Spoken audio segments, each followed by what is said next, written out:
My fusion system, fusing 1,000 chickens at the start. Chapter 411, The God's Descent. That is the method. Master, will you remember it? Under Reed's request, Watson quickly taught Reed the method he had developed through prayers. It's that simple? Then, can I obtain the same ability as a god? Reed did not find Watson's words difficult. On the contrary, he was a little puzzled because it was too simple. Watson gave him a few prayers and told him that as long as someone used those prayers to pray sincerely to him, he would be able to sense them. That's right. It's that simple. If you don't believe me, Master, you can try it on anyone. Watson nodded in response. Reed looked around and paused on Samuel's body for a while. Then, his gaze fell on a slightly plump disciple in the distance. You, come here. Master, you called for me. That slightly plump disciple was considered the weakest of all the disciples. He is only at the peak of gold tier. Since Watson had just promoted Samuel, Reed felt like it was inappropriate for Samuel to pray to him, so he chose that disciple. From now on, I will teach you a prayer. You have to pray to me according to that prayer. Remember to pray sincerely. Reed taught the prayer that Watson had just taught him to his disciple and instructed him a few times. When the slightly chubby disciple in front of him heard that, he first respectfully agreed. Then, he muttered in his heart. He did not expect Reed to ask him to pray to him. Praying was something one did for a god. Even though he was usually respectful to Reed, it was not to the extent that he would pray to the man. He wondered if his master had some deeper meaning in asking him to do that. With doubts in his heart, that disciple still did as Reed said. Along with the prayer, the slightly chubby disciple's body did not change at all. He was stunned on the spot. Reed also appeared to be very embarrassed, and his face darkened. Did you not pray to me attentively, or did you say the prayer incorrectly? No, Master, I did not say it wrong. The slightly plump disciple was so scared by Reed that he almost cried. He repeated the prayer with an aggrieved expression, but there was still no reaction. Master, is there something wrong with the prayer itself? He did not know why his master asked him to pray, and he did not understand why his master was angry.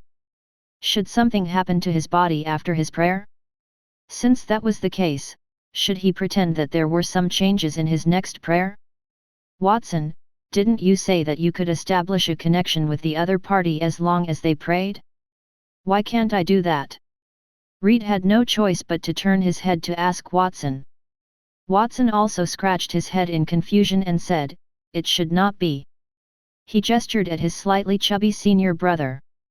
Senior brother, please tell me what you just said to Master. All right, junior brother Watson. The slightly chubby disciple followed Watson's instructions and obediently recited the prayer. Then, a layer of light suddenly appeared on his body. That layer of light was completely made up of sword aura. Wherever the light passed, the ground would be dissolved. I feel a change. I feel that junior brother Watson and I seem to have a mysterious connection. A lot of knowledge is surging from junior brother Watson's mind. Holding his head, that peak gold tier disciple subconsciously extended his right hand. Sword blades that could cut through the sky appeared and shot out in all directions. The sword chi drew deep ravines on the ground, leaving behind cracks in the air.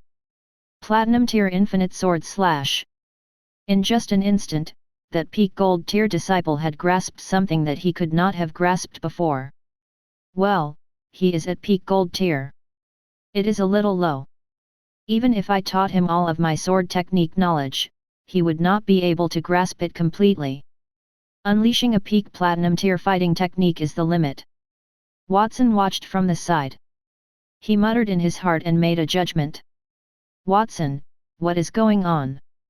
Why is it that my disciple can pray to you but not to me? Reed's expression darkened when he saw that scene. Was his level not high enough that he could not accept his disciple's faith? However, Watson could do it. Was he not as good as Watson? I don't know what's going on either, Master. Initially, Watson thought that as long as he used that method, anyone could accept faith. It seemed like he was the only one who could accept faith. If he could use that method to bestow power to others, then there was no lack of intelligent people in the kingdom for the next hundreds of years. They should have thought of that method long ago and not Watson. Perhaps there were some special conditions other than the other party's sincere prayer to receive the faith of others. Watson, think about the loopholes in that method. I'll get all the disciples in the courtyard to come here. Together with Christina, you'll make them believe in you and see if they can obtain your power, Reed said with some excitement. On the one hand, he wanted to obtain that method. On the other hand, he also hoped that Watson would pass his power to others instead of him. Watson's talent was stronger than his. Even if he were not his match then, he would definitely surpass him in the future. He would make those people believe in Watson. It was exciting to think that all of his disciples would become talented elites. All right, Master. I will study it again when I receive the faith later to see what went wrong. As for Miss Christina, she doesn't need to come over because she already put her faith in me during the day. Watson, when did you become so close to my daughter? Reed showed a puzzled look. The young man kept mentioning Christina. He even gave priority to Christina in the abilities he could impart. Obviously, their relationship was quite extraordinary. Then, I'm afraid it will be difficult to end it without a marriage. Watson, I've decided that I'm going to marry Tina to you. You'll have to take care of her from now onward. On second thought, that was a good thing. Reed laughed loudly. If he let Christina be with Watson, he would be able to tie Watson to their family. Even though he became Watson's master after a certain someone, if Watson were with Christina, his relationship with Watson would be closer than that certain someone. He wanted to laugh when he saw that person's exasperated look. Reed, you old fox. I disagree with that. Who Watson likes is his own business. Furthermore, Watson is still too young.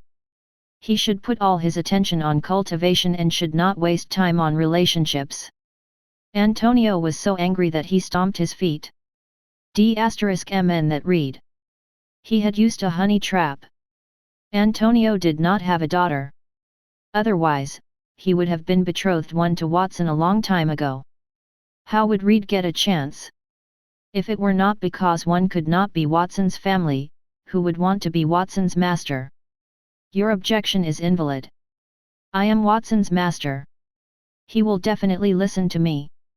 I'm also Watson's master. How about that? Let's fight. Whoever wins will get Watson will listen to him. Come, let's fight. I'm not afraid of you. In an instant, the atmosphere between Antonio and Reed became tense. One of them took out his crown staff, while the other had the thread of destiny around him. Seeing that the battle was about to start, Watson weakly stretched out his hand. Masters, didn't you want me to find the secret of receiving faith? Why are you fighting? Master Antonio, you're right. Feelings are indeed unnecessary for me at the moment, so I don't want to be with anyone. But the future is not certain yet. Master Reed, you're not wrong either. Miss Christina is a good person. I think most men will fall in love with her when they see her. But we're not suitable for each other, so I said you should not fight. Watson, shut up. Reed and Antonio turned their heads at the same time and scolded him angrily. That made Watson feel aggrieved. He just wanted to mediate the fight. What did he do wrong? Why were the two masters so furious with him? It takes a lot of time and effort to absorb faith. It's not easy to extract a little faith from the mouths of those vampires who call themselves gods. At the king's bedroom in the imperial palace, King Landar III sat cross-legged in the hidden chamber in the basement. A green oil lamp was placed in front of him. Blood-colored twisted strange symbols spread in the direction of the light. The shadows on the wall reflected by the light were weird and horrifying. A giant ball of light with brilliant colors was born from the symbols and flew into the king's mouth and nose. Your Majesty, don't complain anymore. If it weren't for our transformation, you wouldn't even be able to absorb the power of faith. Faith is something that only a divine kingdom can carry.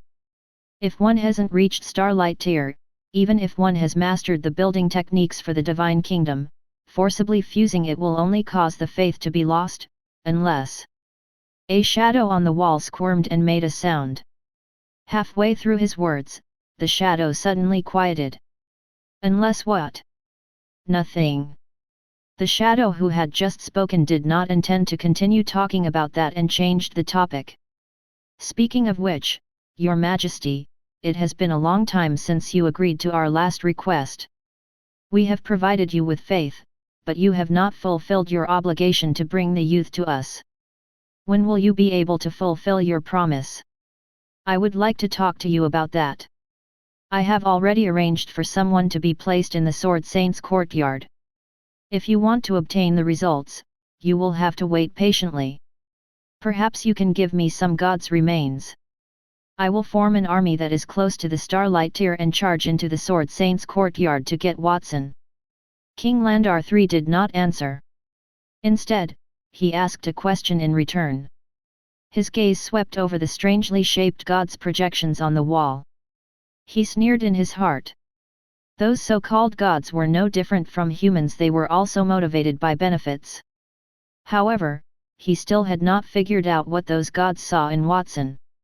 After observing Watson for the past few days, he discovered that Watson was quite remarkable. He was able to make Antonio and the Sword Saint value him at the same time. Firstly, he had extraordinary talents. Secondly, during the battle between Watson and the Campbell family, he learned some strange things from Hone. For example, Watson had mastered the art of fusion. The gods were definitely not interested in Watson's talent. Perhaps it had something to do with that fusion magic. King Landar III thought about it for a while, then he said, "The reason I failed is because of F.A.T.C.A.T.S. When Watson first came to the capital, I had already prepared a countermeasure. I let F.A.T.C.A.T.S possess the body of a unicorn.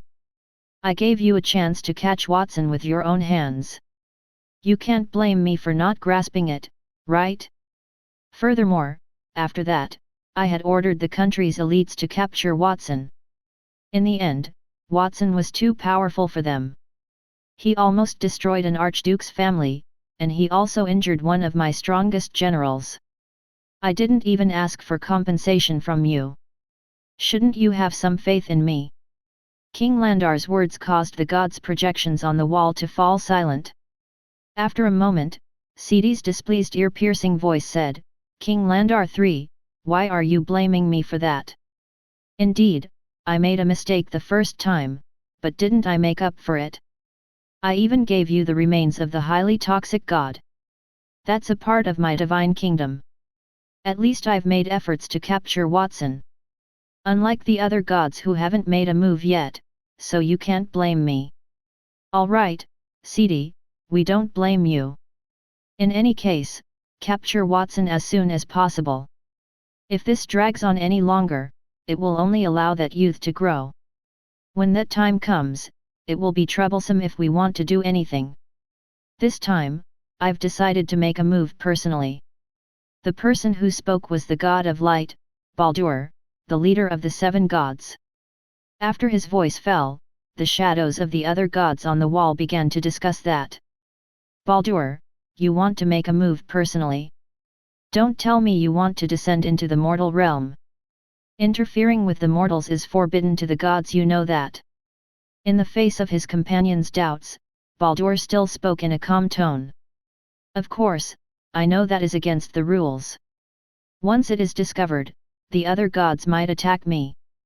But for the sake of that youth, I'll just have to take a gamble, won't I?" "That's true. Baldur, if that's the case, we can't let you descend alone. We can come with you, so you don't have to go against that youth by yourself." The god's thoughts had changed in mere seconds. That scene caused King Landar's eyes to flicker. It seemed like those gods had to pay the price when they entered the mortal world.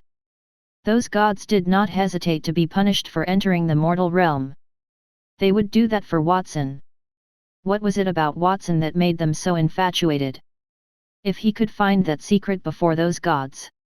After arguing for so long, it's time for you to rest. I have no objections to your proposal to descend into the kingdom. After all, the descent of the gods can make the people more devout. However, you have to explain to me what you need so I can prepare for your descent. It was definitely not that simple to let the gods descend. It might even require a large number of resources to do so. First, you'll have to prepare 7 bodies. Those 7 people have to be at least platinum tier or have the strength of a platinum tier elite. Secondly, the best age for those 7 people should not be more than 18 years old. That is the most basic condition for us to possess their bodies. I will tell you the other conditions after you have prepared those bodies. Baldur's gentle voice echoed in the secret chamber. Then I will see you next time. I will go and make preparations for that. After he cut off the connection with the gods, King Landar III remained silent for a long while before leaving the secret chamber with the oil lamp in his hand.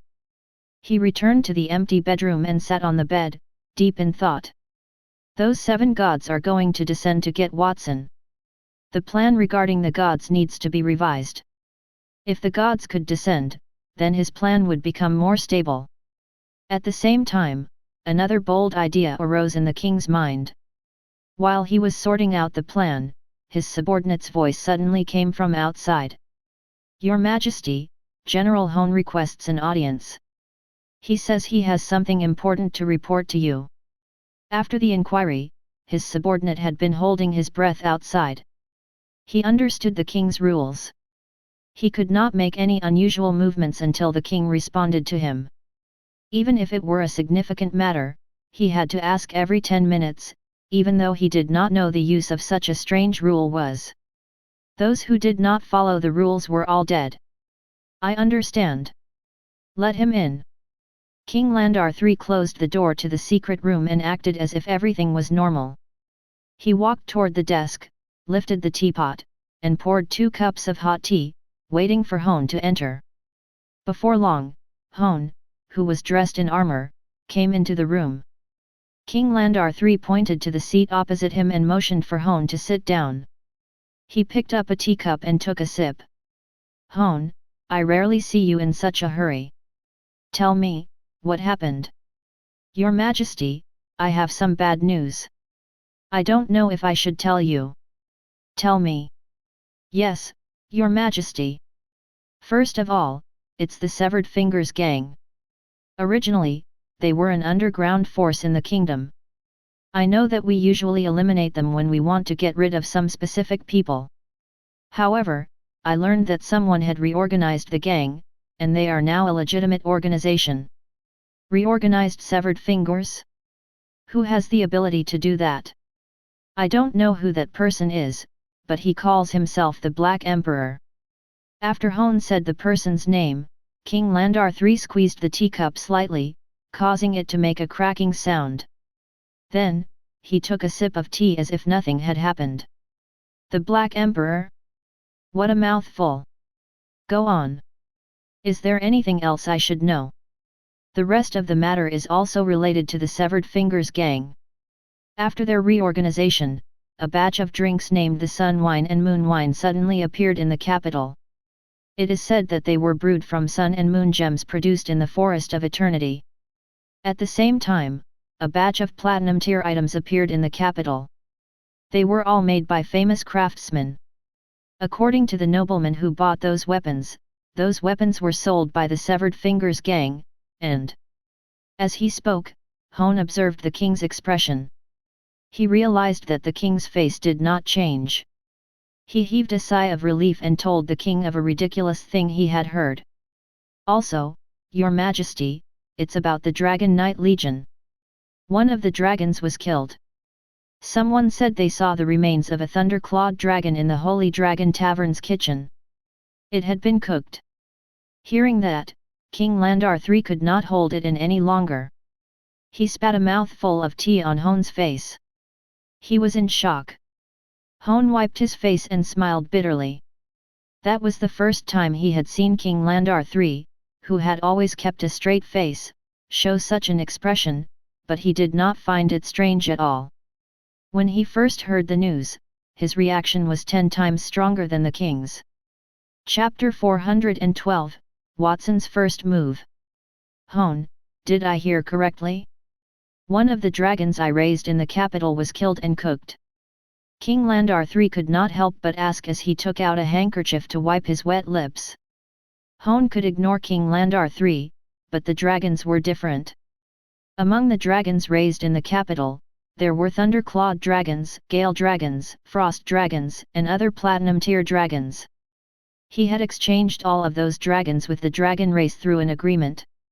Once the dragon race found out about that, it was likely that they would not sign any other agreement with the royal city. The kingdom's dragon knights would also become empty talk. Did the Black Emperor plan on killing the dragons? King Landar III's eyes narrowed, and there was a cold glint flashing in them. That person who called himself the Black Emperor must have been hostile to the kingdom.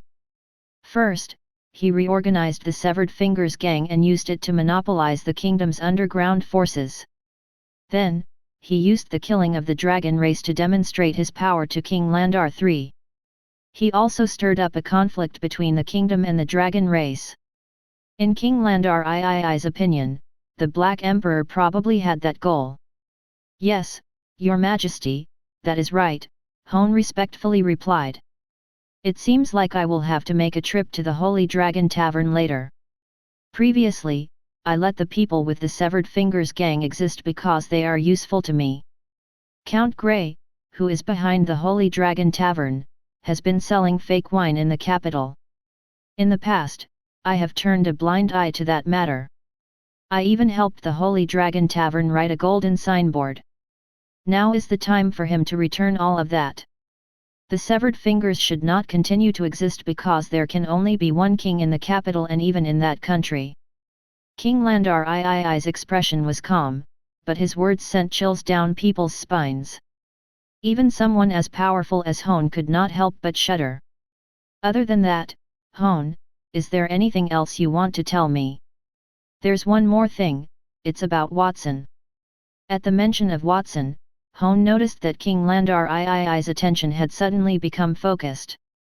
He thought that the king indeed paid a lot of attention to that youth. He said, Watson has been out frequently these past 2 days. He often goes to the Holy Dragon Tavern. Today, someone saw Watson with the 3 archdukes' children. In addition to going to the Holy Dragon Tavern, Watson was also at Count Grey's manor. Today, he even had contact with the Severed Fingers gang's higher UPS. Among them, Klein and Marcus were the 2 people who were in contact with him. Marcus used the bank event as a cover to give Watson 10 million gold coins, while Klein gave Watson a diamond-tier holy relic known as the Holy Sword of Time. Everything in the kingdom was under the king's supervision. Just as the king said, he did not destroy the Severed Fingers gang because they were useful to him. Previously, the kingdom had tried to destroy the Severed Fingers gang without any results, but it was all a play directed by King Landar III. Hone knew that very well, and they even had spies with the Severed Fingers gang. That day, Hone had gone to meet King Landar III. The main reason was not because of the Severed Fingers gang, nor was it because of the dead dragon, but because of Watson. Ever since Watson had used a Starlight tier sword against the Campbell family, he had been suppressed to the point of kneeling on the ground. That youth had always lingered in his mind, causing him nightmares many times at night. Your Majesty, according to my guess, the Severed Fingers gang's higher UPS have been in contact with Watson so frequently, and they did not hesitate to send him something. Are they trying to rope Watson in? Or, perhaps Watson is the person who reorganized the Severed Fingers gang, and that's why those people are so respectful to him. After hesitating for a moment, Hone raised his own opinion. If that were the case, then it would be too scary. If someone told him that a teenager could suppress the gang's vicious leader and become their leader, that person must have gone mad. However, if it was Watson, he did not doubt it at all. Watson might be the person who reorganized the gang, but the possibility is not high. If he was the person who did that, then their resources are now in his hands. Is there a need for those people to give those things to him? Is it not superfluous? King Landar III shook his head. Just like how, as a king, everything in the kingdom was his. If he wanted something, would he need Hone to gift him? Of course, if Watson is really the Black Emperor, it's not impossible for him to deliberately do that to confuse us. As for the specifics, I just need to go to the Holy Dragon Tavern to take a look. Hone, you might need to prepare a carriage for me, depending on the answer from the gang's higher UPS. I will consider whether or not to eradicate the Severed Fingers gang. It's too naive to think that I can control the royal city just because I control the underground forces. I must let the Black Emperor understand that everything in this kingdom belongs to me, and so do the underground forces. Yes, Your Majesty. After King Landar III gave the order, Hone nodded respectfully and began to arrange the carriage. Soon, a carriage left the palace and secretly headed to the Holy Dragon Tavern. At the same time, in the Sword Saint's courtyard. Even though I'm now at the peak of Gold tier, I feel that even a Platinum tier elite is no match for me. I can't believe that junior brother Watson has so much knowledge in his mind, and he is willing to impart it to us. If we had known earlier, why would we still cultivate? Wouldn't it be better to wait to receive junior brother's knowledge? All of Reed's disciples had put their faith in Watson, and they had received Watson's gift. They looked at their hands as they felt the large amount of knowledge that appeared in their minds, and they looked excited. Other than Samuel and the other 3 disciples, the rest of Reed's disciples were not as strong as Platinum tier elites. They were only Gold tier. Of course, even if they were Gold tier, they were far stronger than experts of the same level. It was not a problem for them to fight 10 people by themselves. However, after receiving Watson's knowledge, they were no longer limited to fighting 10 people. Instead, they could fight 100 people. You bunch of idiots, how dare you speak such lazy words? If you don't cultivate, can you become my disciples and wait until the day you receive Watson's knowledge? Furthermore, if you inherit knowledge from others, can it be more solid than the ability you obtain through cultivation? Reed was not far away from those disciples. Seeing his disciples complacent just because they had received the power bestowed by others made him a little angry. After his scolding, the group of disciples did not dare to say anything. However, they were refuting it in their hearts. The power that they had cultivated could not be compared to the power that Watson had given them.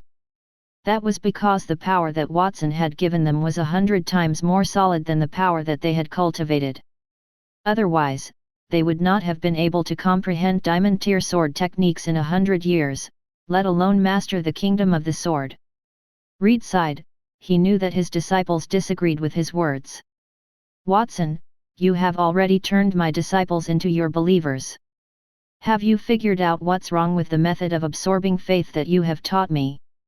I'm sorry, Master. I haven't found a solution yet.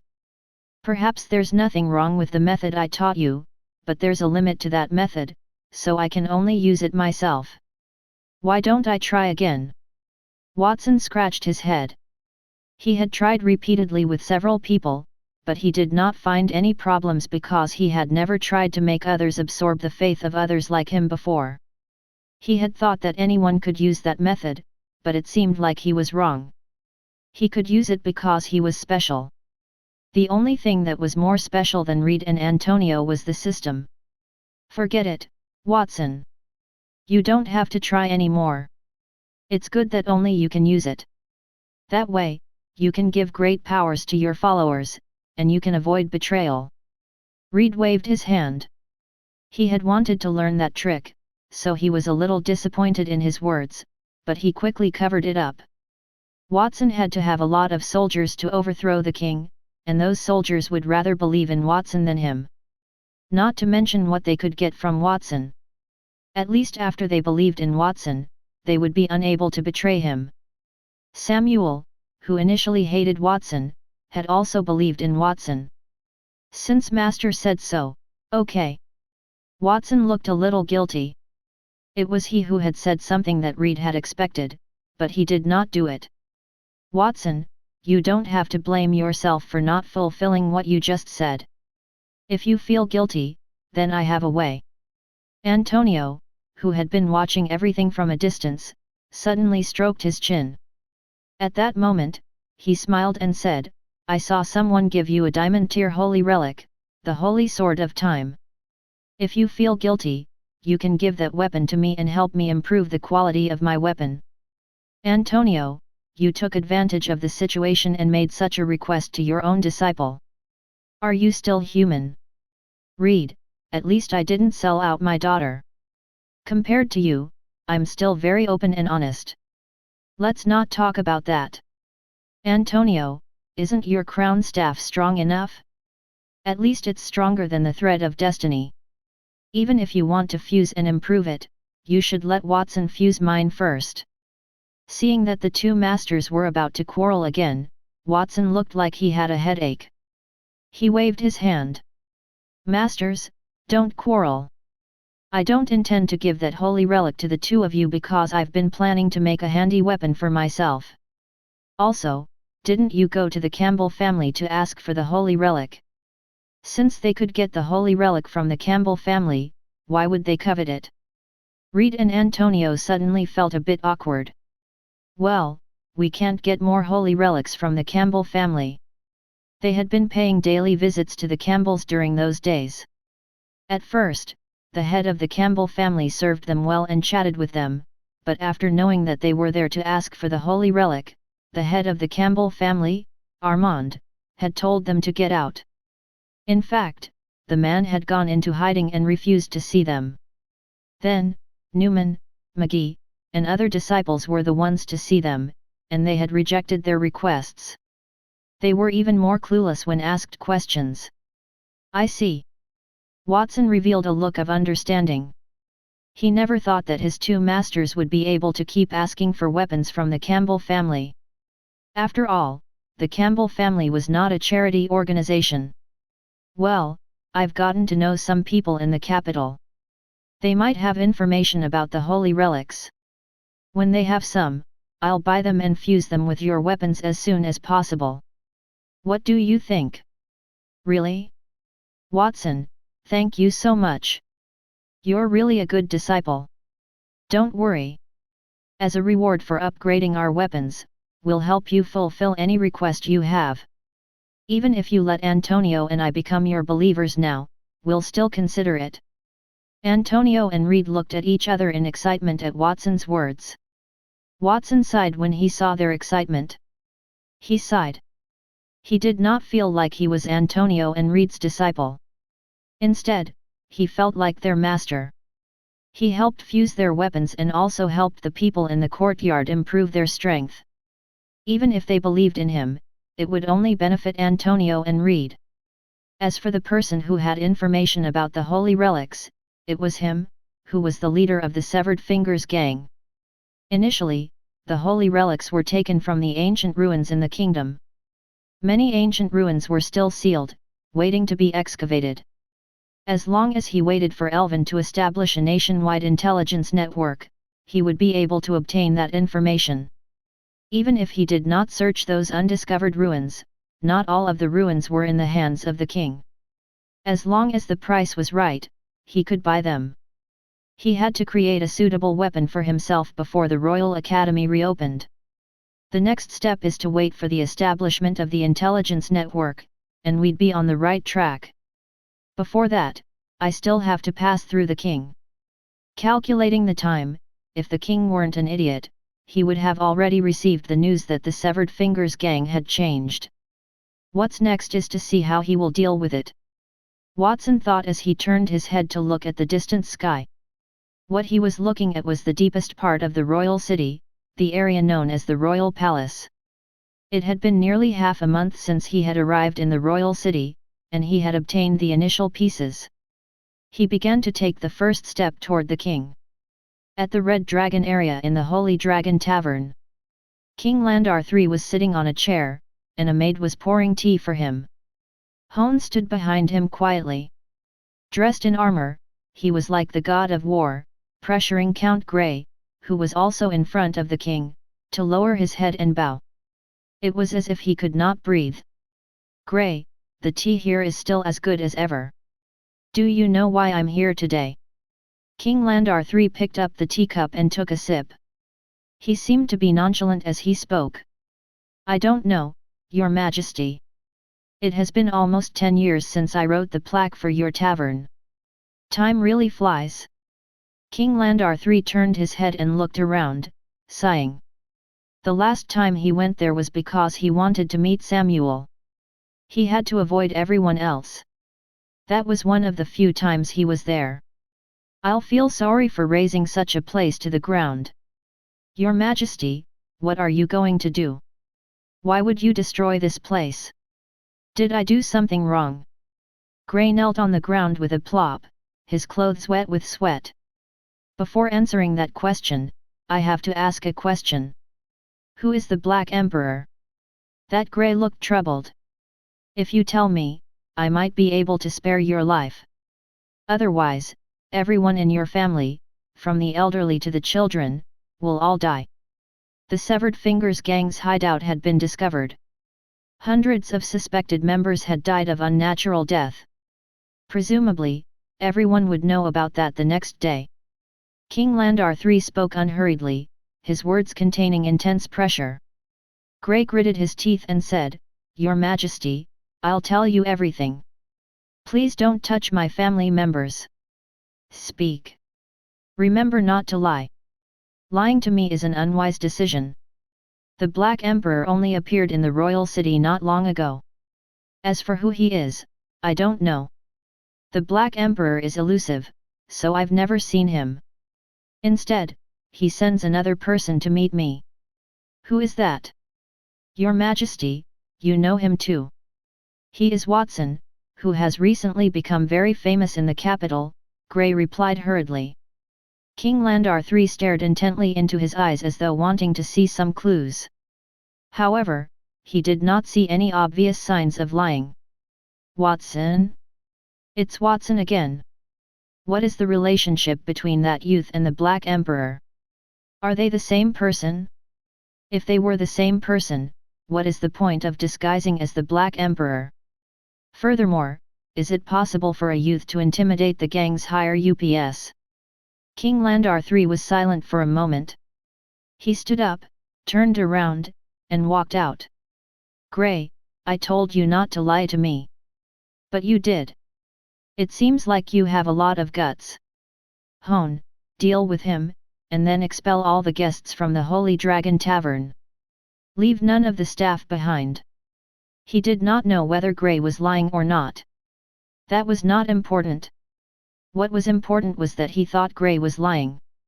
He did not plan to let Grey go that day. If Grey could not withstand the pressure, he would tell the truth before he died. At the same time, the other Severed Fingers higher UPS who learned that Grey had died would also become nervous. King Landar III wanted to capture those people one by one, interrogate them separately, and combine all their testimonies. That way, he would be able to get a complete answer. After killing those Severed Fingers members, he could arrange for some of his men to become the leader of the Severed Fingers gang again and take back that underground force. Having made up his mind, King Landar III was about to step out of the room when Hone, who was behind him, raised his hand and was about to attack Grey, who was kneeling on the ground. Suddenly, Grey raised his head. His expression was no longer as fearful as before. Instead, it had become calm. "Your Majesty, you can't kill me yet. Just as you said, I lied just now." "Oh? Then are you ready to tell the truth now?" "No, I'm going to take you to a place. When we get there, even if I don't say anything, you will understand everything, Your Majesty." Grey rose from the ground as he spoke, a smile on his face. As Watson's fused subordinate, he would always carry out Watson's orders. Watson had long anticipated that King Landar III would find out that something was wrong with the Severed Fingers gang and suppress them. Thus, he had prepared a countermeasure in advance. Bringing the king to that place was Watson's first step. Chapter 413, The King Joins the Severed Finger. At Count Grey's manor. Grey, that is the place where you brought me? Why did you bring me here? King Landar III looked around as he spoke in a dignified voice. The manor in front of him was Count Grey's property. King Landar III knew that. There was nothing special about the manor. Your Majesty, you will know when you go in. Grey's expression was calm as he walked into the manor first. The moment he entered the manor, Count Grey's body disappeared from view. That scene made the king anxious. Even Hone, who was beside him, also frowned. He moved closer to his side and whispered, Your Majesty, it seems that manor has been enchanted. Should we be more cautious and call more soldiers to prevent any danger when we enter later? There's no need for that. I'm already here, but I'm standing still at the door. If the so-called Black Emperor finds out about that, would I not be a joke to him? Besides, don't I have you? With you, no matter how bold those people are, they won't dare to do anything to me. The king's expression was calm as he said that, causing Hone to shut his mouth and stop consoling him. He only focused his attention there. The king trusted him so much. If he were to let anything happen to the king, it would be a massive crime. King Landar III did not know Hone's thoughts. He dared to bring Hone to that courtyard not because Hone was a platinum tier elite but because his own strength was at the peak of diamond tier. Furthermore, there were 7 gods' projections that were guarding him. If the Black Emperor had set up an ambush in that courtyard, it would align with his intentions. He could take the opportunity to capture the Black Emperor and the others in one fell swoop. After making up his mind, King Landar III began to walk into the courtyard. Count Grey, let me see what exactly is in that manor. What was the Black Emperor up to that time? As he entered, King Landar III saw a courtyard that overlapped in the sky and stretched for an unknown number of meters. The courtyard area in the sky was 10 times larger than the manor itself, and it was filled with plants. There were also various houses. People wearing different clothes spread their combat aura wings and flew into the courtyard, carrying various items and placing them on different levels. What is that? Hone exclaimed in disbelief. He knew that magic had been cast on the manor in front of him, but he did not expect the scene inside the manor to be like that. 8 huge courtyards were floating in the sky, looking even more magnificent than the palace. Plus, how were they floating? Was it some kind of wind magic? Hone was astonished, and a hint of silence appeared in the eyes of King Landar III, followed by a deep killing intent. How could he not know that such a magnificent building had been built right under his nose in the capital? The so-called Black Emperor's actions had violated his rights and interests. If he could create such a courtyard, the Black Emperor could also create many other things. If he did not control it, his rule would be threatened. After entering the courtyard, Count Grey, who had disappeared, emerged again in front of the 2 people. King Landar III could not help but say, Grey, is that courtyard what you want to show me? I can see it now. That does not change the outcome of your death. If there is any change, it is that, other than you, everyone here will die too. Your Majesty, those are not all that I want to show you. I believe that after you've seen all of them, you won't say such things anymore. Count Grey chuckled. He spread the light elemental combat aura wings that symbolized a gold tier elite and flew straight toward the 3rd courtyard in the sky. King Landar III gave Hone a look, and Hone immediately understood as an earth elemental domain spread under his feet. A rocky mountain protruded from the ground, carrying him and King Landar III as they flew toward the sky. Who is casting magic in the courtyard? Look at that person. He seems to be General Hone, who is known as the kingdom's Iron Wall. Is the person next to him wearing royal clothes?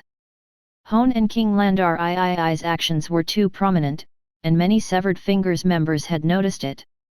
Those members turned their heads to look at the 2 of them, and some of them recognized Hone and King Landar III. Cries of surprise rang out, and there was fear on their faces. As members of the underground forces, the kingdom regarded them as vermin, and the king had always wanted to kill them. Even though they were no longer criminals under Watson's rule, they still feared the king. When they saw the king, they thought that the king had discovered that secret base and was about to make a move on them. "That's the king. I saw him when he gave a speech in the capital. Don't worry. He must have come here with Count Grey. He must have other reasons to be here other than to kill us." Some of the members were more compliant. They pointed at Count Grey, who had led the way before the king, and comforted their companions. If the king were there to eliminate them, then Count Grey would not have led him there. Instead, he would have been tied up or shackled. It was impossible for the king to have gone there by himself. Instead, he would have sent thousands of soldiers and horses to flatten that place. The other members in the vicinity began to relax. On the one hand, they knew that the king's goal was not to destroy them. On the other hand, they were all gold-tier elites then.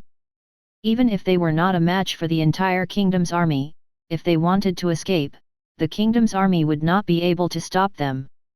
As the Severed Fingers gang members looked at King Landar III and Hone, the two men also looked at the gang members around them. They only panicked for a moment before reverting to their original state. They were doing what they were supposed to do. That made King Landar III's eyes shine with a strange light. "Those people clearly recognize me, but they don't seem to be afraid of me. Is it because they do not respect me? No, that should not be the reason." Even though he did not know what the Black Emperor had said to those people and made them lose their fear, King Landar III was more interested in the Black Emperor. While he was thinking, King Landar III was standing on the mountain peak created by Hone's fighting technique. He had already flown past the first level of the courtyard. Looking down, he saw countless thick trees in the courtyard. Those trees had many red or silver-white fruits. The strange thing was that those fruits did not grow on the trees. Instead, they were hung on the trees. There were ribbons on the fruits, and the ribbons wrapped around the branches of the trees. Those fruits were flowing with flickering light as if it was breathing. One could feel the dazzling light just by looking at it from afar. The fresh air filled the space, and one could not help but want to take a deep breath. As the air entered one's lungs, the sweet air would rush straight to one's head, making one feel invigorated. "Count Grey, answer me. What are those fruits?" As a knowledgeable king, King Landar III already had an answer in his heart. However, he was not sure if that answer was correct. "Your Majesty, those are the sun gems and moon gems from the Forest of Eternity in the south. Consuming one will allow one to advance to gold tier, and at the same time awaken the cultivation talent of light or dark elements." Grey stopped flying as he explained to King Landar III. "It is as I expected." King Landar III's eyes flickered, but his heart was filled with great waves. There was a time when he wanted to attain immortality, so he sent envoys to the Elven Kingdom in the Forest of Eternity to obtain a portion of the spring water of life. Thus, he had some understanding of the Forest of Eternity. He knew that the entire Forest of Eternity was actually an illusion of a world tree, and that the spring of life was the sap of the world tree. There was also a fruit that absorbed the water from the spring of life and was born on the world tree's trunk, and that was the sun and moon gem. Unfortunately, the Elven Kingdom did not agree to his request. They did not give him any water from the spring of life of the sun and moon gem. He knew what that fruit looked like because the magic staff that Antonio had used before, the sun and moon divine staff, was the branch of a world tree, and there was a sun gem condensed on it. Even Antonio, who had a close relationship with the elves, only had a sun gem that had not fully matured. However, the courtyard he was in was full of such fruits, and there were at least 100,000 of them in total. It made King Landar III wonder if he was dreaming. What he awakened was his talent for light and darkness cultivation, which was enough to sweep through everything. Just as King Landar III was considering the scene in front of him, he suddenly heard Count Grey's words. "Your Majesty, those sun and moon gems were created by the Black Emperor via special methods. Other than the Forest of Eternity, the only other place in the world that has such a large number of sun and moon gems is here. Let's go, Your Majesty. We've finished the first floor. Next, it's time to go to the second floor. Under Gray's lead, King Landar III and Hone left the courtyard on the first floor reluctantly. One of them was the kingdom's general, while the other was the supreme ruler and held countless riches. However, they were still surprised by the scene in front of them. It was precisely because they were in high positions that they knew that some things could not be bought with wealth, and those things were more attractive to them than ordinary people. Entering the second floor, King Landar III and Hone realized that the courtyard had been designed to look metal-like. On the metal floor, some towers reflected cold light. The sound of forging came from the towers as if someone was polishing weapons. After entering that place, the temperature instantly rose by more than one level, and there were weapons stuck in the towers. Those are platinum tier weapons? 100, 1,000, 10,000. How many weapons are there?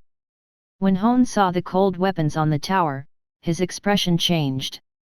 As a general, he had a deep understanding of weaponry, so he could tell at a glance those were platinum tier weapons. No fewer than 10,000 tower-shaped buildings were standing in the courtyard, which proved that there were more than 10,000 weapons. How did they get 10,000 platinum tier weapons? There were only 10 platinum tier weapons in the entire kingdom, and the king treated each of those like treasure. However, there were 10,000 of them there, which was 1,000 times more than what the kingdom had. Furthermore, it seemed like those platinum tier weapons were not crudely made.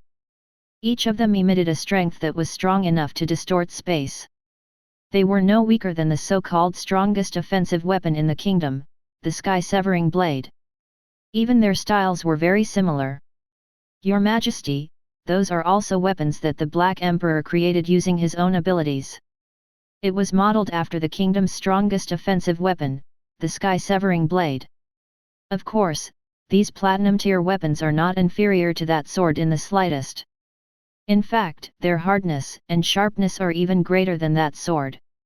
Count Gray explained the situation to King Landar III before flying to a higher level. Next is the third level. The real wealth of the severed fingers is stored here. I hope that you will be mentally prepared so that you won't be frightened later. The 100,000 sun fruits, moon gems, and more than 10,000 platinum weapons were already shocking enough. There was something even more surprising than that. Taking a deep breath, Hone subconsciously glanced at the king beside him. That unfathomable ruler had been expressionless since the beginning.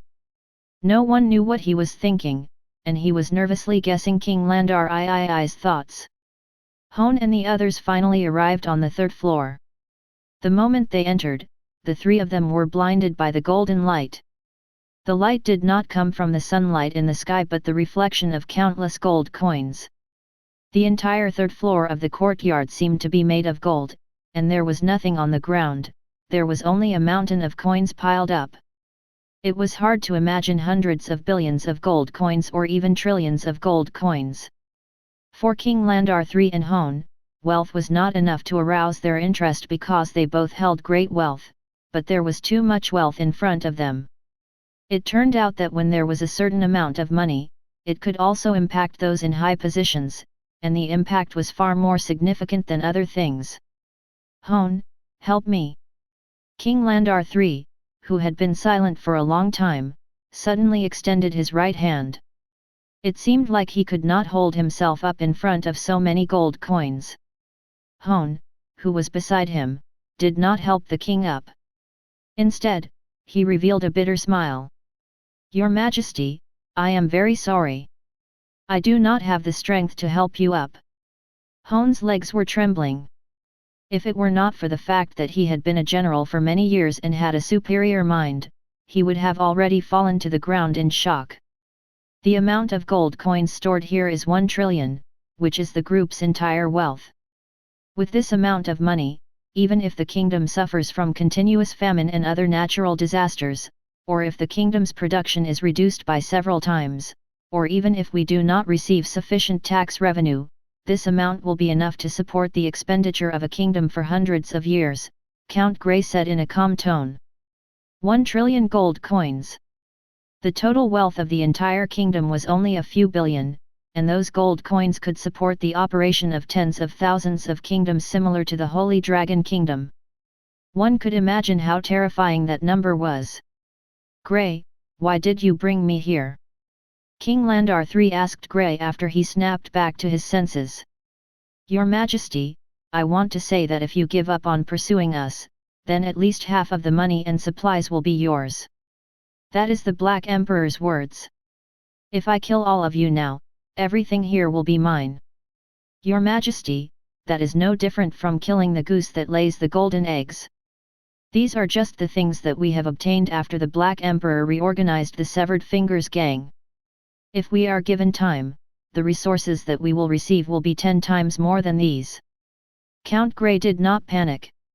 He said, if your Majesty still wants to kill us after knowing this, then I have no complaints. However, I have to remind your Majesty that it will be of no use even if you kill us because the one who brought about all these changes is the Black Emperor. As long as the Black Emperor doesn't die, he can build another Severed Fingers gang anywhere. Grey, are you threatening me? What are you thinking? Do you really think that that wealth will make me yield and let you off? Then you are wrong. Hone, kill Grey. Yes, your Majesty. After hesitating for a moment, Hone still respectfully agreed. Initially, when Grey had said that he wanted to give more than half of the things there to the king, Hone was moved. The king would definitely not be able to squander so many of those things. When the time came, even if it were just a fraction of the wealth, it would be more than he could enjoy in a few lifetimes. Who would have thought that His Majesty would resist such a temptation and still wanted to kill Grey? He wanted to placate the king, but after thinking about it, he still swallowed what he wanted to say. He knew the king well. Once he made his decision, it would not be easily changed. Forcefully changing the will of the king would only bring death. Hone sighed inwardly and extended his right hand toward Grey. The earth elements in the air spontaneously condensed and quickly turned into a 10-meter large rock palm. Each finger was imbued with a complex color. It gathered and locked onto Grey with a loud cracking sound as if a giant was about to squish a mosquito to death. Count Grey, this is His Majesty's order. I can only apologize to you. Just as Hone's attack was about to crush Grey into a cloud of blood mist, a loud bang was heard. With a muffled sound, the giant rock arm that Hone had summoned instantly shattered. In its place, a tender figure appeared in front of Count Grey. The man wore a simple white robe and only pressed down slightly in front of him. The aura emitted from his body caused the rock arm to disintegrate. General Hone, it's not appropriate to attack someone else's subordinate just because of a disagreement, right? It's you. Watson. Hone's expression changed drastically while staring at the youth in front of him and hearing that familiar tender voice. He suddenly took 2 steps backward, and his mind automatically recalled what had happened in the Campbell family a week ago. The scene of that youth's sword striking down and not a single person in the entire area being able to stand was still fresh in his mind, causing his legs to begin to tremble subconsciously. That's right. It's me. Watson nodded casually, his gaze landing on King Landar III. After exchanging a glance with the king, Watson revealed a bashful smile. Your Majesty, it's been a long time. Watson, why are you here? Are you related to the Severed Fingers? I was just about to destroy the underground force that endangers the kingdom. If you are related to those people, even if you are Antonio and Reed's disciple, I have no choice but to kill you. King Landar III spoke in a stern tone. Facing his threat, Watson only sneered. Your Majesty, since I dared to appear here, I'm not afraid of being killed. What do you have to kill me? Just General Hone. Watson's words had a hint of mockery, which made Hone somewhat dissatisfied but unable to refute.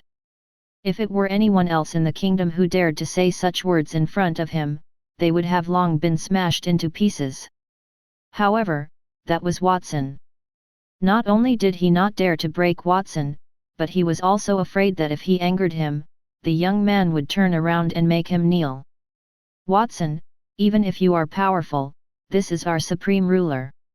You have the audacity to be so disrespectful to His Majesty? Are you trying to rebel?" Hone's face darkened as he threatened him with words. "If I say that I am going to rebel, General Hone, will you help me if I can give you wealth, weapons, and fruits that can increase one's strength?" Watson opened his hands and deliberately put on a proud expression. In his heart, he was sighing. When the king contacted Gray, he had used some method to inform him. If the king accepted Gray's proposal, he did not need to sacrifice himself. The Severed Fingers gang had just started. Even though they were quite powerful, it was not enough to contend with the entire kingdom. He needed time. Unfortunately, King Landar III had rejected Gray's proposal. He had no choice but to go there over personally to negotiate with the king. During that process, he would implement his second plan to try to use the system's ability to fuse him. If King Landar III was a ruler that was consistent with the rumors and did not have much power, then he could turn him into his puppet and take over the kingdom. Unfortunately, that plan did not succeed. That made Watson vigilant. As expected, King Landar III is not as weak as he looks. To be able to bestow senior brother Samuel with a Starlight Tier God's remains, how weak can he be? The system fusion was good, but it could not fuse an existence stronger than himself. Fortunately, apart from the first two plans, Watson had other preparations. "Your Majesty, just now you said that I have a connection with the Severed Fingers gang, but it is actually not accurate. Rather than saying that I have a connection with the Severed Fingers, it would be better to say that they are my product. Stop pretending. I have laid my cards on the table, I am the Black Emperor." Watson's voice reverberated in the courtyard. "Watson, what did you say? You are the Black Emperor? Are you kidding?" Hone's eyes widened in disbelief. Previously, he and the king had guessed that Watson was the person who had reorganized the Severed Fingers gang. However, when Watson admitted that he was the Black Emperor, he could not believe it. Who would dare to directly claim that they were any kind of emperor in front of the king? Was he not setting himself up for death? As expected, Hone noticed that after Watson's voice fell, King Landar III narrowed his eyes. A cold killing intent flashed in his eyes. "Watson, are you challenging me?" "Of course not, Your Majesty. I'm not stupid enough to challenge the ruler of a kingdom. I'm not here to belittle you, Your Majesty, but to make a deal with you. I sincerely invite you to join the Severed Fingers gang and become our new member. We will become the Severed Fingers gang's two leaders." "What?" It was not just Hone. Even Gray, who was loyal to Watson, grew anxious when he heard Watson's suggestion. His scalp went numb. To ask a dignified ruler of a kingdom to join the Severed Fingers gang, that could no longer be described as audacity, but madness. If they were the king, they would probably have to kill him 100 times to vent their hatred. However, contrary to their expectations, after hearing Watson's thoughts, not only was King Landar III not angry, he even showed signs that he was interested. "Joining Severed Fingers and ruling those people with you? What makes you think that I will agree to your request and sit on the same level as you? There's no need to sit on the same level with me. After you join us, I can listen to your commands." "You only need to join us," Watson replied casually, the corners of his mouth curling upward. "As for the reason? Well, there are a few, but none of them are important. Let's talk about my conditions first. I hope that after you joins us, you won't come here and test me again." Those words made Hone even more surprised. Before mentioning the reason, he had mentioned his own request first. Watson was probably not really crazy. Initially, Watson had listed out all the benefits, but even then, King Landar III might disagree. Then, the young man had made an even worse request. Watson stretched his fingers outward. Then, dazzling lines flew from his finger and intertwined in the air, turning into a majestic divine kingdom in the shape of a giant sword. The walls around the divine kingdom were filled with sword aura, and the bright light illuminated the entire 8th tier sky courtyard.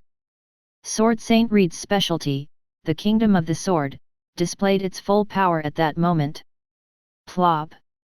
With a muffled sound, Gray and Hone could not withstand the pressure and knelt on the ground. Only Watson and King Landar III could stand where they were. A layer of light of faith appeared on King Landar III's body.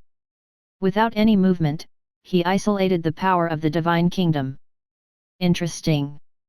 Within a few days of becoming Reed's disciple, you've advanced to such a level. You can even use the divine kingdom. It's hard to imagine what it will be like when you advance to the starlight tier. No one in the entire kingdom, no, the entire world can control you, right? But I'm not at starlight tier yet. Your Majesty still has many ways to control me, right? Watson and King Landar III answered each other's questions, making the people around them confused. Watson, you are an interesting guy, indeed. I apologize for the meaningless probing I did before this. No wonder Reed and Antonio, who have such high standards, would fight to have you as their disciple at the same time. I also feel a little interested in you. I agree with your proposal. I can join Severed Fingers and help you govern that group. In return, you will sign a contract with me.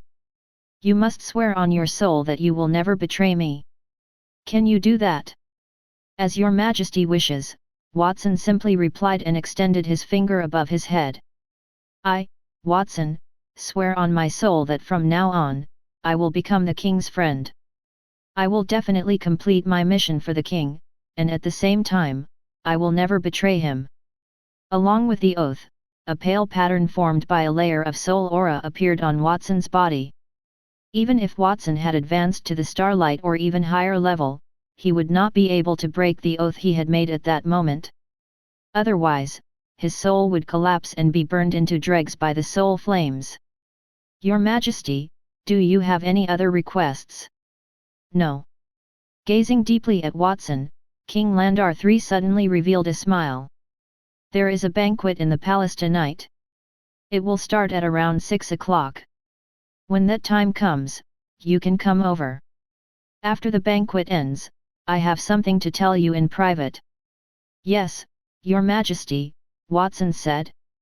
Since you have joined the Severed Fingers gang, Your Majesty, please let me announce this exciting news to everyone. Your Majesty should not have any doubts, right? Of course. After confirming that King Landar III had agreed, Watson opened his mouth and used his combat aura to announce the news of King Landar III joining the Severed Fingers. His voice resounded throughout the 8-layered courtyard, and all the members of the Severed Fingers heard it clearly.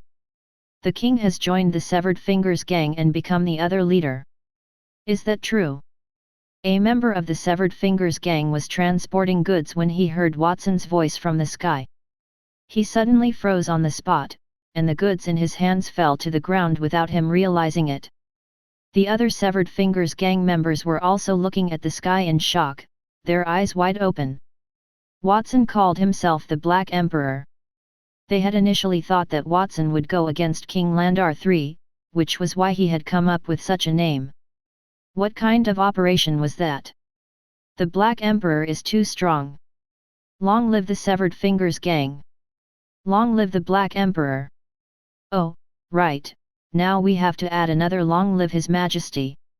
For a moment, the members of the Severed Fingers gang who had come to their senses knelt on the ground and kowtowed to the sky. There was a mixture of respect and excitement on their faces. The fact that His Majesty had become a member of the Severed Fingers gang was no small matter. In other words, not only was the future Severed Fingers not an underground force that everyone wanted to beat up, but it had also gone from an underground force to an official force under the king. In other words, no matter what they did in the future, they would no longer have any scruples. Accompanied by the crowd's cheers, King Landar III brought Hone to the courtyard entrance and nodded at everyone who saluted. Seeing that Watson was not lying, the king gestured to everyone in an elegant and easy-going manner. It was apparent that he had become their leader. Their expressions became more and more excited. "Thank you, Your Majesty, for being willing to let go of the Severed Fingers gang and become our leader. Your Majesty is wise. We will definitely follow Your Majesty's orders in the future." Standing in front of the courtyard gate, King Landar III ignored the compliments. He only looked back, and his gaze fell on the young boy in the sky. "Watson, don't forget to come to my palace at 6 o'clock in the evening to attend the banquet. Also, my banquet will use those sun and moon gems of yours. When the time comes, don't forget to bring some over.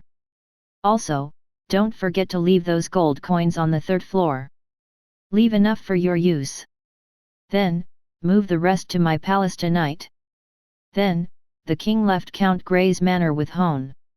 Standing on the street and looking back, King Landar III found that the courtyard behind him had suddenly become the same as before. The majestic 8-story courtyard had disappeared entirely.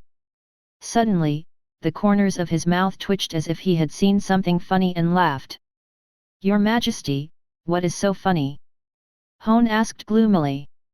Just now, because Watson had used the Kingdom of the Sword, he had to kneel again. That was the second time he had knelt in front of Watson, especially in front of King Landar III, which made him feel very embarrassed. In addition, he also felt strange that King Landar III had agreed to Watson's request. King Landar III had not wavered in the face of such a degree of temptation before, but after Watson appeared, he had a change of attitude, and he had agreed to join the Severed Fingers. No one would believe it. "Hone, do you not understand why I agreed to Watson's request just now?" After a few minutes, King Landar III had had enough of laughing. He rubbed the tears at the corner of his eyes and asked. Hone nodded. "Yes, Your Majesty.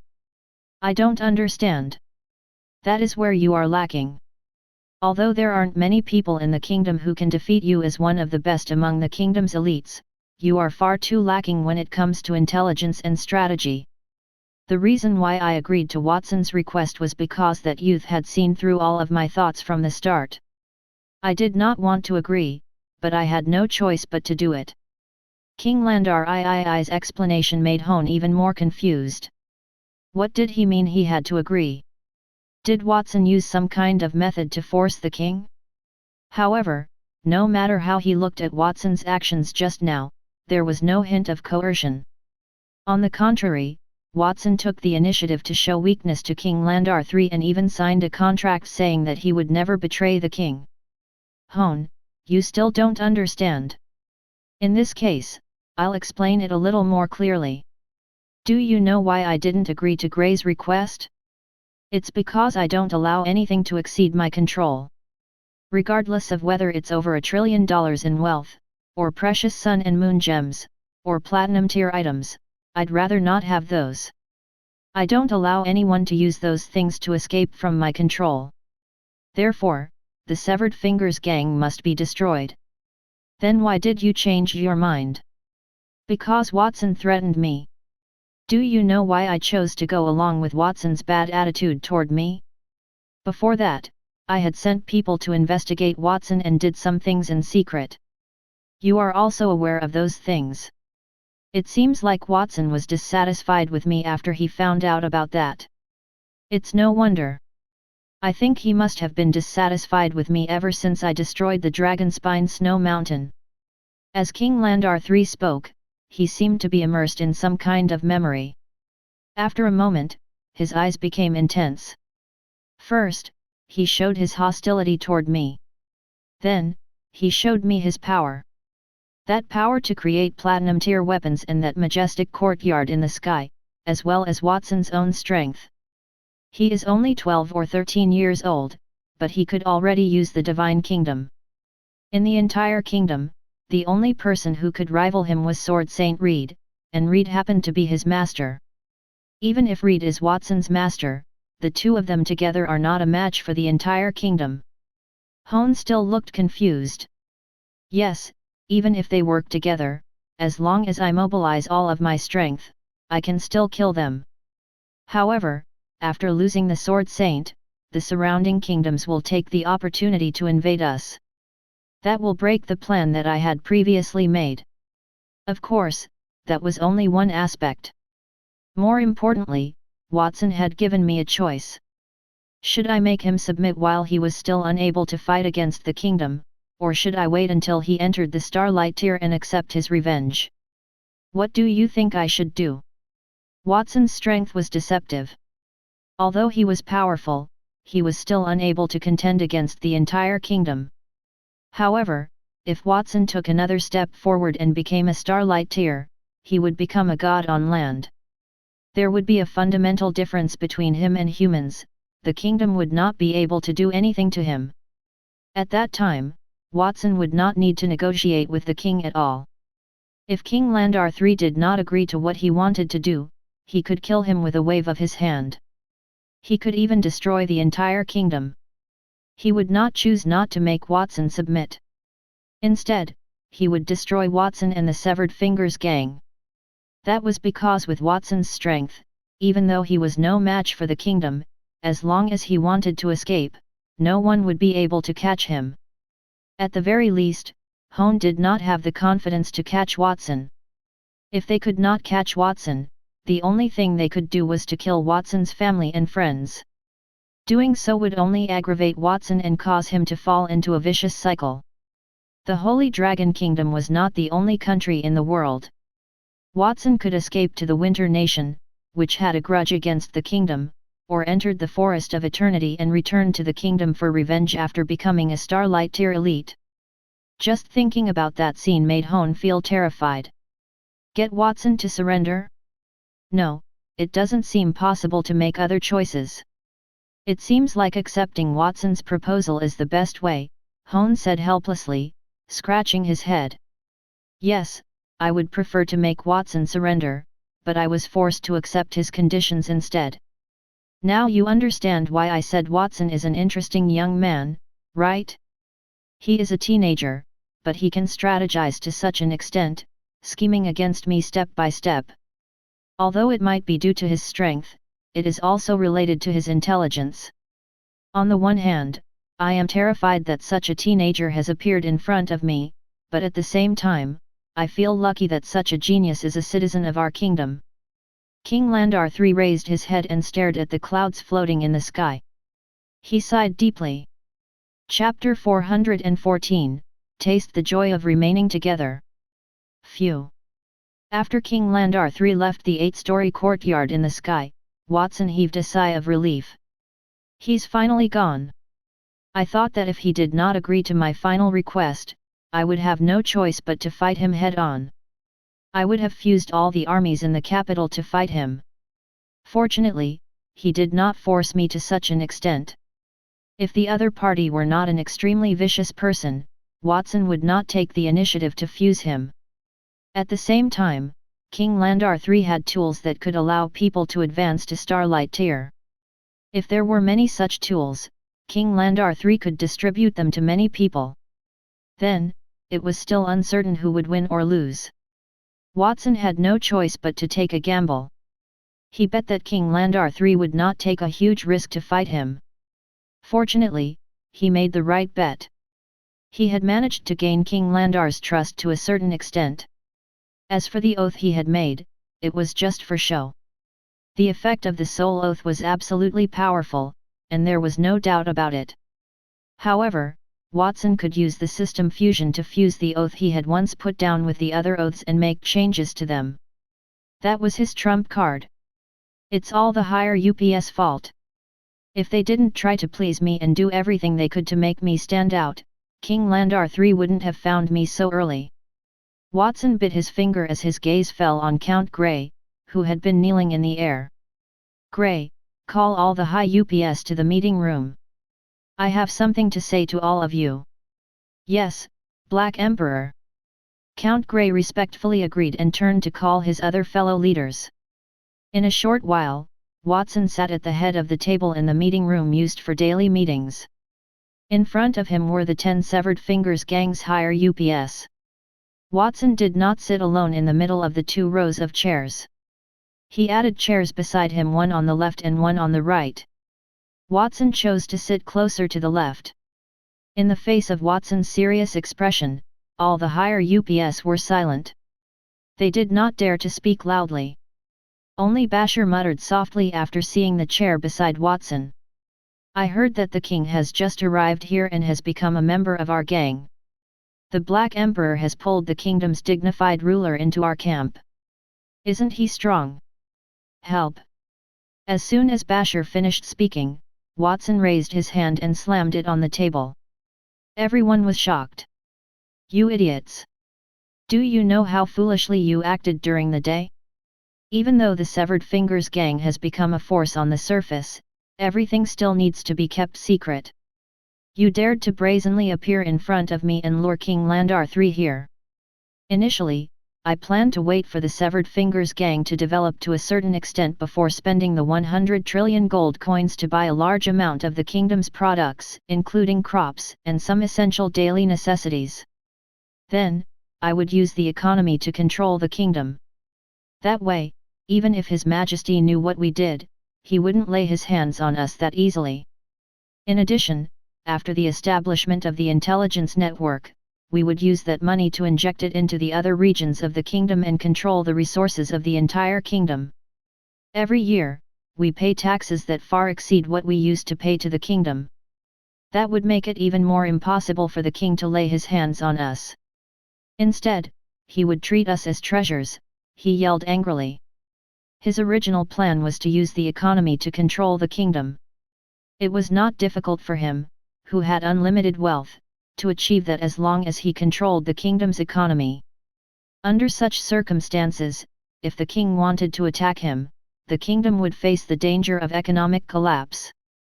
Countless people would starve to death because they could not eat, and hunger would lead to riots and looting that would indirectly cause the kingdom's collapse.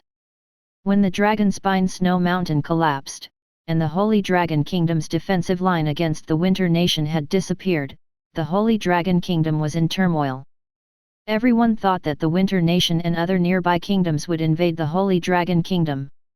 If the kingdom were in danger, he believed that King Landar III, who valued profit above all else, would not kill him even if he wanted to. However, King Landar III had appeared way too early, and Watson had no choice but to change his plan. Instead of relying on a threat toward the kingdom, he had to rely on himself. King Landar III would not kill him, and killing his family and friends would only make him furious. Furthermore, the king would not be assured of the power he had if he did not kill him. Therefore, Watson could only hand the resources he had obtained and pretend to be King Landar's ally. "Black Emperor, please don't be angry. It's all Veronica's fault. If she hadn't insisted on dressing up to please you, we wouldn't have gone along with her." Bashir swallowed his saliva. Obviously, he was frightened by the furious Watson. "Bashir, you're pushing the blame onto me? You have the nerve to blame me?" "Yes, I dressed up to meet the Black Emperor, but I did not kill a dragon. The reason King Landar III found this place so quickly was that you caused the kingdom to lose a huge dragon." Veronica did not want to be outdone by Bashir's rebuke, which made Bashir look embarrassed. His voice weakened. "How would I know that dragon was from the Dragon Knights? No name was written on it." "Bashir, that's what you always do. Once you get complacent, you forget everything and lack common sense. If someone should take responsibility for this matter, it must be you," Veronica said. Bashir's expression darkened. Veronica did not stop talking until Bashir could no longer raise his head. Other than Bashir, the other person responsible is Klein. He was the one who suggested that all of us meet with the Black Emperor, and he gave everyone 10 minutes to think of a way to make the Black Emperor happy. If it weren't for Klein, everyone wouldn't have appeared around the Holy Dragon Tavern together, much less compete, resulting in such a huge mess. If it weren't for that, I would be enjoying a leisurely afternoon date with the Black Emperor. Veronica, according to what you said, the rest of us can't be with the Black Emperor? Only you can be with him? What kind of logic is that? If it were up to me, I wouldn't blame others. Everyone here is responsible for this matter. Your responsibility is greater than others, Elvin said. Stop arguing. What's the point of saying that now? Think about what you'll do in the future. We became the leaders of the underground forces because we hated the kingdom and the king. Now that the king has joined the Severed Fingers gang, it's better for us to die than to listen to the king's orders. Amun interrupted the quarrel with a frown. As the leaders of the underground forces, they were mostly hooligans or orphans who had climbed up step by step. Therefore, they were used to seeing the dark side of the kingdom and did not have a good impression of the king. On the contrary, a leader like Watson, who used his strength to conquer them, was more aligned with their aesthetic standards. If it doesn't work out, then let's fight it out with the king. The Black Emperor has a potion that can allow people to advance to the Platinum tier, and he can even create Starlight tier weapons and armor. With those things, we must be able to defeat the king's army. Bashir waved his fists, his face was fierce. Bashir, I just said a few words to you, and you've gotten complacent again. Do you think that the kingdom is so easy to defeat? The imperial guards in the capital are at least 100,000 men strong. Furthermore, if we can't eliminate those troops quickly, the entire kingdom will send more troops to surround us. At that time, we won't be able to escape even if we want to. We'll just be sitting ducks. Furthermore, it's not like the kingdom doesn't have any platinum tier elites. Some families even have a large number of diamond tier holy relics. Although they're not starlight tier, they're enough to deal with us. Veronica is right. The exact strength of the kingdom is unknown. In addition, the king is an unfathomable person. The chances of us losing the war is even higher. In any case, I've already sworn allegiance to the king. He won't make a move against us for a short period of time. Now, we only need to deal with matters that the king has given us. At the same time, we just need to do what I've previously arranged. Watson tapped the table with his finger. Black Emperor, is that all right? At that moment, Klein, who had been silent all that while, said, since the king has already joined us, it's impossible to eliminate him. However, we can start the meeting in secret at another stronghold. For example, we can use that place as a stronghold for the meeting. If there's anything that we don't want the king to know, we can go somewhere else instead. That's a good idea. Everyone's eyes lit up when they heard Klein's suggestion. Klein, your thinking is too simple. First of all, the king has spies all over the kingdom. If we go somewhere else discreetly, he'll know about it eventually. Under such circumstances, even if I don't trigger the punishment of the soul contract, the king will still suspect me. I've already betrayed him, but I'm not being punished. That will cause the king not to trust us. Secondly, even if we can avoid the king's spies, you should not remember the content of our conversation. The king might summon you to the palace and use magic to probe your memories. I know of several types of magic that can probe people's memories. There are even a few types of enchantment magic that can turn those who are affected into puppets that can be manipulated. In conclusion, there's no need to change the venue for discussion. Our original plan is the same regardless of whether or not the king joins us. But now that he has, we'll only be taking a portion of the profits we earn. There's no need to worry about that. Watson looked at everyone as he rejected Klein's idea. After he said that, everyone fell into deep thought before they sighed and said, yes, Black Emperor. After this incident, all of you should have more or less learned your lesson. You should know that even if you have the strength, you should keep a low profile. Furthermore, all of you don't have much strength at the moment. From the next meeting onward, the king will join us. When the time comes, even if you have any ulterior motives, you should hide them well. I won't be able to save you if the king decides to kill you. Do you understand? Watson used his combat aura to ask the last sentence. His voice reverberated in the room. The vibrating air buzzed, and a terrifying aura spread from his body without any concealment. It terrified the higher UPS. Were they ashamed? They had only wanted to perform well in front of Watson. They did not expect to put Watson in such a difficult position. They were too useless. Just as everyone thought that, Watson suddenly stood up. He smiled and said, "I've already said what I should to reprimand you. I believe that you won't do it again in the future. There's one more thing I must say. The red wine and the sun and moon gems that Count Grey prepared for me made my friends very happy after eating them. The dragon meat that Basher cooked was also very delicious. Thank you for making those for me. Black Emperor, you flatter us. It's our fortune to be able to make you feel happy." Count Grey and Basher did not expect Watson to praise them after the meeting ended.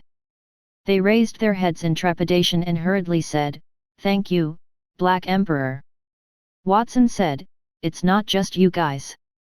The quiz that Klein set up motivated everyone to deposit money in our bank, and it also made me famous. You're really thoughtful. There's also Marcus. You must have spent a lot of money to get me that diamond tier relic." Watson turned his head to glance at the others. Klein and Marcus had awkward looks on their faces as they scratched their heads in embarrassment. "Lord Black Emperor, you flatter us. We did not do such a great thing." Finally, Veronica. "Although you rushed into the private room dressed like that and asked for my autograph, which made the atmosphere very stiff, that outfit suits you well, and I'm pleased to have fans who worship me. I just hope that your acting skills will be more natural next time. As for the rest of you, whether you've prepared something or not, or if you haven't prepared a surprise, I'm grateful for your kindness and thank you for them too." Watson placed his hand on his shoulder and bowed to everyone there. His actions stunned everyone in the room. Then, they pursed their lips tightly, and their eyes became moist. They had not expected to cause so much trouble for Watson. Watson did not criticize them, and he also thanked them warmly. They felt as if they could cry. The rewards and punishments were clear, and he would not vent his anger on his subordinates. What a gentle superior he was. "Basher, you're really something. A grown man is actually shedding tears. How embarrassing." Veronica glanced at Basher and snorted disdainfully. "D***mn it, Veronica. Don't say those useless things to me. I have sand in my eyes, understand? D***mn it, the wind in the conference room today is too strong." The meeting room was calm, and there was not a hint of wind at all. Basher rubbed his eyes as he said that the corners of his eyes were red. As the leader of the Severed Fingers, he could not have gotten to where he was today without his own hard work. Before he became the upper echelon of the Severed Fingers, he was just a small hooligan. He had no family in the King's City. Every day, he would either beat people half to death or be beaten half to death. No higher UPS had ever been so concerned about him, not even once. Veronica, who was laughing at Basher, was not doing much better herself. Tears welled in her bright and beautiful eyes. She knew that beauty was a weapon. Even though Watson had given her many benefits and was a generous and promising higher-up, she still could not help but want to use her weapon to attack Watson in exchange for more benefits. Originally, in her opinion, Watson was no different from those higher UPS with severed fingers that she had accompanied before. It was just that the former would look at her with a vicious gaze when he saw her, wishing that he could strip her of her clothes on the spot, while the latter pretended to be reserved. Every time they looked at her, their eyes were clear. However, as long as they were in bed, it was not only the wolf with a fierce look, but also the meek sheep. In the end, they were all the same. Veronica had once thought so, but now she suddenly felt how stupid that idea was. Watson was different from the people she had met before. Watson's actions at that moment proved how special he was. Not only were Veronica and Basher, but the Severed Fingers upper echelons present were more or less moved. Some of them had submitted to Watson from their hearts, while others were forced by Watson's strength. As for now, their sincerity has taken up the majority. That's all I have to say. I hope that the members of the Severed Fingers will continue to work hard and make the Severed Fingers better and better. Black Emperor, please rest assured. We will definitely not let you down." After cheering everyone on, Watson flashed and used teleportation to disappear on the spot. Many of the higher ups of the Severed Fingers gang waited for Watson to leave for a long time. Their expressions were still somewhat excited. *****.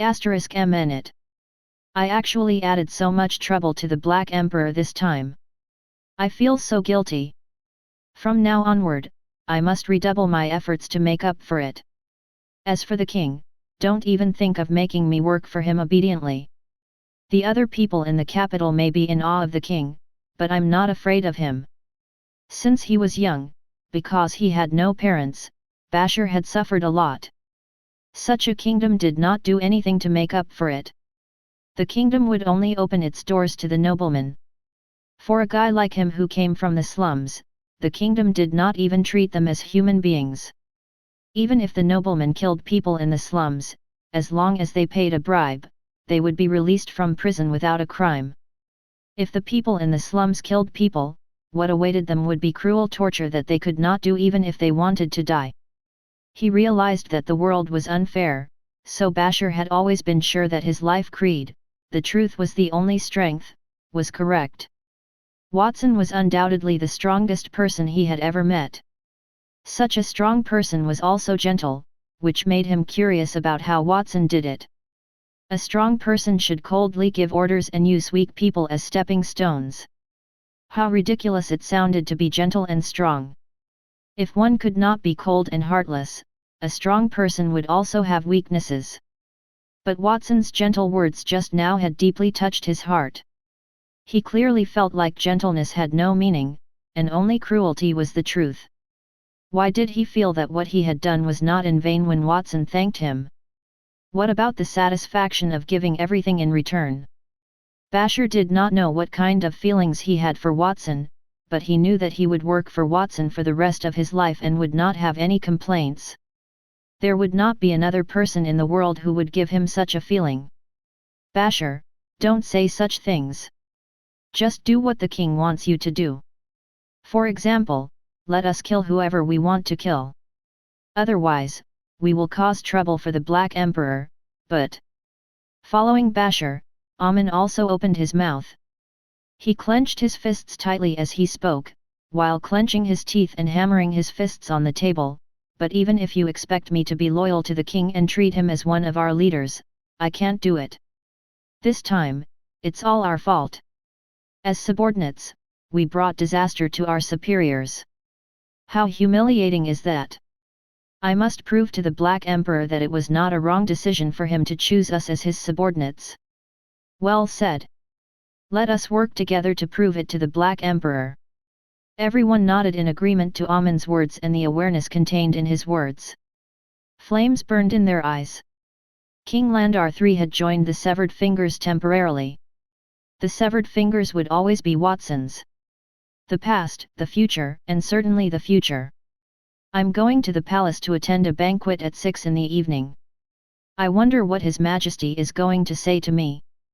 I hope it's not something I don't want to hear." Watson was currently on his way back to the Sword Saint's courtyard, muttering to himself. When he had just left Count Grey's manor, he had specifically instructed the members responsible for transporting the Severed Fingers to transport the gold coins, a portion of the Sun and Moon gems, and a platinum tier item to the palace. Actually, it's not without benefits to have King Landar III join the Severed Fingers gang. First, with the help of King Landar III, no matter how big the business of the Severed Fingers gang is, no noble would dare to make things difficult for it. The Sun and Moon wine that the Severed Fingers gang had just launched into the market had not made much profit yet. After all, there was more than one wine merchant in the kingdom. If the wine monopolized the market too much, and the wine could not be replicated, it was hard to guarantee that other people would not unite and suppress their trade. It was the same with the platinum tier weapons. Therefore, that problem would not exist since King Landar III had joined them. After all, no matter how powerful the kingdom's noblemen were, even the three archduke families would not dare to oppose the king, would they? Other than that, there is another benefit to having the king join the Severed Fingers gang. Once the king is familiar with the Severed Fingers gang, he will understand how convenient it is to do things with the Severed Fingers gang. That way, when the king gives the order to the Severed Fingers, I will also be able to know what orders His Majesty has given. It is equivalent to me opening up the resources in my hands to the king, and at the same time, the king will also hand over a portion of the information to me in a transparent manner. Watson rubbed his chin, thinking about what he should do next. Now, I can only decide what to do next after the banquet tonight is over and what His Majesty wants to say to me. It seems that I can only wait until tonight to make a decision. After all, that was the first time I had attended a banquet hosted by the king. In order to not lose any respect for my two masters, I'd better make a decent set of clothes. With that thought in mind, he turned around and walked toward the direction of the clothing store. He decided to buy a few cheap gowns from the clothing store and go back to fuse them into a decent set of clothes. Perhaps it was because he was looking forward to it, but time passed very quickly. In the afternoon, Watson was wearing a platinum gown and standing in front of the palace gate. Beside him were Antonio, Reed, and Christina. Antonio and Reed were both in formal wear, while Christina was wearing a red gown. Her chest was very low, revealing half of her body. Her slender arms gently rested on Watson's hands. Combined with her yellow hair and pink face, she looked very attractive. The banquet organized by King Landar III was naturally grand. Other than Watson, all the other ministers and nobles in the capital were invited. At that moment, those people came down from the gorgeous carriages and were discussing the purpose of the king's banquet animatedly at that time. Watson, when you enter the banquet later, try not to speak carelessly. Master Antonio and I will handle everything. I don't know why His Majesty has specifically asked Watson to attend the banquet at this time. Don't let Watson perform a great battle against the unicorn like before. Reed and Antonio were different from the excited nobles around them. They appeared a little anxious. Just a few hours ago, Watson had brought dozens of sets of clothes home and fused them into platinum-tier gowns. He also told them that His Majesty the King was inviting them to a banquet in the evening and specifically asked them to go over. Not long after he told them about that matter, the Sword Saints' courtyard received an invitation from the king. The joy they felt had cooled because of the king's invitation, especially Reed. If Antonio had not told him about the conflict between Watson and the king, he might have felt happy about that invitation. However, at that moment, he could only worry. He did not know what His Majesty had prepared to deal with Watson. A genius like Watson could change the situation of the world as long as he was alive. He would not let Watson die so early. After all, he had already placed all his hopes for the future on Watson, just like Antonio. Watson thought that his two masters did not look right, so he comforted them. "Masters, why are you so sad at the banquet? Is there something troubling you?" He did not tell the two masters that he had grasped the severed fingers and reached an agreement with His Majesty because the fewer people who knew about that, the safer it would be.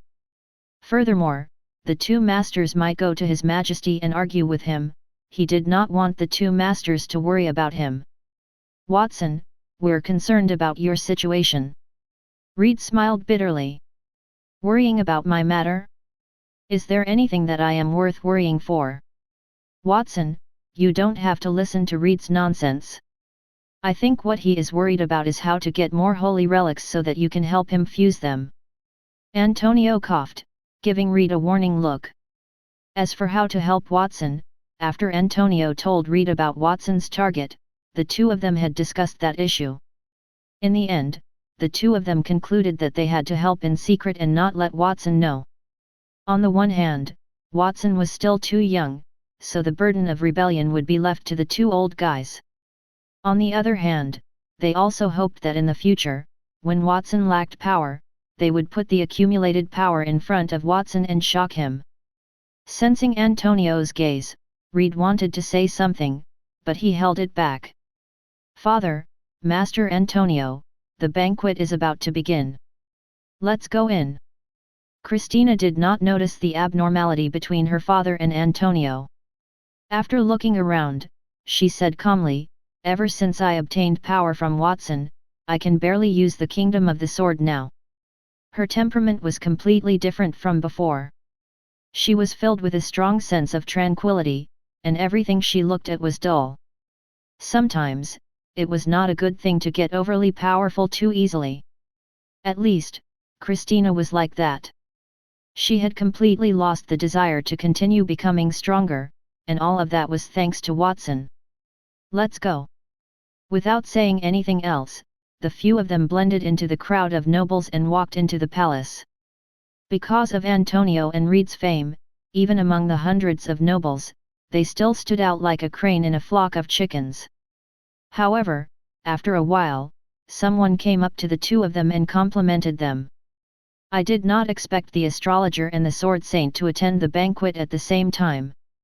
We are really honored. After all, the two of you are usually not interested in such things. This must be Watson. I heard that his talent is higher than that of all the young masters of the noble families in the capital. Now, it seems that that young man is indeed a talented person with an extraordinary bearing.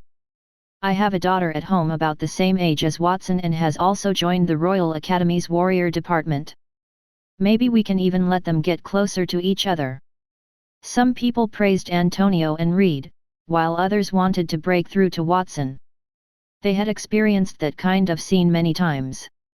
While Watson put on an aloof look, his gaze had been locked on the deepest hall, searching for the Emperor's figure. Soon, he saw the Emperor and Hone walk out of the hall as if they were also looking for him. King Landar Ii's gaze swept across the crowd. After meeting him, he revealed a satisfied expression, and the corners of his mouth rose slightly. Hone, who was walking through the hall, also looked over with a strange gaze. At that moment, Watson felt a third gaze on him, and he subconsciously turned his head. Only then did he realize that, a little girl standing beside Hone. She was about 11 or 12 years old, and her golden hair was braided into two ponytails that hung down to both sides of her body. She wore a white princess dress, and her golden red eyes were diamond-shaped, like the stars. Her gaze was filled with a condescending air. King Landar Ii's sense of presence was too strong, and the girl was short, so Watson did not notice that girl before that. However, after seeing her, he found that that girl had a special eye-catching quality that made people unable to avert their eyes. As if she noticed Watson noticing her gaze, the condescending air in the girl's eyes became even stronger. She turned her head and looked elsewhere. "That girl is standing next to the king. Is she his daughter? I heard that the king has 3 princes and a princess. That should be the little princess, right?" While Watson was guessing in his heart, Christina, who was next to him, also looked in the direction of King Landar III. When she saw the girl, she said, "I can't believe that even the youngest princess, Princess Kiana, who is known as the Golden Dragon Princess, is here. Everyone knows that the king loves the youngest princess the most. Since she is here, this banquet must be significant to the king." "It is as I expected, she is the youngest princess," Watson muttered in his heart. As for why that princess was looking at him with that kind of gaze just now, he did not quite understand. "Everyone, thank you for coming to attend my banquet despite your busy schedule. This banquet has one purpose, and that is that the Royal Academy will start its semester in a little more than a day. Among the students that the Royal Academy recruited this time, I have heard of many geniuses. For example, Augustus, the genius from the Campbell family." Seeing that most of the noblemen had arrived, King Landar III had invited everyone into the main hall. He walked toward the high throne in the main hall and sat down. Beside him were the little Princess Kiana and General Hone. King Landar III looked downward and spoke in a loud voice. His voice was filled with pressure as it spread throughout the main hall. When he mentioned Augustus, he paused. The noblemen turned their heads one after another, and their eyes gathered in the direction of the Campbell family. They saw that the Campbell family was led by Armand, and his 3 children, Newman, Maggie, and Freya, were all there. Behind the 3 of them were the younger generation members, Augustus, Lily, and the others. Augustus stepped out of the crowd when the king called out his name. It was not appropriate to say that. To be more precise, he was in a wheelchair and was pushed to the front. Is that Augustus, the one who claims to be the strongest among the Campbell family's younger generation? Why is he in a wheelchair? When the surrounding people saw Augustus' appearance, they could not help but talk about it. Don't you know? I've heard some rumors. They said that Augustus had a conflict with Watson in the Holy Dragon Tavern. In the end, Watson crippled him and hung him on the signboard. If it weren't for General Hone's timely rescue, Augustus' life might have been in danger. Furthermore, Watson was completely fine after hitting Augustus. I wonder how the Campbell family can endure it. The people who knew about it explained it to the people around them. Although no one dared to say anything about what had happened in the Campbell family, the battle between Watson and Augustus had begun in the Holy Dragon Tavern. As a result, even if the Campbell family ordered people to keep quiet, they could not stop the news from spreading. At that moment, Augustus was sitting in a wheelchair. He felt extremely humiliated when he heard the crown discussing him. He struggled to get up from the wheelchair and said, "Your Majesty." He was not the craziest genius in the kingdom. Since he had his leg broken by Watson, he was more like the most sullen genius in the kingdom. "Augustus, I heard that you haven't been feeling well recently. I will allow you to sit as you pay your respects to me." King Landar III waved his hand at Augustus, indicating that Augustus did not need to stand up. "Thank you, Your Majesty." Augustus sat back down, facing his head and staying in the middle of the hall. At that moment, King Landar III continued to call out names.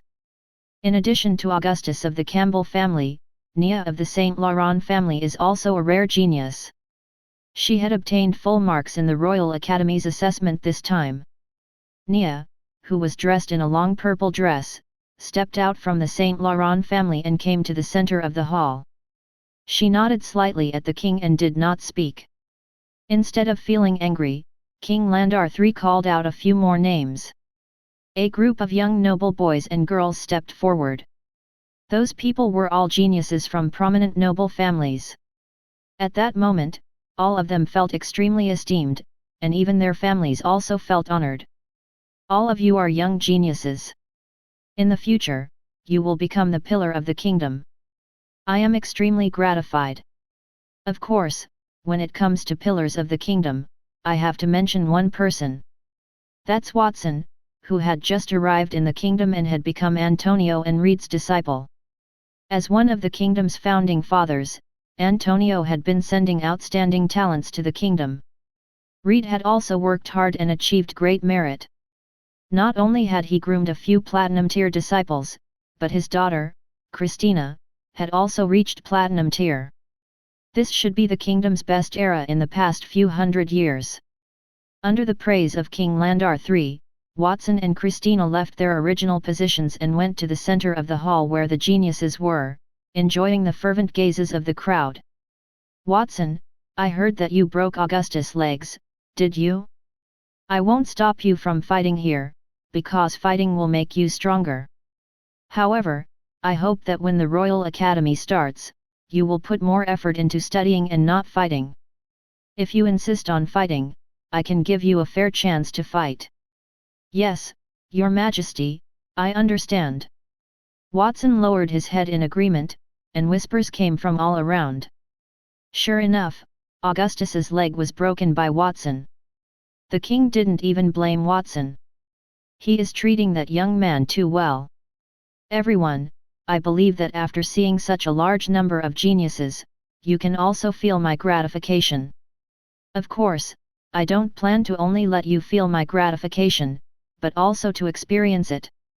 Everyone must be tired after hearing so much. Let's distribute the snacks that I have prepared for all our future pillars." King Landar III clapped his hands, and a guard immediately walked out from the back of the main hall. He held a huge tray covered with a red cloth in his hand. Under everyone's puzzled gazes, the guard opened the tray in his hand to reveal bright red and white fruits, and a refreshing fragrance instantly filled the entire hall. These are the sun and moon gems. They are produced in the forest of eternity in the south, and it took me a lot of effort to get them. If you eat one, you will be able to advance from an ordinary person who knows nothing to a gold tier elite and awaken your light or dark elemental cultivation talent. I could not bear to consume those fruits. After all, I am already very old, and it is useless for me to cultivate now. Therefore, I decided to give all these fruits to these geniuses. I hope that after you consume these fruits, your strength will improve, and you will be able to bring out more light and heat for the kingdom.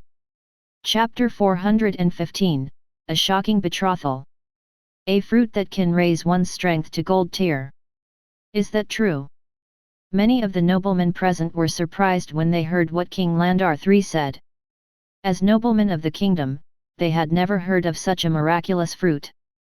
Even if it were a gold tier potion, it would only raise a silver tier elite by a notch, giving them a chance to advance to gold tier. His Majesty said so, how could it be wrong?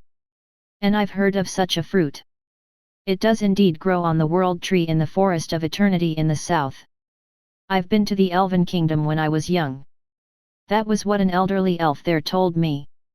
I don't know about the sun and moon gems, but I know that recently, a wine called the Sun and Moon wine has appeared in many taverns in the kingdom. After drinking that strange wine, one's strength will increase. I wonder if it has something to do with those two fruits. Some were puzzled and some were more familiar with that matter. They stood out to help explain that. As they looked at the sweet gemstone-like fruits in the guard's hands, their faces revealed a look of desire. The guard very quickly brought the fruits to Watson and the other geniuses. Their faces were also filled with doubt and anticipation. "Thank you for the gift, Your Majesty." One of them picked up the fruit and took a bite. Then, a powerful aura suddenly appeared on their body. After consuming the sun fruit, 4 wings grew out of his back, along with his fire and light elemental combat aura wings. The 4 wings flapped gently behind his back, bringing with them combat aura ripples that shook the air. "I've advanced to gold tier, and I have also grasped the light elemental combat aura." The youth looked at the light elemental combat aura wrapped around his fingers with surprise. With someone taking the lead, the remaining geniuses ate the sun and moon gems. Each of them exuded either light or dark elemental combat auras. For a moment, the entire hall was filled with exclamations. Augustus was sitting in his wheelchair. He also picked up a sun gem and placed it in front of him to size it up. The fragrant smell and the alluring gem-like luster made him bite down on it. Juice slid down his throat. His broken limbs had yet to recover. The sun gem had entered his stomach, his legs, which he could not stand on, began to heal. A powerful force supported him in standing up from where he was. That fruit contains such powerful vitality. Even though it has not improved my level, it has healed my injuries, which I would have needed a few months to heal. And just as His Majesty said, I have awakened a light elemental combat aura. Now, I have become a warrior with both light and fire elements. When he sensed the new combat aura surging in his body, Augustus could not help but feel surprised. The light elemental combat aura had increased his strength by several times. He raised his head. He realized that Nia, from the Saint Laurent family, had also eaten a moon fruit. A dark magic luster appeared on her body. It was obvious that she had also awakened her dark elemental talent. It is as expected of His Majesty to be able to get such a precious thing and give it to us. The king too generous. The king had given them those fruits as he deemed that they were no longer suitable for him. Augustus could not help but feel excited. The king truly loved the people as if they were his children. It was not only the geniuses who were excited, but even the noblemen gasped as if Emperor Cluck were crowing. Many people had envious expressions in their eyes. If the king had not explicitly asked the geniuses to eat those fruits, they might not have been able to resist snatching those fruits and eating them for themselves. Those children were lucky enough to eat those fruits, and their families were glad. Other families were almost driven mad with envy. King Landar III, who was sitting on the high seat, looked satisfied. Watson had sold those fruits for wealth, but he was different. He gave them away for favors and gratitude. Most of the noblemen present were grateful to him, and those geniuses who had eaten the sun and moon gems would work for him in the future. The king looked in Watson's direction. He found that everyone had eaten the sun and moon gems, but Watson was staring at the fruit in front of him without moving, so he said, "Watson, what's wrong? Why don't you eat the fruit I gave you? Is it not to your liking, or do you doubt the truth of what I said?" "Your Majesty, of course, I don't doubt your words. I'm not eating the sun gem, not because it doesn't suit my appetite, but because it's useless to me, so I'm not eating it." Watson smiled. That was one reason he made it up casually. The truth was that he could eat the fruits every day when he was on Mount Creation. Furthermore, the fruits on the Mount of Creation were different from those there. Considering the storage time, he had chosen those that were not fully ripe. He was used to eating ripe fruits, so he did not want to eat those. However, he could not say that to the king, who was obviously using the sun and moon gems to show off in front of the noblemen. If he messed up the king's plan, the other party would definitely not take it well. "Watson, if that's the case, you can choose not to eat it. However, there's no reason to take back what you've been given. That sun gem is yours. You can choose to eat it when you want to or give it to someone else." The king waved his hand, seeing that Watson was not interested, and knowing that Watson might have eaten his fair share. "Thank you, Your Majesty." Watson pretended to nod respectfully and picked up the fruit in front of him. At that moment, he heard the labored breathing from around him. Many noblemen stared at the fruit in his hand. The geniuses who had eaten the fruit also looked at him. They licked their lips. Even if they had eaten one fruit, they still longed for the fruit in Watson's hand, especially those who had not eaten it before. It was a pity that it was a banquet organized by the king. Otherwise, those noblemen would have already made an open bid to buy the fruit from Watson. "How should we deal with that last sun fruit? We can give it to other people, but it is not appropriate to give only one to anyone. Perhaps we can take bids for that sun fruit. The lowest price is 1,000 gold coins. I will give it to whomever offers the highest price." "Watson, you really know how to act. This is His Majesty's banquet. If you don't eat that fruit, you're disrespecting the king. And you still want to sell it at a high price to other people? Do you have any respect for His Majesty?" Before the others could react, Augustus, who could stand up because he ate the sun fruit, had already sneered at Watson. He remembered how Watson broke his limbs. He had to mock the younger man when he saw his proud expression. After him, a few other noblemen followed suit. "That's right. His Majesty can't bear to eat that fruit himself, but he gave them to us. It shows just how much His Majesty loves us. If it weren't for His Majesty, we wouldn't have been able to eat that precious fruit, let alone sell it for wealth. To exchange His Majesty's generosity for money, Watson, you're really an idiot." "The king's generosity?" Watson rolled his eyes. If he had not given those things to the king, the ruler would not be able to do that at all. "Don't grumble in front of me. His Majesty just said that the sun gem is mine to use, so it is up to me whether I consume it or sell it to others. His Majesty hasn't said anything yet, so why do you have the right to speak? You might as well simply say that you don't want to buy it. If you don't want to buy it, I can sell it to others." "Wait, who said that we don't want to buy it?" "Watson, I want that sun gem. I'll pay 2,000 gold coins. Of course, I'm buying that gem to admire His Majesty's goodwill. I can't eat that gem for free."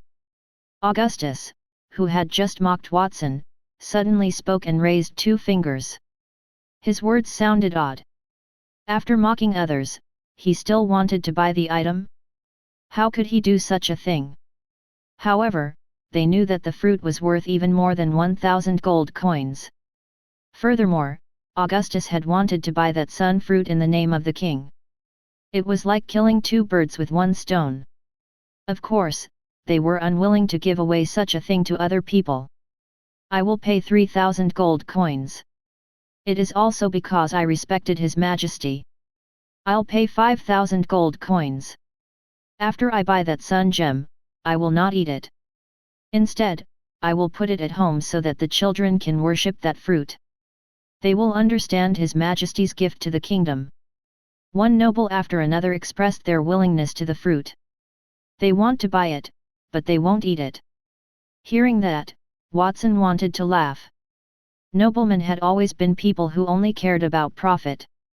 It would be strange if that group of people bought the sun fruit and did not eat it. They only said that to curry favor with the king. Even though he understood that principle, Watson did not intend to expose it. The highest price has already reached 5,000 gold coins. Is there any higher price? I bid 100,000 gold coins.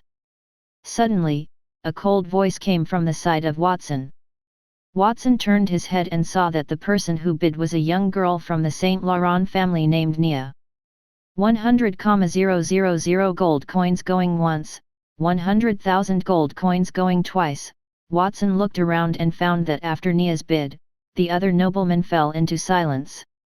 Firstly, they did not dare go against Nia, who was from an archduke's family. Another reason was that Nia's bid for 100,000 gold coins was too high. Charlotte, who had met Nia before, was also there. She was leaning close to Nia and whispering something into her ear. Apparently, Charlotte, who had eaten the moon gem, knew the magical effects of those two fruits, which was why she urged Nia to buy them at such a high price.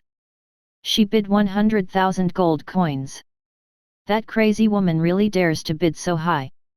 Augustus' eyes flickered, considering whether he should deliberately raise the price and let Nia buy them at a higher price.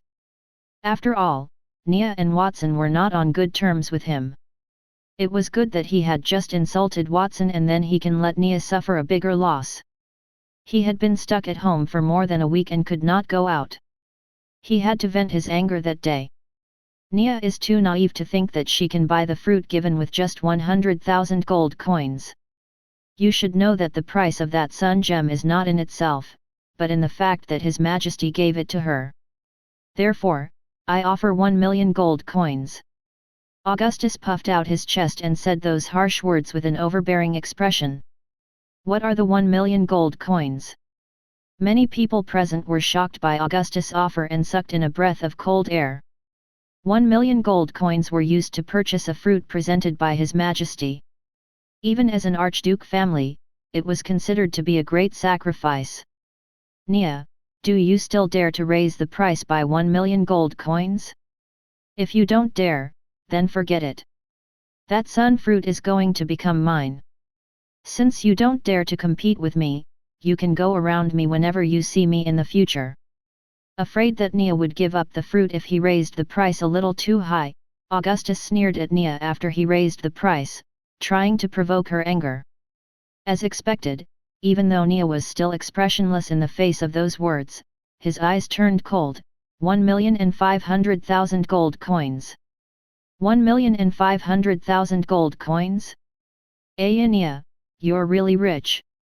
I can't compete with you, so I'll give that sun fruit to you. Augustus chuckled. He had given up. The surrounding nobles weren't fools. They could see that Augustus was deliberately raising the price to let Nia spend. However, that was the daily life of Campbell and the Saint Laurent family, so they could not interfere. 1,500,000 gold coins, anyone else?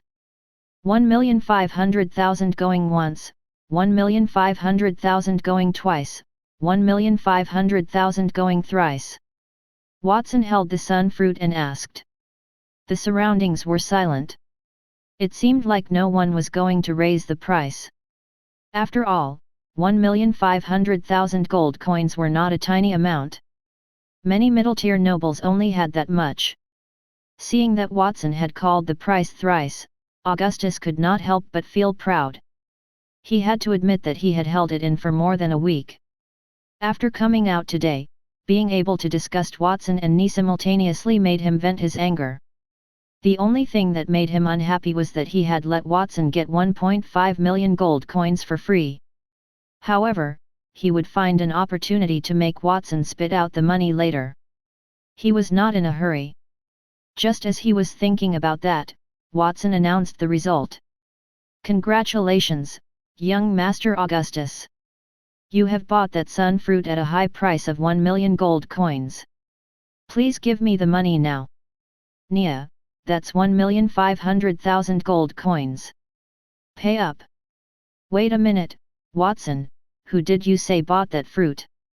Augustus had already foreseen Nia's extremely uncomfortable expression when she took out 1,500,000 gold coins. Suddenly, he realized that the buyer Watson mentioned was not Nia at all. "Yes, young Master Augustus, you don't have to doubt it. I am talking about you.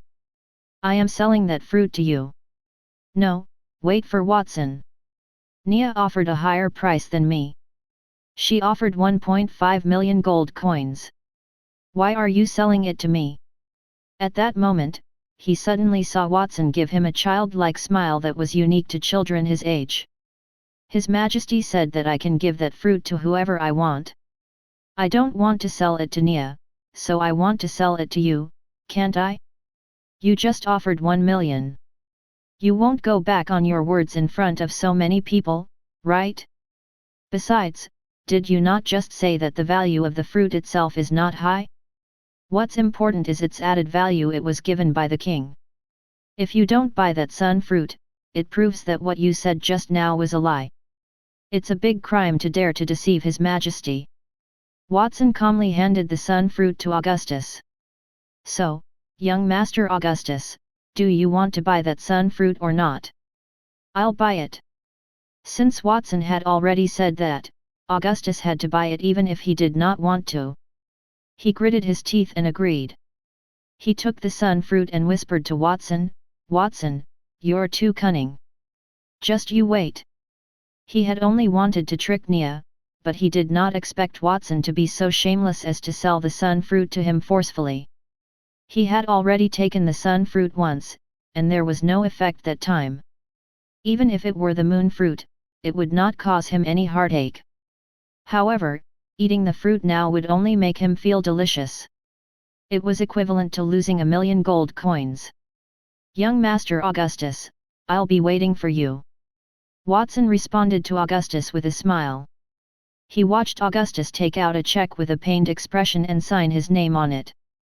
After handing it to him in front of everyone, Watson kept the bill and distanced himself from Augustus. "All right, since the pillars of the kingdoms have already eaten those fruits, I believe that you will definitely have higher and further achievements in the future. I hope that you will not disappoint me. What I prepared just now was the first act before the banquet. Next, I am preparing to perform the second act. Someone, bring those weapons over." Clapping his hands, the king gave orders from the high throne. The guard who was in charge of carrying the sun and moon fruits appeared once again. At that time, he was carrying a large box. Placing it in the middle of the hall, he opened the box. Immediately, more than 10 cold-looking weapons were revealed. Those weapons had a unique characteristic: they were all covered in a platinum luster and emitted a platinum aura that distorted the world. Platinum weapons? Are those all? Heavens, why are there so many platinum weapons in the kingdom? The number of those weapons is more than the total number of platinum weapons in the kingdom in the past, right? Seeing the platinum weapons in front of them, many nobles discussed animatedly. If they had only felt gratitude when King Landar III distributed the precious sun and moon fruits just now, then seeing those weapons at that moment, their appreciation turned into shock.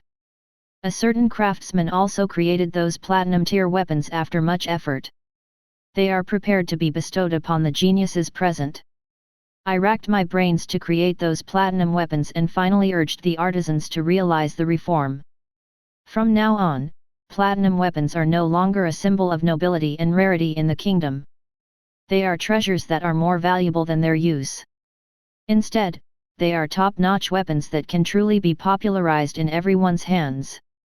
King Landar III's voice sounded at the right time, causing the many nobles present to be even more shocked. Some of them even knelt in front of the king in excitement. Your Majesty is wise. It's mind-boggling to think that Your Majesty would do so much in a place we don't know about. Just by relying on that attack that improved the production rate of platinum-tier weapons, Your Majesty is enough to be recorded in the annals of history and become an outstanding king comparable to past kings. Some of the noblemen who knelt were complimenting him, while others were also sincere. Previously, the impression of King Landar III in the hearts of everyone had always been that he was unfathomable and adept at using power. As for what outstanding contributions the king had made during his tenure, it did not seem like it. However, now that they saw platinum weapons, they understood their stupidity. King Landar III did not only want the throne, but he had also made contributions to the kingdom's people. As long as platinum weapons could be popularized, then the Holy Dragon Kingdom would be invincible in battles against other countries in the future. The enemy's armor would be shattered. The enemy's attacks could not even break the clothes of the soldiers of the kingdom. Such a battle could be won even if the generals closed their eyes and commanded. The kingdom's strength had significantly increased, and the day of expanding its territory was just around the corner. There's something wrong with those weapons. They don't seem to be made by any forging masters in the kingdom. Instead, they seem to be made by Watson. Looking at the weapons in front of him, Reed frowned and muttered to himself. Usually, forging a platinum weapon by a forging master required superb skills and a combination of good timing and geographical conditions. Therefore, the appearance of each platinum weapon was random, resulting in all kinds of strange platinum weapons. However, the platinum weapons in the box in front of him were exactly the same, as if they were carved from the same mold. According to Reed's knowledge, Watson was the only person who could do such a monstrous thing. Reed, it seems that you have also discovered it. That's right. Watson made those weapons. I doubt the things made by Watson would appear in His Majesty's place. Furthermore, His Majesty acted as if he had created those items.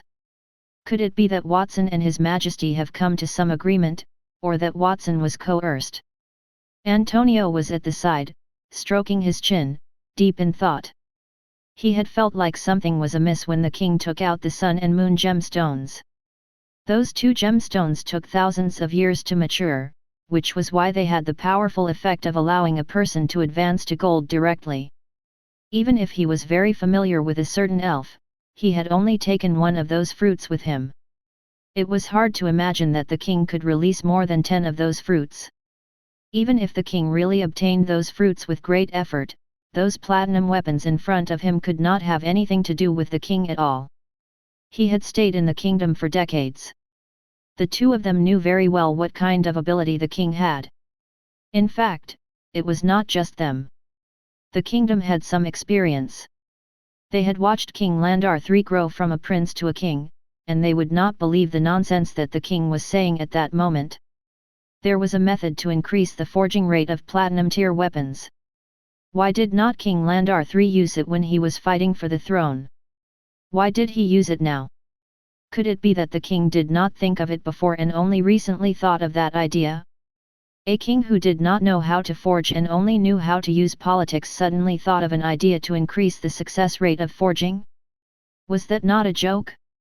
It should be that a capable person appeared by His Majesty's side and modified the success rate of the creation of platinum-tier weapons, allowing His Majesty to take credit for it. Many people were speculating, and at that moment, King Landar III, who had placed the platinum-tier weapons in the main hall, spoke up. Why are all of you so silent? Did my series of actions scare all of you? Don't worry, what will surprise all of you is still to come. Minister Barus, as the kingdom's finance minister, haven't you always complained about the kingdom's lack of funds and advocated reducing military expenses and even the royal family's living expenses? Yes, Your Majesty.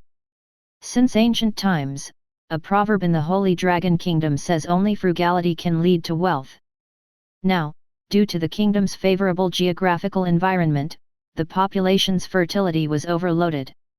Coupled with the warm climate, people's laziness was born.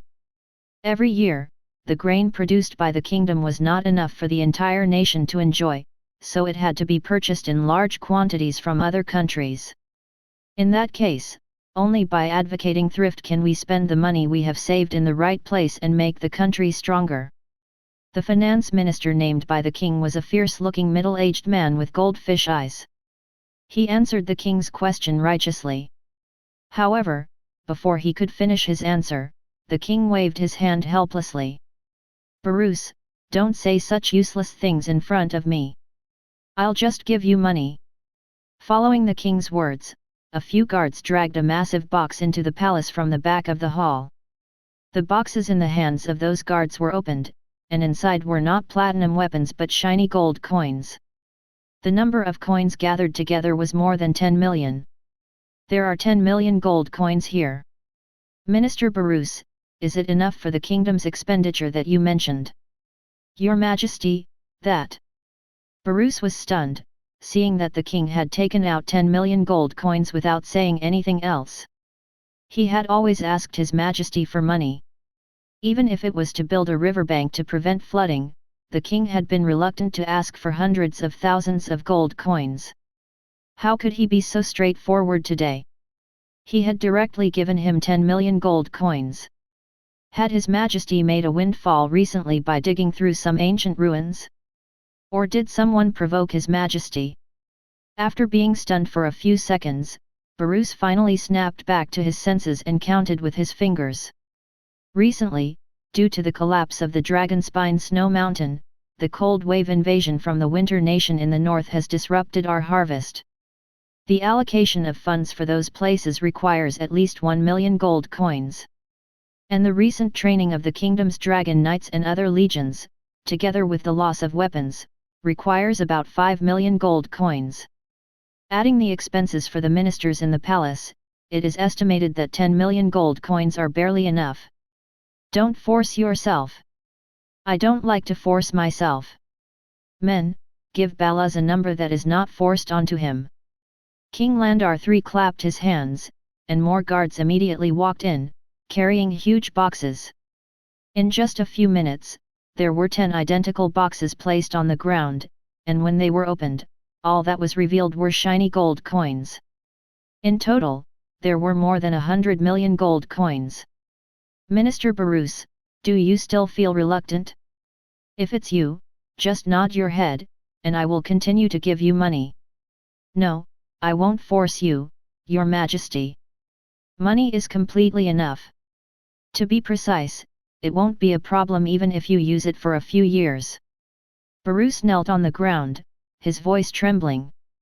Okay, then don't ask for money from me for a few years.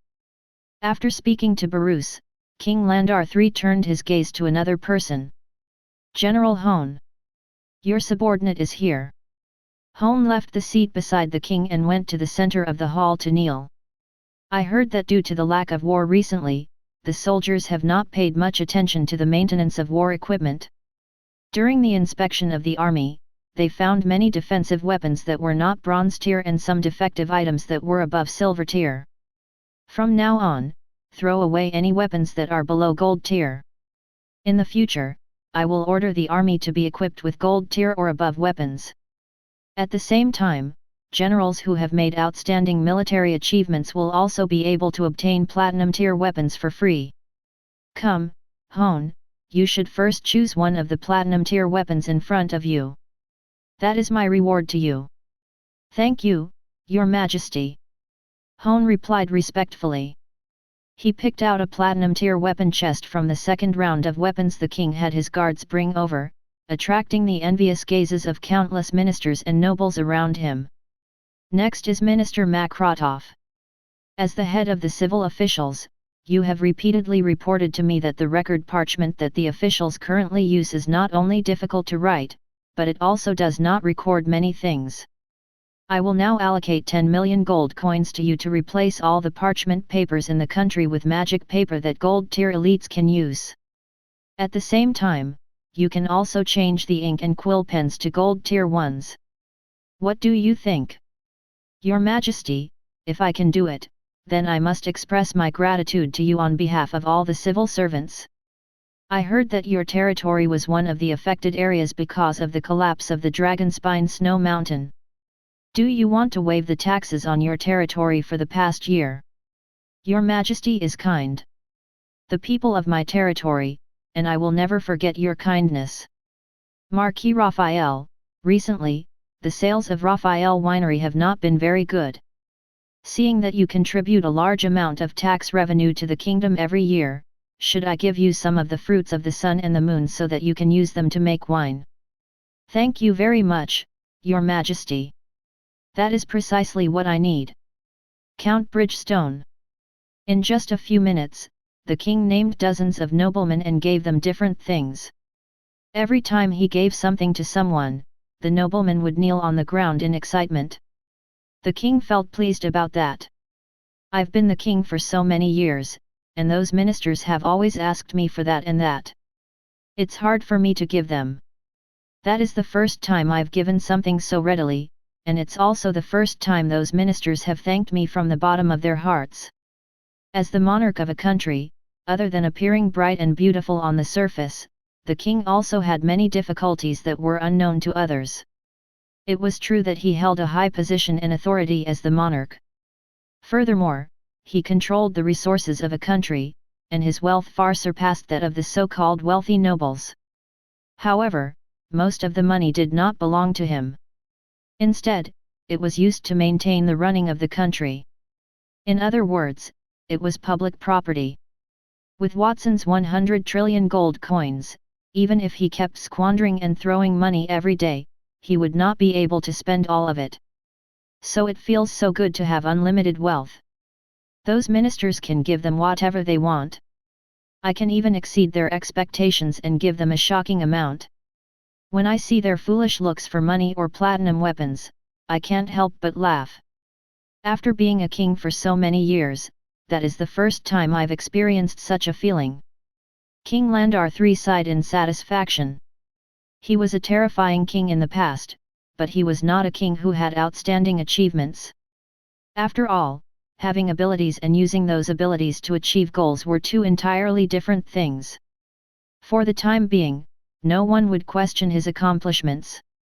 Just the amount of money he earned was more than all the previous kings combined. It was enough for him to go down in history and be immortal. The king was happy, but the noblemen and ministers below the stage were speechless. They finally understood that the king had suddenly held a banquet today and had specially sent invitations to every noble in the royal city. It seemed very serious. The purpose of that was not because the king suddenly had something urgent to announce, but because the king wanted to show off. The banquet was ultimately the king's show of pretentiousness. In a few minutes, dozens of aristocrats had been selected, and the king had already distributed hundreds of millions of gold coins worth of wealth. The aristocrats who had been named felt bitter in their hearts that they had become the king's stepping stones to pretentiousness. At the same time, they were somewhat happy. Those aristocrats who had not been named were full of envy, clenching their fists and looking forward to it. They did not mind being used by the king to show off. They were just afraid that the king would not be able to use them and let them lose that opportunity for nothing. That is my temporary reward for you. As long as you perform well, I will not mistreat anyone.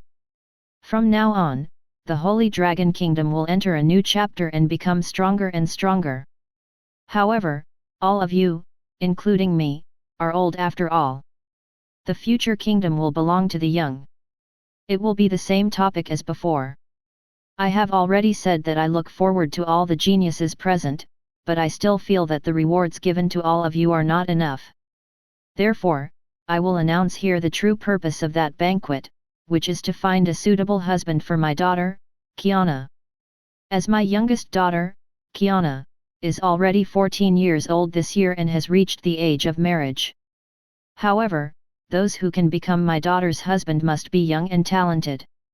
I hereby promise that the time will be set in 2 days.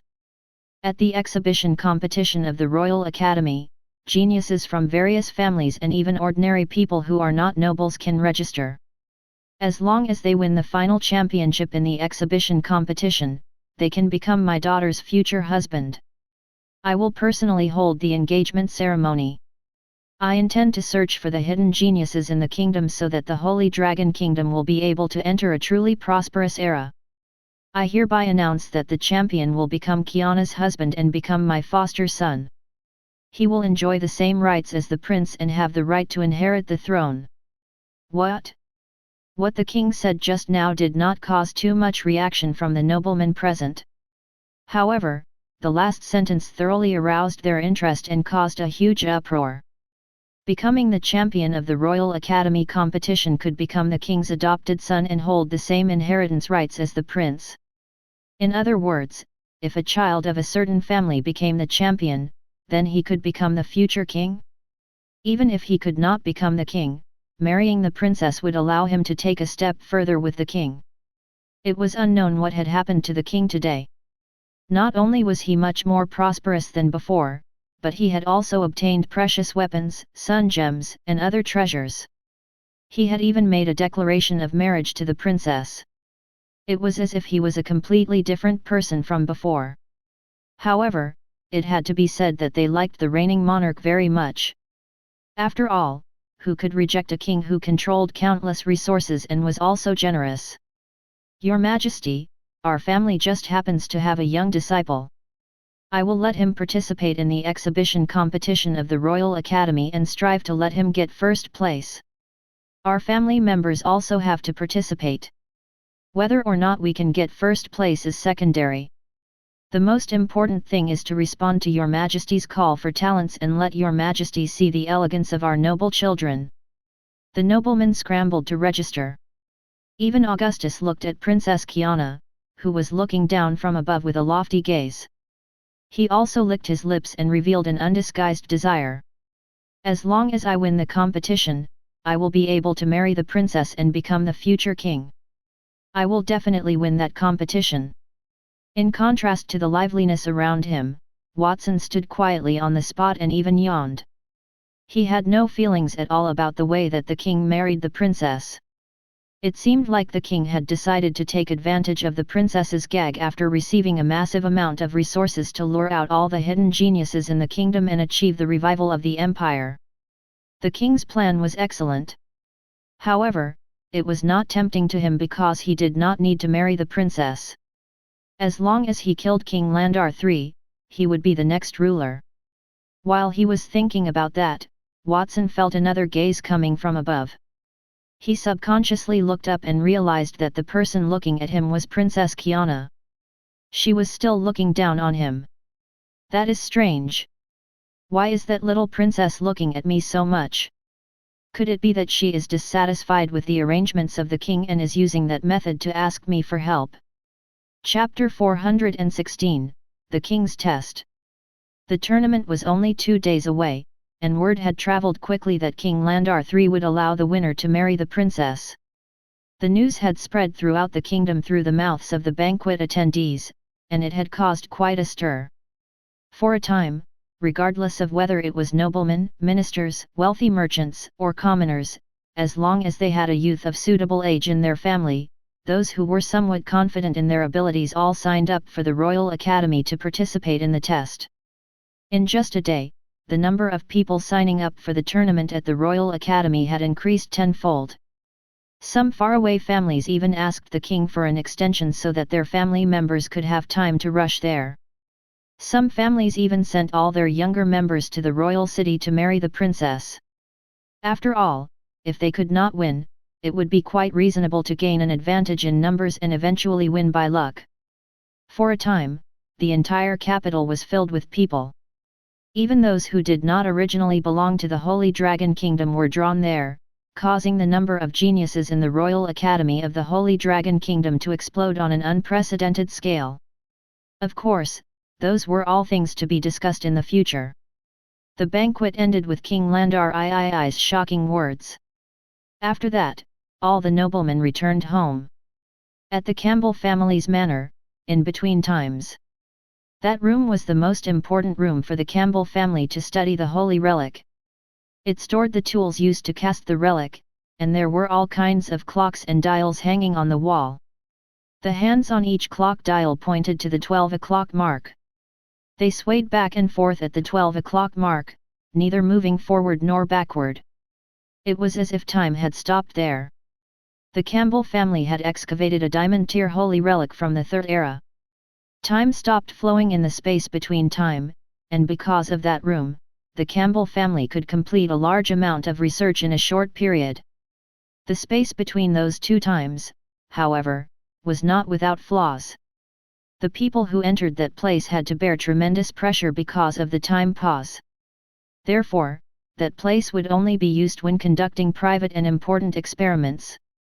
At that moment, Augustus was lying in the space. Amidst the stack of holy relics and various instruments, Armand, wearing a work uniform, was standing in front of him. He was looking at Augustus with a complicated gaze. "Augustus, are you sure you want to accept this surgery? Accepting this surgery means that you will fuse with the puppet, and from now on, you will become a half puppet and half human. You have to know that we developed the puppet modification surgery in recent years, and we only completed the first stage of the experiment." "Yes, grandfather, I will accept this experiment. Even if I lose part of my humanity after the experiment, as long as I can exchange it for enough power, I have no problem with that. Furthermore, the experiment is different from a complete one. I just need to replace parts of my body and turn them into parts of the puppet." Augustus lay on the bed calmly. However, flames were burning in his eyes.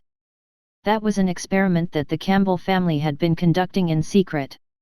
The experimental subjects were initially rats and some low-tier magical beasts, followed by vagrants and slaves. The purpose of that experiment was to verify the possibility of combining a magical tool with a human body. It was something they might be able to mass-produce. The Campbell family was able to create exquisite puppets because they had been experimenting on humans. However, that was the first time they had modified a member of their family. Faced with Augustus' determined gaze, Armand sighed again. "Your father was adamant in opposing this experiment. I don't think this experiment will be of any help to your future either. Once you accept the modification, even though you can obtain great power now, your limit threshold will be lowered." Augustus was the most talented genius in the Campbell family. He was already a peak gold-tier elite at a young age. He could even display the strength of a platinum-tier elite. Augustus would definitely reach the platinum tier in a few years. It was not impossible for him to become another sword saint or even surpass the diamond tier. However, if he accepted the experiment, the power of the puppet parts implanted in his body would be fixed. If he wanted to improve further, he would have to get more powerful parts.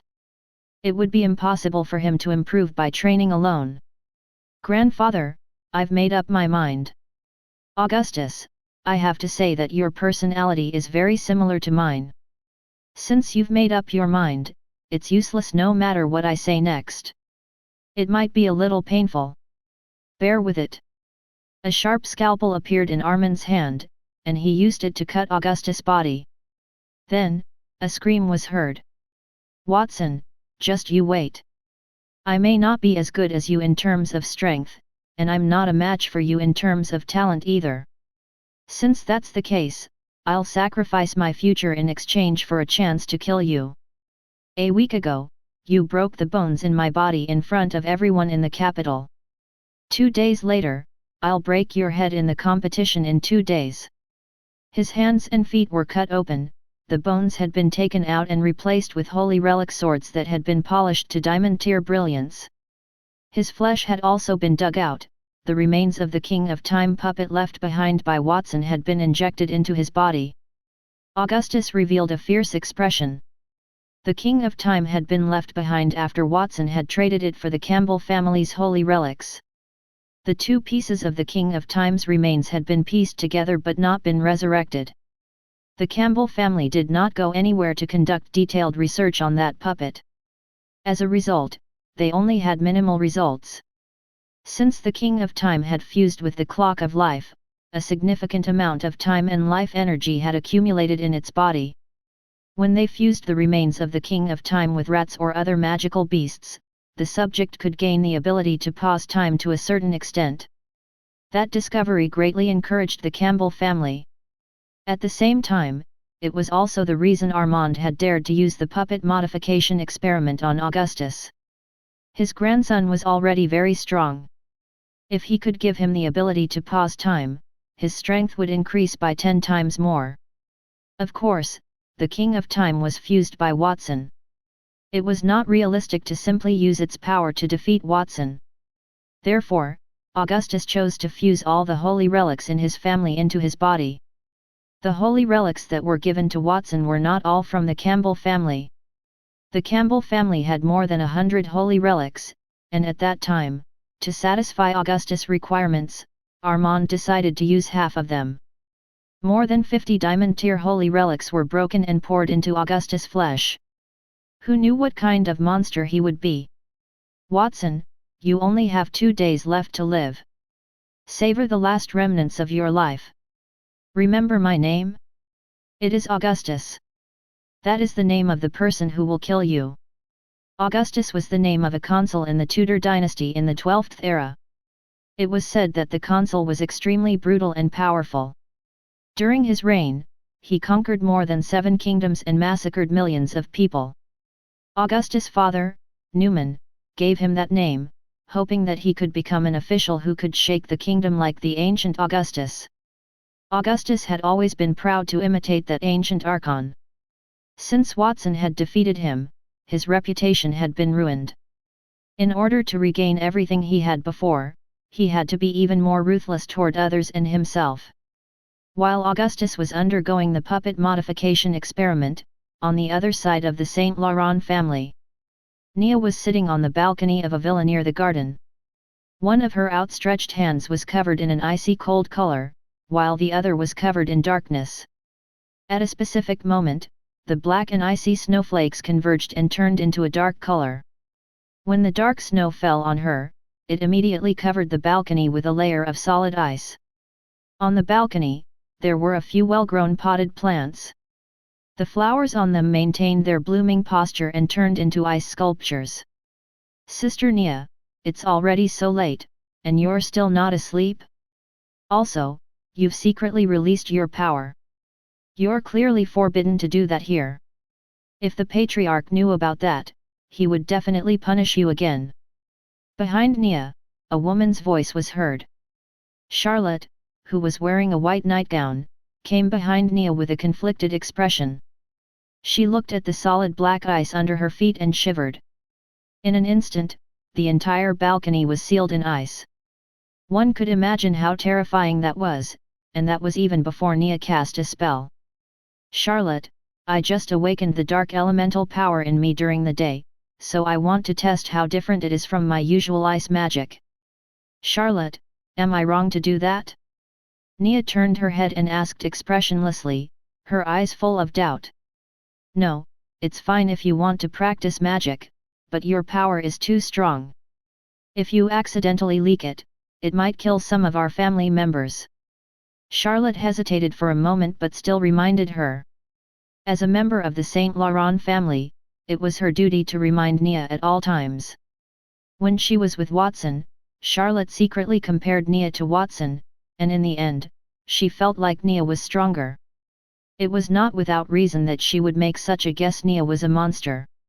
It was not the kind of monster that was used to describe people, but the literal meaning. From the moment Nia was born, her body contained a powerful ice elemental power. If it were just that, it would have been fine. As she had that power, Nia's emotional awareness had always been weak, especially in terms of human values. Nia could not distinguish between good and bad. When she was young, Nia turned her friends into ice sculptures because she was playing with them. However, the head of the family did not punish Nia too much. He only set a rule for all guests to stay away from the place where Nia lived. At the same time, everyone who came into contact with Nia had to remind her of what she should and should not do. If anyone were to die because of their own carelessness, the Saint Laurent family would not be responsible for that. Nia, known as the Ice Demoness, and Augustus, known as the Flame Consul, had become the jewels in the royal city. However, Charlotte thought that the arrogant Augustus was not comparable to Nia. If the girl had not restrained herself when she was outside, Augustus would have died several times already. Charlotte, were you trying to comfort me? Nia remained expressionless after hearing Charlotte's words. She clenched her fist, and the black snowflakes in her palm disappeared. The black ice on the ground also disappeared. However, the potted plant that had been frozen into an ice sculpture did not recover. It shattered with a crisp sound, and its leaves and flowers withered rapidly before they turned into ashes. Looking at the bleak scene of the withered petals, Nia felt a little lonely. I know that I'm different from normal people. I can't feel what others can feel. What others find interesting seems boring to me. Most of my family members also don't like to be with me. Charlotte, you are the only person who would accompany me. Thank you. Sister Nia, you're too kind, Charlotte replied bitterly. She was not accompanying Nia because she liked her. Her status was similar to Nia's. Her family sent her to take care of Nia. At the banquet tonight, you told me to spend a lot of money to buy that sun gem. I should thank you, even though I did not manage to buy it in the end. It should not be a problem for me to say thank you at a time like this, right? Or should I act regretful now? Nia tilted her head once again. Just thank me, Charlotte replied while sighing in her heart. Nia did not have any human emotions. All her feelings were based on her experience and her daily imitation of humans. If someone told Nia to smile, Nia would laugh and remember that. In the future, whenever she heard something similar, Nia would laugh too. Sometimes, when things get complicated, Nia does not know how to deal with them. For example, when Charlotte told her to buy the sun fruit, but she did not manage to buy it, should she thank Charlotte or express her regret? Is that so? Nia nodded. The competition at the Royal Academy is in 2 days. The Patriarch asked me to do my best on it. It doesn't matter even if I kill the other party. This is the first time the Patriarch gave me such an order. Is that a good thing or a bad thing? Speaking of the competition, Watson will also participate, right? You said that he is a person who takes care of his friends. Killing him is definitely not a good thing, but disobeying the Patriarch's order is also bad. What should I do? Charlotte did not answer Nia's question. She only pursed her lips, feeling conflicted. She did not know what to do either. She could only hope that Watson was strong enough not to be afraid of Nia, or that he would be eliminated before he met Nia. Otherwise, if he met Nia, he might lose his life. At the banquet, the king had proposed that the winners of the tournament could marry the princess. Since some of the outstanding children in some families were not men, King Landar III added another rule: women could also participate in the tournament. If a woman were to win, she did not have to marry the princess. Instead, she would receive a generous reward, reserved for the one who would inherit the throne. The Royal Academy's tournament in 2 days will be very tragic. After all, Watson invited Lily and me to enjoy fine wine and precious food in the Holy Dragon Tavern. I have to tell him this news. Even if I can't let him win the match, I have to keep him alive. I'll go and look for him tomorrow morning. The more she thought about it, the more worried Charlotte was about how Watson might be injured in the match 2 days later. She could not bear it and quietly clenched her fists as she made a decision.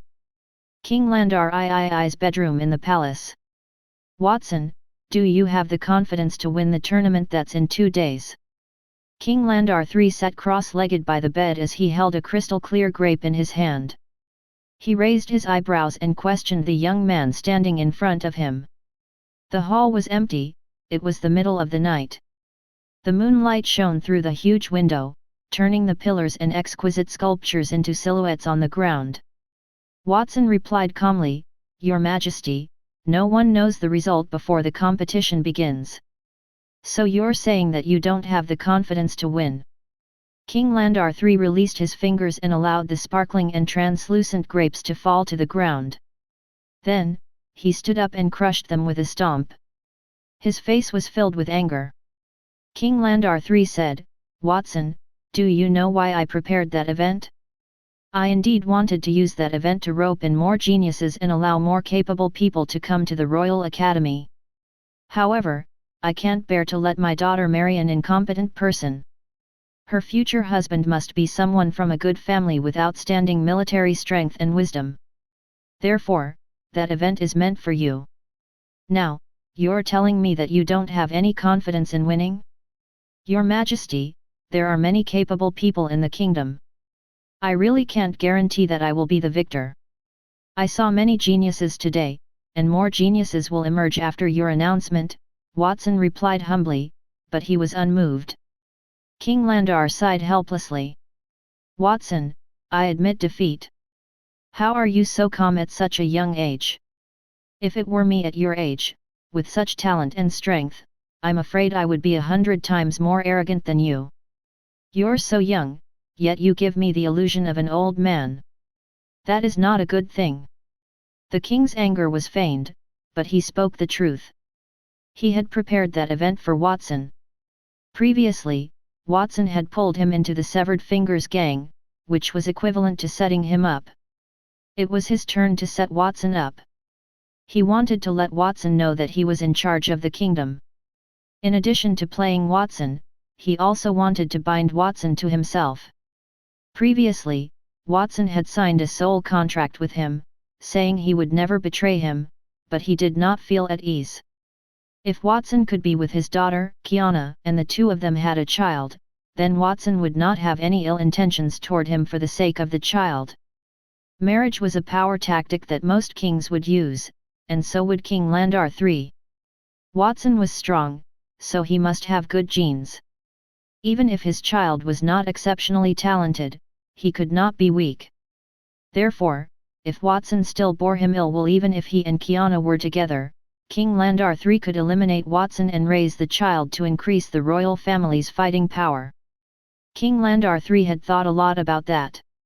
When he raised his head, he found that Watson's expression was even more sluggish than before. He even yawned lazily. The king did not know how he should react to that. He did not know how to evaluate Watson. He thought that the young man was unparalleled in the world.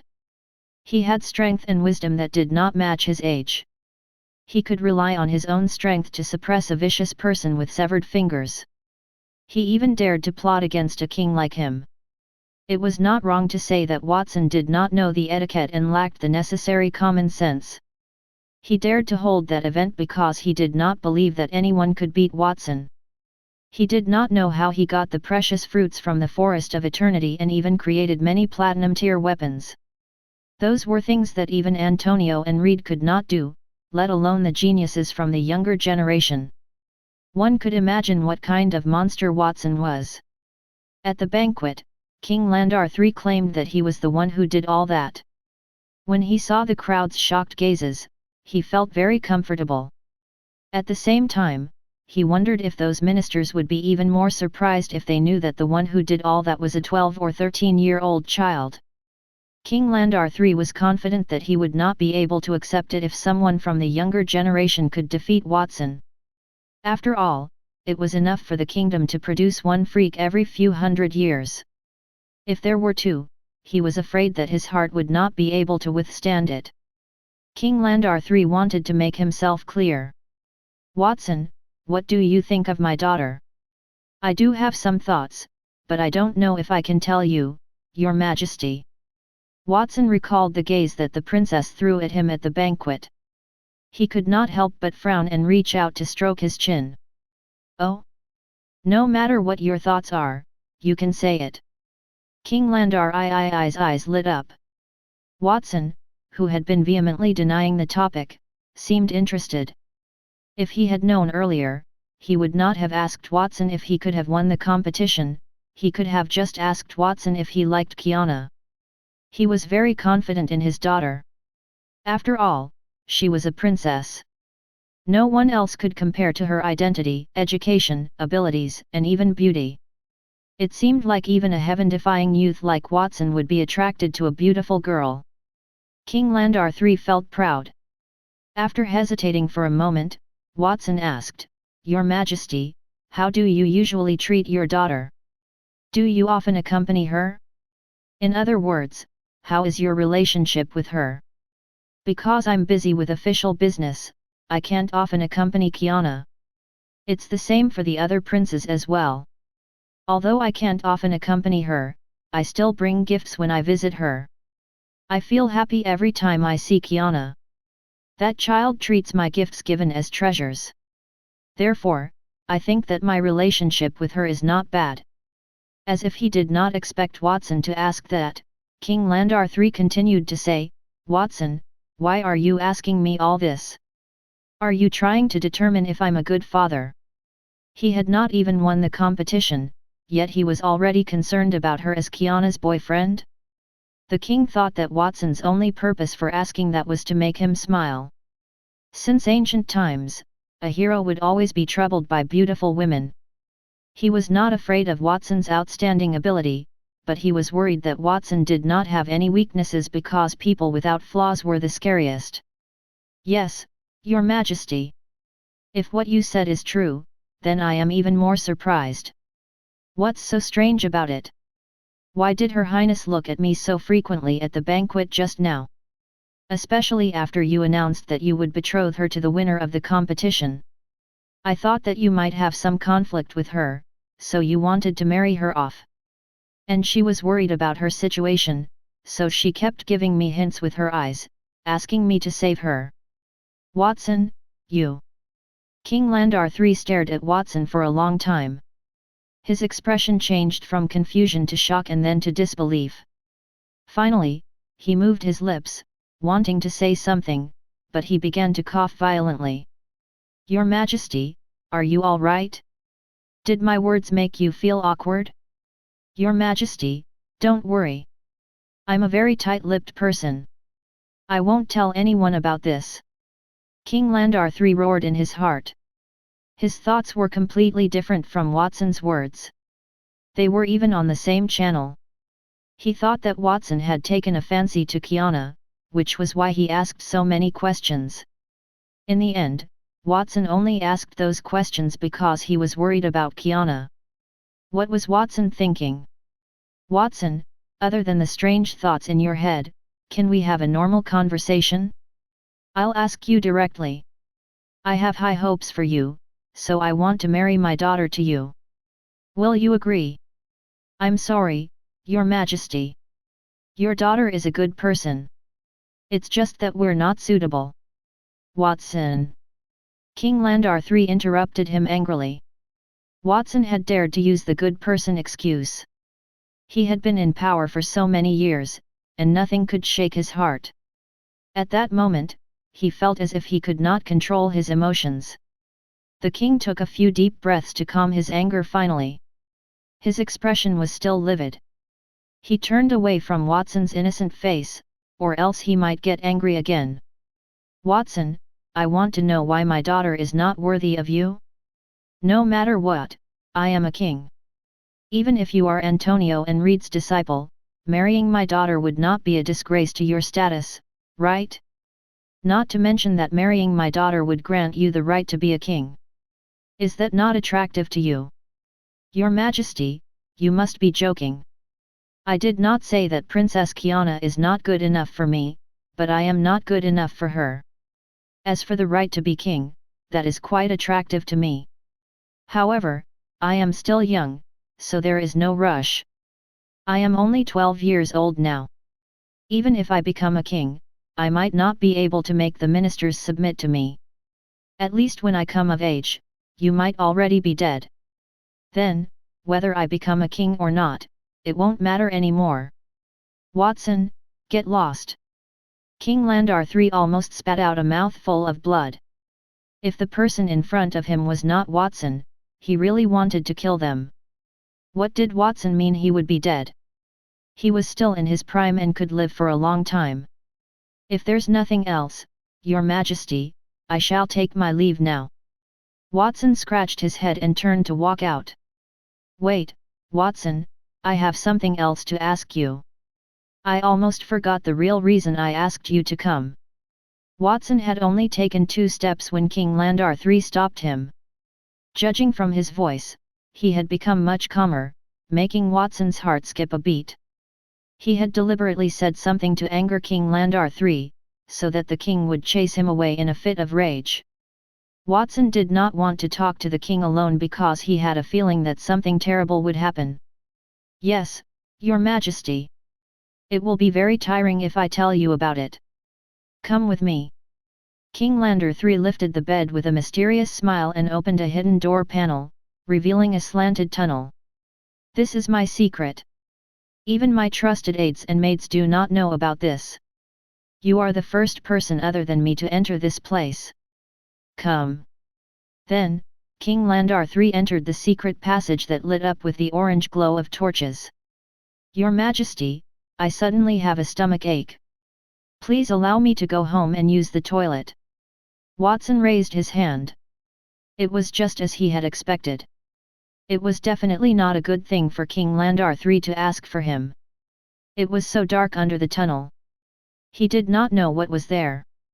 What if there were many traps inside, or if King Landar III had set up an ambush in advance so that he could control it after he entered? Watson, don't perform that poor acting in front of me. Haven't you already declared your loyalty to me? What? Are you going to disobey my orders? All right, Your Majesty, I'll come. Watson could only sigh and pinch his nose as he entered the tunnel with King Landar III. The tunnel was very dark and long. As soon as they entered, they were greeted by a wave of damp and cold air. The air could not make an elite like Watson feel uncomfortable, but he still shuddered because there was an inexplicable smell in the air, as if something was rotten and smelly. After careful examination, he realized that it was the smell of blood. In short, it was filled with evil. After Watson entered, King Landar III looked backward at him.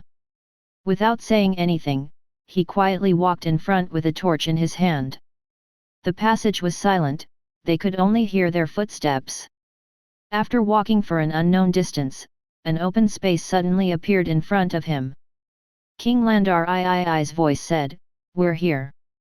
Watson looked forward and found a secret room in front of him. Most of the walls around the secret room had collapsed.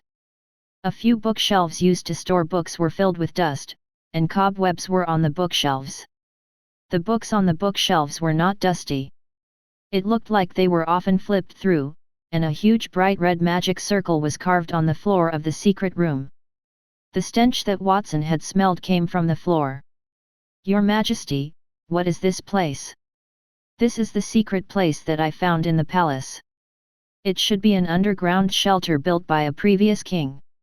It had collapsed for some unknown reason, and from then on, it became the place where I met those guys. It's time for you to see them. With a chuckle, King Landar III inserted the torch in his hand into the ground. The flame instantly changed from red to green, and as the color of the flame changed, strange-looking shadows suddenly appeared on the walls around them. There were monsters with dragon tails and a human upper body. There were also monsters with panther heads, wings, and densely packed light wheels on their backs. King Landar III, you are a man of integrity, indeed. I asked you to bring that young man here to sacrifice him, but I did not expect you to bring him to us so soon. We haven't had the chance to descend yet, so I have to compliment you. The moment the strange shadows appeared, a terrifying pressure covered the entire secret chamber. At the same time, a neutral and ear-piercing voice sounded. Brat, I didn't manage to kill you the last time I possessed the unicorn. Instead, you humiliated me. I am Goddess F.A.T.C.A.T.S, one of the 7 gods of the kingdom, and this time I will take revenge for what happened last time. 7 gods? F.A.T.C.A.T.S? What's going on? As he felt the intense pressure from the wall, Watson stopped breathing for a few seconds. Even though he was a diamond-tier elite and could grasp the Divine Kingdom's power, at that moment, his body trembled in the sticky air. The 7 shadows that appeared in front of him were the projections of starlight tier gods. Unlike the last time, the gods' projection was even more powerful, and there were more of them. The aura of the gods, which was different from that of human beings, was like an ocean that was about to drown the entire place. Your Majesty, you brought me here to kill me. Although he had a feeling that his previous actions would not convince King Landar III entirely, Watson never thought that the king would actually want to kill him. He was even showing off the things he got from him at the banquet. He even talked to him about Kiana, and then he turned around and attacked him. That was too quick of a change. I'm sorry, Watson, you signed a soul contract with me and also agreed to let me join the Severed Fingers gang. However, I made an agreement with these guys first. I'm a person who abides by the agreement, so I understand the rules. Of course, you agreed to be my friend. How about this? I won't let you die, but I'll give your body to these guys. I guarantee that I'll find another suitable body for you. King Landar III announced his plan with a sincere look on his face. Watson could not help but clench his teeth when he heard that. That cunning fox actually had that idea. It turned out that he wanted to separate his soul from his body, turning his body into a carrier for the gods. It would not kill him, but it was almost the same as killing him. The powers that Watson had obtained after painstakingly using the fusion system would disappear, and it was not certain if he could retain the system without his body. With those gone, his idea of overthrowing the monarch would remain a dream. Should I show my true strength here and kill King Landar III? Watson thought to himself. The king had already said that he did not intend to take his life. If he did not give up his body, it would be equivalent to betrayal, and the soul oath he had taken was fake. The king no longer trusted him. However, if he gave up his body, he would lose everything. Compared to the latter, the former was indeed more acceptable. Watson looked at King Landar III subconsciously as he thought about that. He realized that the king was also looking at him. The other party's deep eyes seemed to have become bottomless under the illumination of the bewitching green torch, which made Watson alarmed. A layer of cold sweat appeared on his back. Suddenly, he thought of a possibility. What if the king brought him there not to kill him but to see if he could resist the threat of the gods? What if King Landar III did not fully believe in the oath he had made before and deliberately tested him? What should he do? He recalled how King Landar III had discussed his victory in the competition and whether he liked Kiana. In addition, the king had been secretly watching him with a scrutinizing gaze ever since he entered that place. Watson felt like the possibility of that guess was very high because if he wanted to kill him, he would not need to talk to him. The more important reason was that the king had just been angry with him. No one would be angry with a person who was about to die. He was not sure if his thoughts were correct, but Watson was prepared to take a gamble. Since Your Majesty has said that, it seems that I have no choice but to agree. After exchanging a glance with the king, Watson smiled and looked around the walls. As the 7 gods that protect the Holy Dragon Kingdom, you are indeed powerful. I am willing to offer my body to you, but I have a question. Brat, what question do you have? Since you are about to die, I will kindly answer it for you. The one who spoke was a female deity with a leopard's head and wings on the wall. Well, you are a god, so why do you want my body? Because there's something we need in your body. We can't tell you what it is. Very well, since you're not telling me that, then, I'll ask again. My second question is, I only have 1 body, but you have 7. How are you going to divide my body? Do you plan to live in it together? After Watson asked his question, the surroundings suddenly fell into a short period of silence. Then, Sidi's voice sounded again. What a ridiculous child! Don't tell me you're trying to use such a childish question to split us. We're tired of your little tricks. So, brat, your body is mine, of course. I was the one who possessed the unicorn to take over your body. You even killed a part of my projection. If I don't get it, it doesn't make sense at all. I think the other gods won't have any objections. F.A.T.C.A.T.S loud voice echoed in the secret room. As soon as she finished speaking, the other gods spoke. F.A.T.C.A.T.S, what nonsense are you spouting? We do have a lot of objections to that. I have to admit, F.A.T.C.A.T.S, you did a very good job in that operation.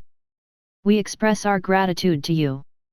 But don't be so ungrateful that you'd try to take that youth's body. Watson let out a long sigh as the gods quarreled. As a mortal, all he could think of was the system. One system could not be split into 7 equal parts. Therefore, even if the gods knew that he was trying to sow discord among them, they could only voluntarily fall into his trap. Chapter 417, The competition begins. F.A.T.C.A.T.S, are you done messing around? We haven't decided who will get that youth because we didn't expect him to arrive so soon. However, we can make a decision now. The shadow with large and small gears on its back, the god of light, Baldur, spoke, suppressing the voices of the many gods. As he spoke, Baldur's shadow on the wall squirmed a little, as if it had changed its direction. Even though he could not see his eyes, Watson felt like someone was staring at him, and a sense of oppression subconsciously rose in his heart. Baldur, we agree with your suggestion. There won't be any results if we continue arguing like that. Tell me, what are your rules? The one who spoke next was the god with a dragon tail and a harp in his hands, Agars, who controlled the wind and navigation. My conditions are very simple. Since there is only one young man, then one of the 7 gods will decide the winner here. The winner will get Watson. Is not that enough? As Baldur's voice fell, the surroundings fell into a short silence. Baldur, as the leader of the 7 gods, your power is the strongest. Isn't that unfair to us who are not good at fighting? After a short silence, the first god to speak was a goddess who had the moon's silhouette on her shoulder. Floating meteors surrounded the outline of the moon. Even just looking at the shadows of those meteors, one could imagine the actual appearance of those meteors. That was one of the kingdom's 7 gods, the goddess who represented the moon and loved Diana. Diana, if you don't want to participate, you can choose not to participate. That means that you have voluntarily given up. The world has always respected the strong. It is the same for the gods. Changing the rules because they're not good? That is just an excuse for the weak. Coincidentally, the kingdom has 7 gods too many. I can take that opportunity to kill a few of you so that I can occupy more of the people's faith. After Diana, a man wrapped in bandages and covered in spikes let out a low and hoarse voice. A strong smell of blood rose from his mouth. It was Ares, the god of war and hunting. He was the most terrifying and warlike existence among the 7 gods in the kingdom. His sculptures stood in the side hall of the cathedral. Usually, the people's primary faith was responsible for annihilating the enemy in the cathedral. Ares, your words are so annoying. Be careful that you don't get killed by us. Even though we might not be as powerful as you, if 2 or 3 of us were to join forces, even you would have no choice but to end up in a miserable state. Sweet laughter rang out. At that moment, the one who spoke was Gaia, also known as Mother Earth. Gaia was different from the image of the loving mother in the cathedral. The real Gaia was a young girl with a giant curved horn taller than her body and extended from the top of her head. It doesn't matter to me. It doesn't matter if 2 or 3 of you are working together or otherwise, it doesn't make any difference. In any case, I will kill everything that stands in my way. Ares snorted coldly at Gaia's ridicule. His attitude was still one of pride. What about you? You have not expressed your opinion, Amun, the time traveler. Baldur's shadow on the wall turned its gaze to the last cluster of shadows on the wall. When Watson heard the name Amun, he subconsciously turned his head and realized that the shadow that Baldur was staring at was pitch black. He could only vaguely see a black windbreaker fluttering in the wind, but he could not clearly see who was inside or what the person looked like. He did not know why, but as he stared at the black shadow, Watson felt an inexplicable sense of familiarity in his heart. I feel a familiar presence. Is it just my imagination? Or is it because that God's name is the same as the name of my subordinate in the Severed Fingers gang? Amun was not a rare name in that kingdom because the 7 gods had only become the kingdom's faith for less than 10 years. Before that, the kingdom believed in the Demonis cult. Therefore, it was understandable that some people were named Amun. Some people even deliberately name themselves as one of the gods' name to show off. Watson did not care about that. It was just that the names were the same. It was not like he had not seen it before. He had also seen 2 people named List at the border. However, one of them was his subordinate, while the other was the manor owner who had been killed. As he was thinking, Amun said, "Baldur, god of light, I have no interest in your discussion and do not wish to participate in your battle." Time traveler, are you saying that you do not intend to get that youth? Baldur asked. The time traveler had rarely spoken in their meetings. Even when he spoke, he only maintained a neutral attitude, neither agreeing nor disagreeing. That was the first time that the time traveler had expressed his disapproval. That made Baldur somewhat puzzled. All the gods knew what Watson's body contained, and that thing was a fatal temptation for them. It was impossible for the time traveler not to want that thing. Did he have a special plan? The other gods also fell into deep thought. After a long while, Baldur shook his head. No matter what you are planning, you said that you would not participate. Then, the 6 of us will be competing for that youth. From now on, no matter what methods we use, no matter how we form factions, the 6 of us only need to choose one. Wait, Baldur. I have a suggestion regarding that. King Landar III, who had been watching coldly from the side, suddenly spoke. Oh? King Landar III, what suggestion do you have? I don't have any objections if you all want to fight, but if all of you die in battle, wouldn't my kingdom lose a few gods' blessings? That will cause my people to fall into panic, and I don't want to see that happen. Since that's the case, why don't you choose a gentler way of fighting? For example, you can send your doppelgangers from outside the world to the kingdom and use their battle to decide on who Watson belongs to. The king's eyes flickered slightly. That's right, King Landar III. Let's do it that way. I hope you can give us physical bodies that can unleash our full strength. Don't worry. I will not disappoint you. Then let's end this conversation. King Landar III, let us know when you have prepared the bodies. As soon as his voice fell, the god's projection on the wall disappeared, and the secret chamber returned to silence. The flames on the ground had turned from green to fiery red. Things have been settled. Come on, Watson, let's go. Picking up the torch on the ground, King Landar III turned around and walked out of the secret passage. Watson followed behind him, and when he saw the king place the torch on it as he approached the passage, he chuckled softly. Your Majesty, what are you laughing at? Nothing, I just remembered something joyous, King Landar III replied perfunctorily, leading Watson out of the passage and sealing the door to the secret chamber with a bed. Watson, when you faced the gods just now and heard that I was going to sacrifice you to them, did you want to attack me? Your Majesty, why would I do that? Are you joking with me? It doesn't matter if you don't admit it. I felt an obvious killing intent at that moment, but it doesn't matter. Under that situation, it would be problematic if you pretended to be calm. I have no choice but to apologize to you. I exposed you to danger without explaining it to you. However, all of that is for my plan. I have to bring the 7 gods to the kingdom. You should understand that, right? Of course, I understand. However, there is something I don't quite get. I hope you can give me an answer, Your Majesty. Watson hesitated for a moment, but he still asked, just now, you said that you will prepare the bodies for the 7 gods. Don't tell me that they need to occupy other people's bodies. What will happen to those people? Watson, that has nothing to do with you. You don't have to ask any more. All right, Your Majesty. We're done for today. If there's nothing else, you can go back. Rest well and prepare for the competition in 2 days. I'm really looking forward to your performance.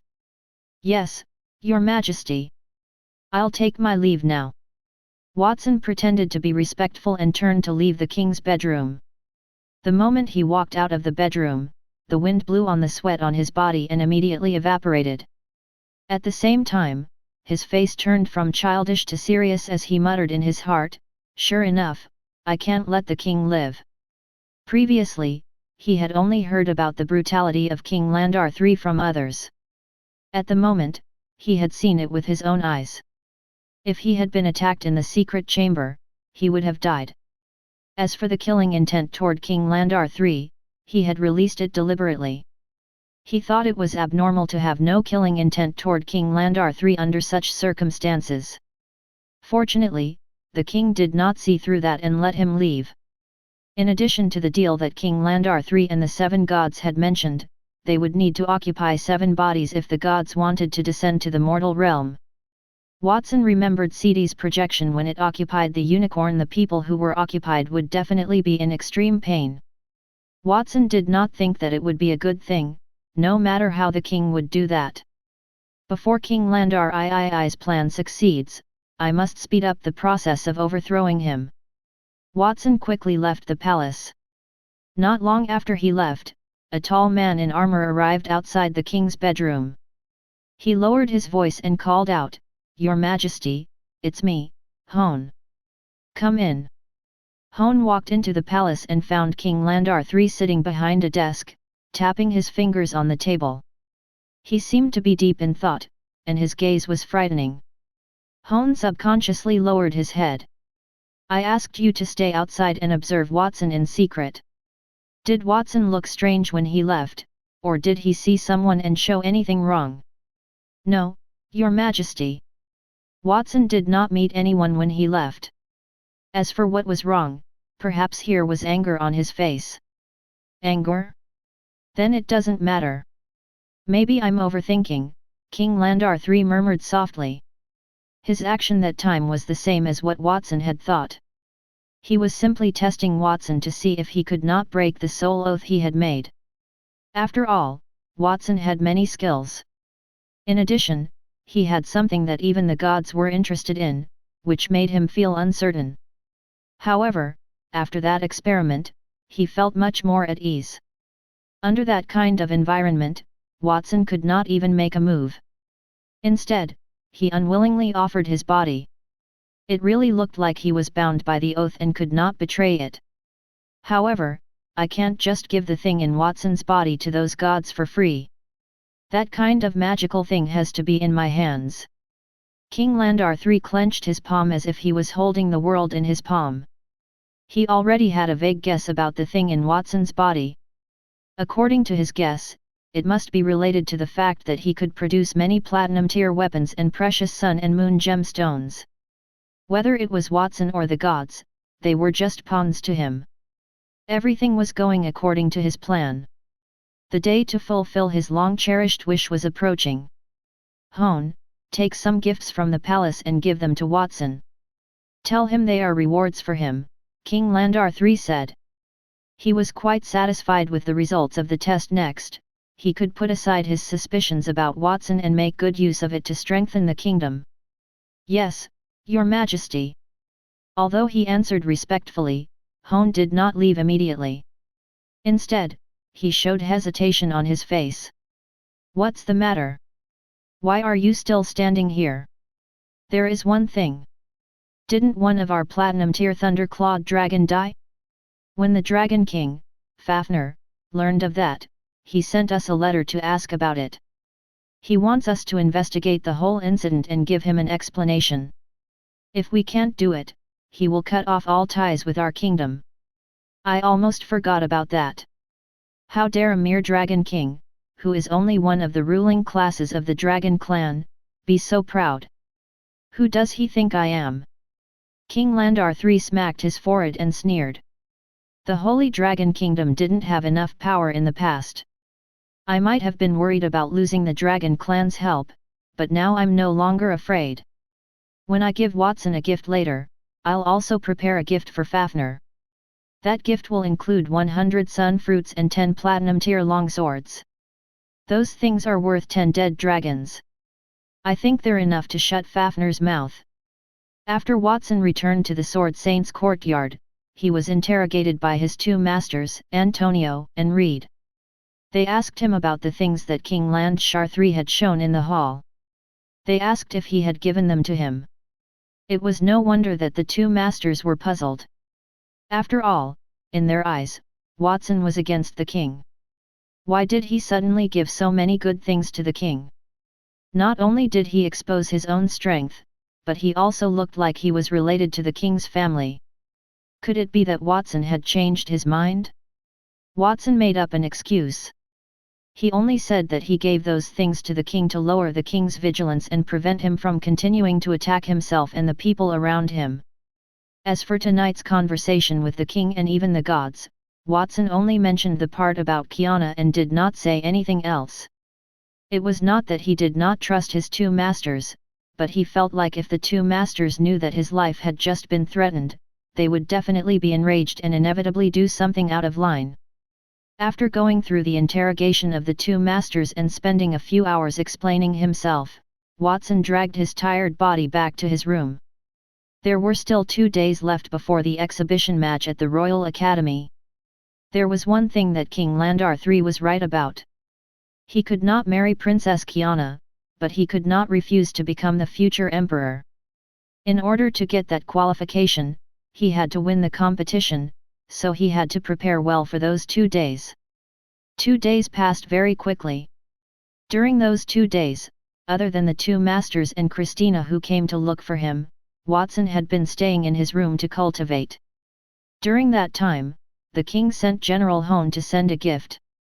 Even though it was said to be a reward for Watson, Antonio and Reed both felt like it was because Watson had offered the sun fruit and platinum weapons, so His Majesty would thank Watson.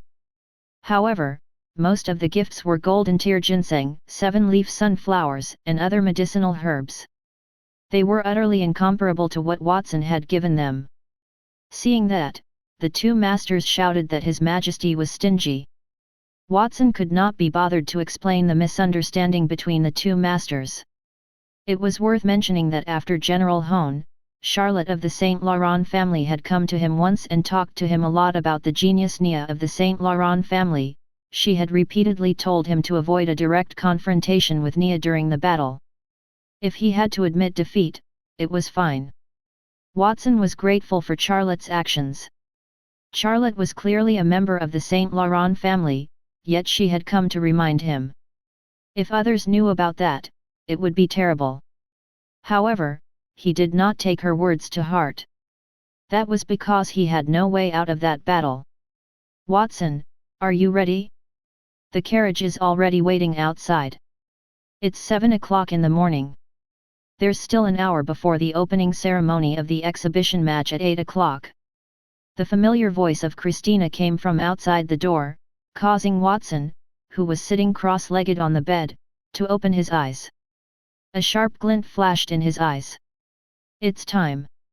After 2 days of recovery, his strength had risen to the peak.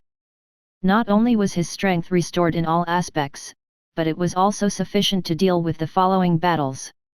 "Miss Tina, let's go." Getting out of bed and pushing open the door, Watson was dressed in a white robe.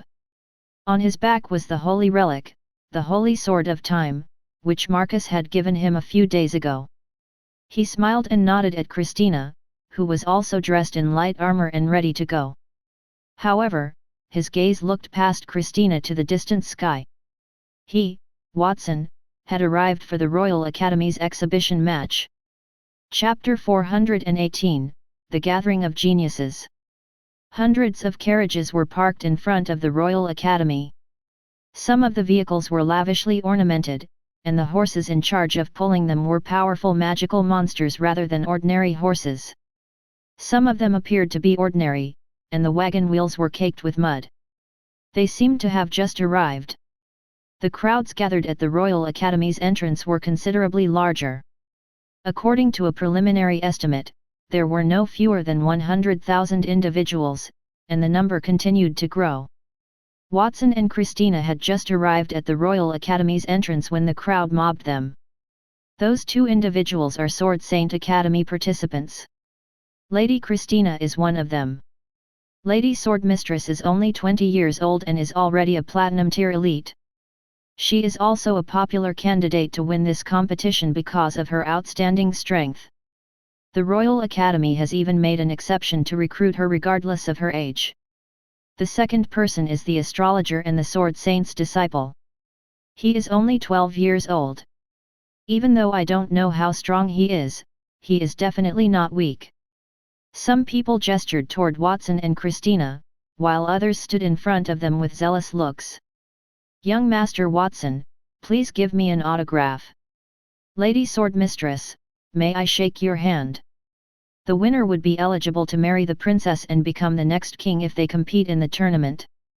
In such situations, anyone who had a chance of winning was someone they wanted to know. It was highly possible that once they became engaged with such a person, they would brag about it for the rest of their lives.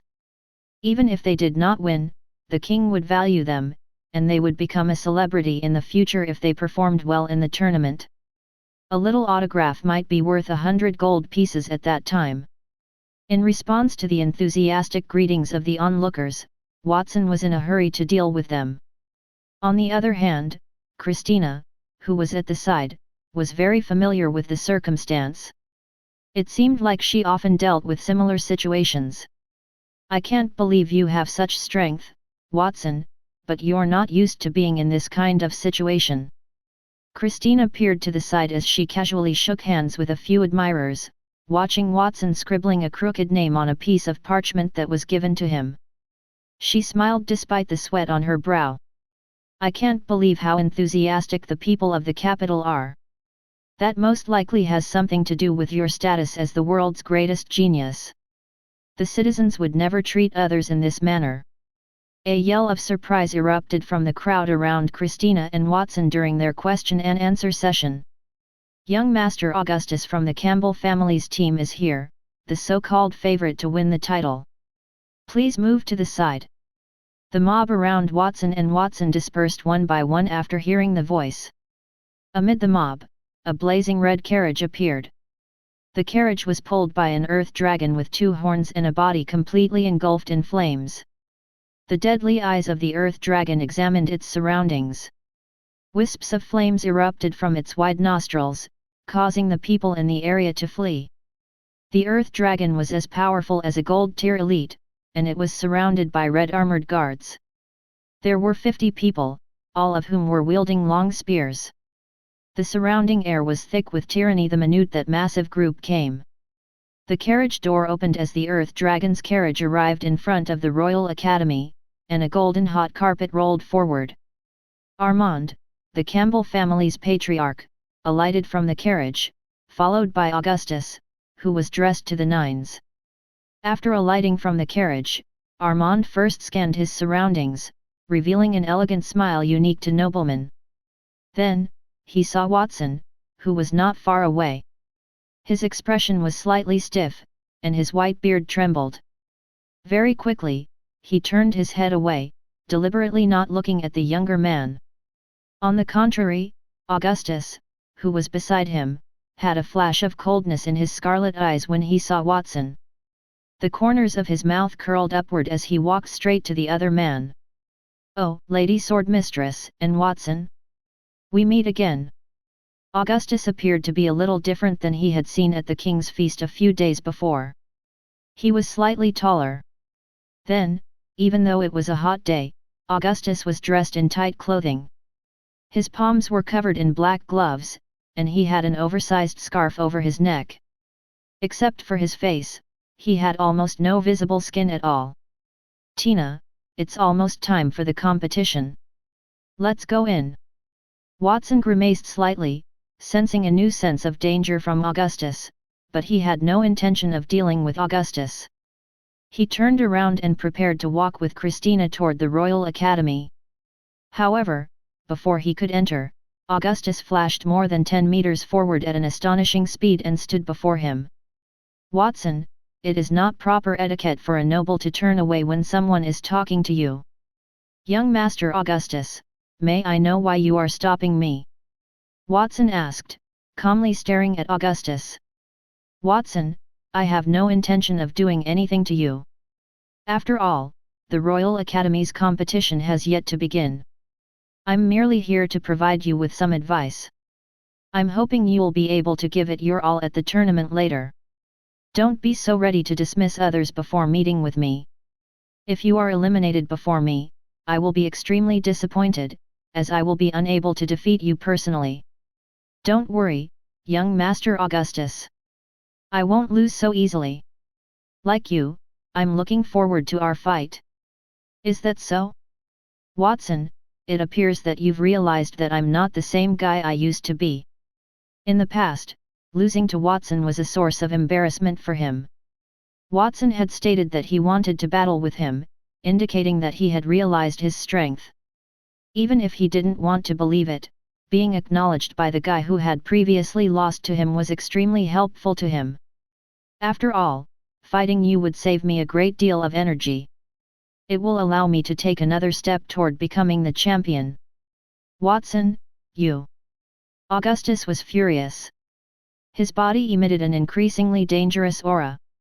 The scarf around his neck and the thick clothes covering his body floated in the absence of wind. Augustus had assumed that Watson knew that he had changed, but he had not expected Watson to humiliate him on purpose. He was unable to control his rage due to that he was close to attacking Watson in public before the competition. He wanted Watson to be aware of his power. However, his actions were halted before he could do so. A terrible chill had caused that. Along the path, the frigid air spread. A thick layer of pitch-black ice had formed on the ground.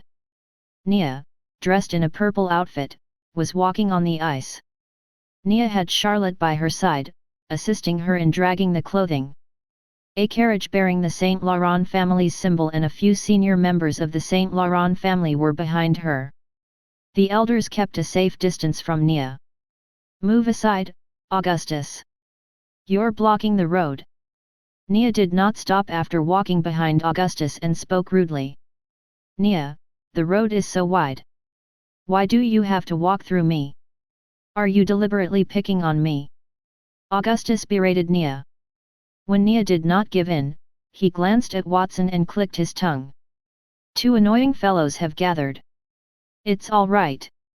I'll deal with you both in the competition. Just you wait." Then, Augustus turned around and left. Nia nodded at Watson. "Last time, I was unable to buy the sun gem in your hands, and I feel very regretful. But Charlotte told me that it was because you didn't want me to spend 1.5 million gold coins to buy it. You tricked Augustus, so thank you." "You're welcome." Watson subconsciously acknowledged her by raising his brows.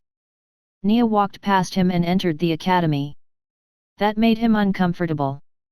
Who in their right mind would turn around and walk away without waiting for a response? Nia also stated that Charlotte instructed her to do that. Was she thanking Charlotte instead of him? Watson noticed Charlotte giving him a regretful look and followed Nia into the academy just as he was perplexed.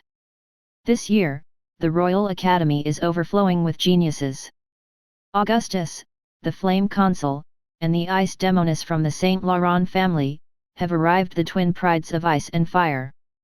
Then, there is also the Sword Saints and the Astrologer's Disciple. It'll be a fascinating competition. Many people gathered after the members of the Saint Laurent family arrived. They were discussing it fervently. "It's not just the Saint Laurents and the Campbells. I heard that the members of the Ptolemy family are also here. Now, the geniuses of the three archdukes are gathered in one place. But I heard that the Ptolemy family doesn't have any outstanding people compared to the other two families. The main family's Casey is a useless young master, while Lana is weak and sickly. You don't know about that?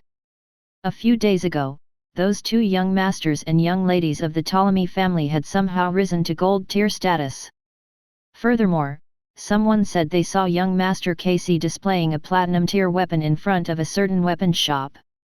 With the help of such a powerful weapon, it's tough to say whether they will win or lose. Other than the children of the great noble families, some geniuses from the common families have also come. I heard that they include the son of the leader of the famous adventurer group, Steel Wings, Arthur, and the young archer, Nero, nicknamed Sun Chasing Bow. Arthur's father was a famous gold-tier peak elite in the capital and the provinces. Arthur is only 15 years old this year and is already a gold-tier elite. As for the archer Nero, she is even more powerful. The young girl is an abandoned orphan. A magical beast raised her since she was young, and she has a vision that is different from that of a human. Amid the surrounding discussions, a golden-haired Arthur walked toward the academy under the escort of a group of burly mercenaries. During that time, he shook his hair. Coupled with the massive sword on his back and his resolute face, it caused several young girls to cheer. The young girl named Nero rode on a giant gold-tier storm eagle and descended rapidly from the sky, stirring a gust of violent wind. Those are the elites in our kingdom. Before the competition, His Majesty sent out invitations to the whole world, inviting foreign envoys to watch this grand event. The Winter Nation even sent their elites to participate in that competition. Look, those people are from the Winter Nation who are participating in that competition. Someone made a gesture toward the direction of the horizon. Everyone looked over, following that person's finger, and saw a snow-white polar bear-like magical beast on the ground. 3 men and 1 woman stood next to the mystical beast, wearing huge fur coats. The leader wore a long beard as if he were a savage, only his wild stare was visible. His fur coat was not wrapped around his torso like the others but instead was open, showing the same thick hair on his chest. The other 2 were not particularly tall. The man wore a monocle over his right eye and had short silver hair. He was quietly looking at everything around him while holding it in his hand. The woman was in good shape. She had wavy sky blue hair and wore a crystal crown in addition to her hefty fur coat. Douglas, it appears that the Holy Dragon Kingdom's so-called geniuses aren't that powerful. Can I kill them all later? The hairy barbarian looked around and spoke in a low voice in the direction of the Winter Nation's 3-person squad. Harold, you must keep your cool. On the one hand, His Majesty sent us here to see the King of the Holy Dragon Kingdom, and on the other hand, to test the might of their geniuses. After all, the Dragonspine Snow Mountain had crumbled a while ago, removing the obstacle to invading the Holy Dragon Kingdom. In that regard, the Holy Dragon Kingdom's king is a complete moron. It's one thing to conduct a competition like this, but he also invited visitors from other kingdoms. Did he want to reveal his kingdom's strength? The man named Douglas pushed up his monocle and analyzed it calmly. A person who has the potential to become a ruler cannot be stupid. Douglas, before you conceive an issue, you have to analyze the other party's conduct and also their identity as a whole. The conclusion will not deviate in this manner. The woman, who had been silent the entire time, spoke up. Yes, Your Highness. The 2 individuals respectfully addressed her. Let's get started. Whatever the Holy Dragon Kingdom's king has in mind, we only have one goal in mind when we are here. Let's just get on with it and do what we're meant to be doing. The 3-person team's antics drew the attention of a large number of bystanders. Some people's gazes rested on the 3 individuals before settling on the hairy man in the lead. That leader's beard is too thick. Even though those 3 were foreign candidates who were exempted from the Royal Academy's regulation, only individuals under the age of adulthood are allowed to compete. He appears to be in his 30s. No, he's already 40 years old, I'm afraid. Is there no one left in the Winter Nation to send a group of adults? Also, the weather is so hot right now, but those people are wearing such thick fur. Isn't it hot in there? That's why they're all barbarians, they don't even know how to dress correctly. Hey, who are you calling a barbarian? Do you want to die? The 3 people from the Winter Nation were mocked by one of the observers. The so-called barbarian suddenly moved forward and vanished from the scene as soon as he finished speaking. Harold went to the bystander and hauled him up. Also, you said I look like I'm 40 years old? Are you blind? I'm only 14. Harold grabbed the bystander with one hand, and with the other hand, he pushed aside the thick hair and beard on his face, revealing a young and tender face. Help! Help! The people of the Winter Nation are trying to kill someone. When the barbarian grabbed the bystander, the latter's voice trembled as he screamed, catching the attention of several people around them. Watson was also there. Watson and Christina were about to enter the academy when they heard the commotion. When they turned around, they were confronted with that scene. They frowned. Those three people did not appear to be from the Holy Dragon Kingdom based on their attire. Only inhabitants from the Northern Realm, the Winter Nation, wore fur clothing, according to Master Antonio. Fur coats were made from magical beasts. It served as a status and strength symbol as well as a means of keeping them warm. Those three people were certainly not feeble, based on their fur coats. Everyone, this is the capital of the Holy Dragon Kingdom's capital. Please stop. Otherwise, even if you are guests from the Winter Nation, I will immediately strip you of your eligibility to participate in the competition. Within a few minutes after the bystander screamed, a teacher from the academy walked outside and stopped Harold. Okay, I will let him go. Harold laughed. He put the bystander on the ground. Well, to be precise, he smashed them onto the ground. The bystander lay on the ground, clutching his broken right hand. He was in so much pain that his head was covered in a cold sweat. Harold laughed out loud. I let him go, but I didn't expect that person's body to be so weak. His arm was already broken even before I exerted any strength. That's why you people are weak. In terms of physique and combat strength, you can't compare to the people from our kingdom, who have experienced many hardships. Those were the words that the bystanders had mocked him with, but he had modified them and used them to ridicule them instead. The people from the Holy Dragon Kingdom were furious. Flames appeared in their eyes. They clenched their fists. As if sensing the anger in their eyes, Harold laughed even more savagely. I heard that the winner of this competition will get the right to marry a princess. Look at how weak you all are. If I win this competition, doesn't that mean that your princess will be my wife? What should I do? Even though I'm not interested in weak women, I can still try the princess. I worry that I am too strong and your princess won't be able to take it. If she dies on the bed after a few days of marriage, that would be my fault. Who gave you the courage to make fun of our princess? A mere barbarian dares to talk nonsense here.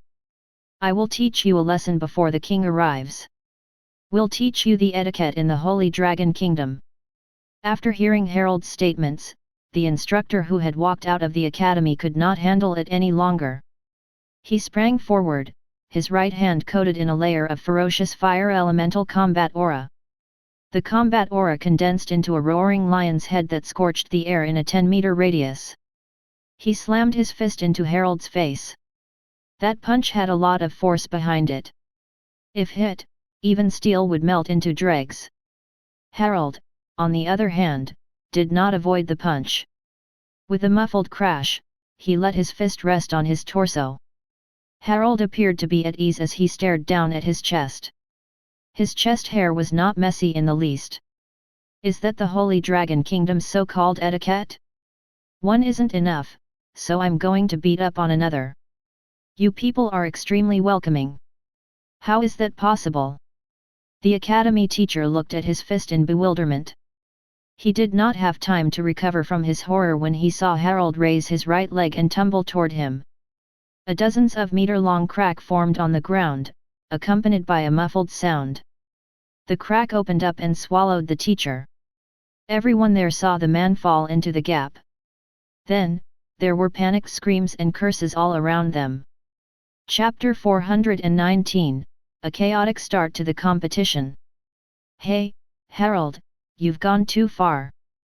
When Harold's companion Douglas noticed a crack that extended several hundred meters in front of the Royal Academy, he could not help but speak up. "What does it matter? Those people from the Holy Dragon Kingdom are a bunch of jerks. Furthermore, it was their comrade who insulted us.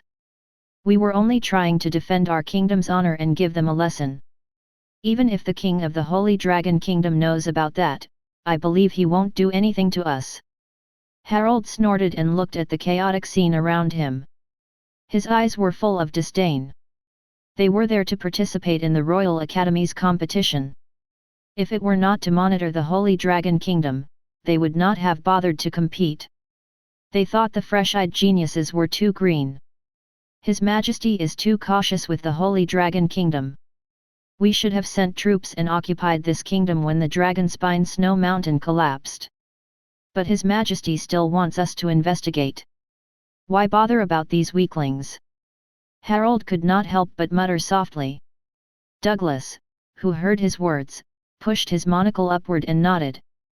Indeed, it is difficult for me to understand His Majesty's intent on that point. Perhaps His Majesty is just trying to be safe. Speaking of which, those guys will only run away after getting injured. I thought that they would gather to target us.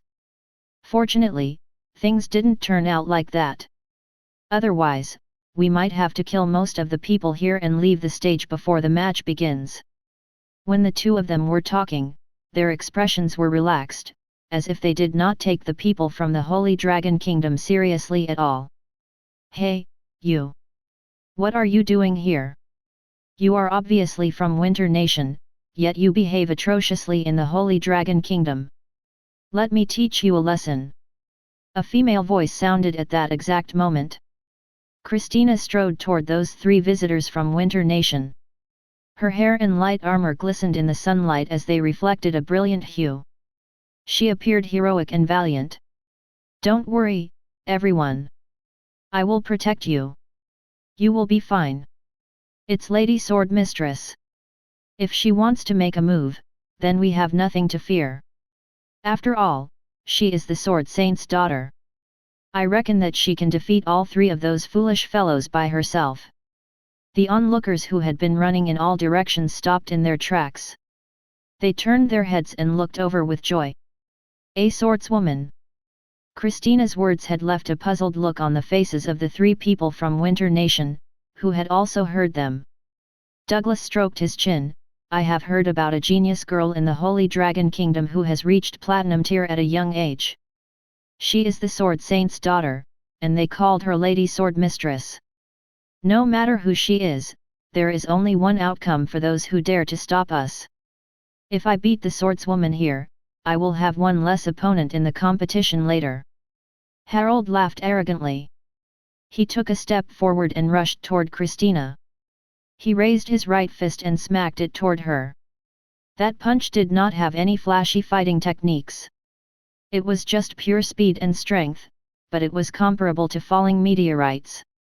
Before it landed in front of Christina, the attack had already set off a storm, leaving cracks on the ground.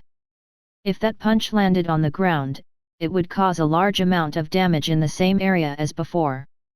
I've already told him to be careful. Why is he still so blasé? Douglas held his forehead while the girl, the one they called Princess, watched everything silently.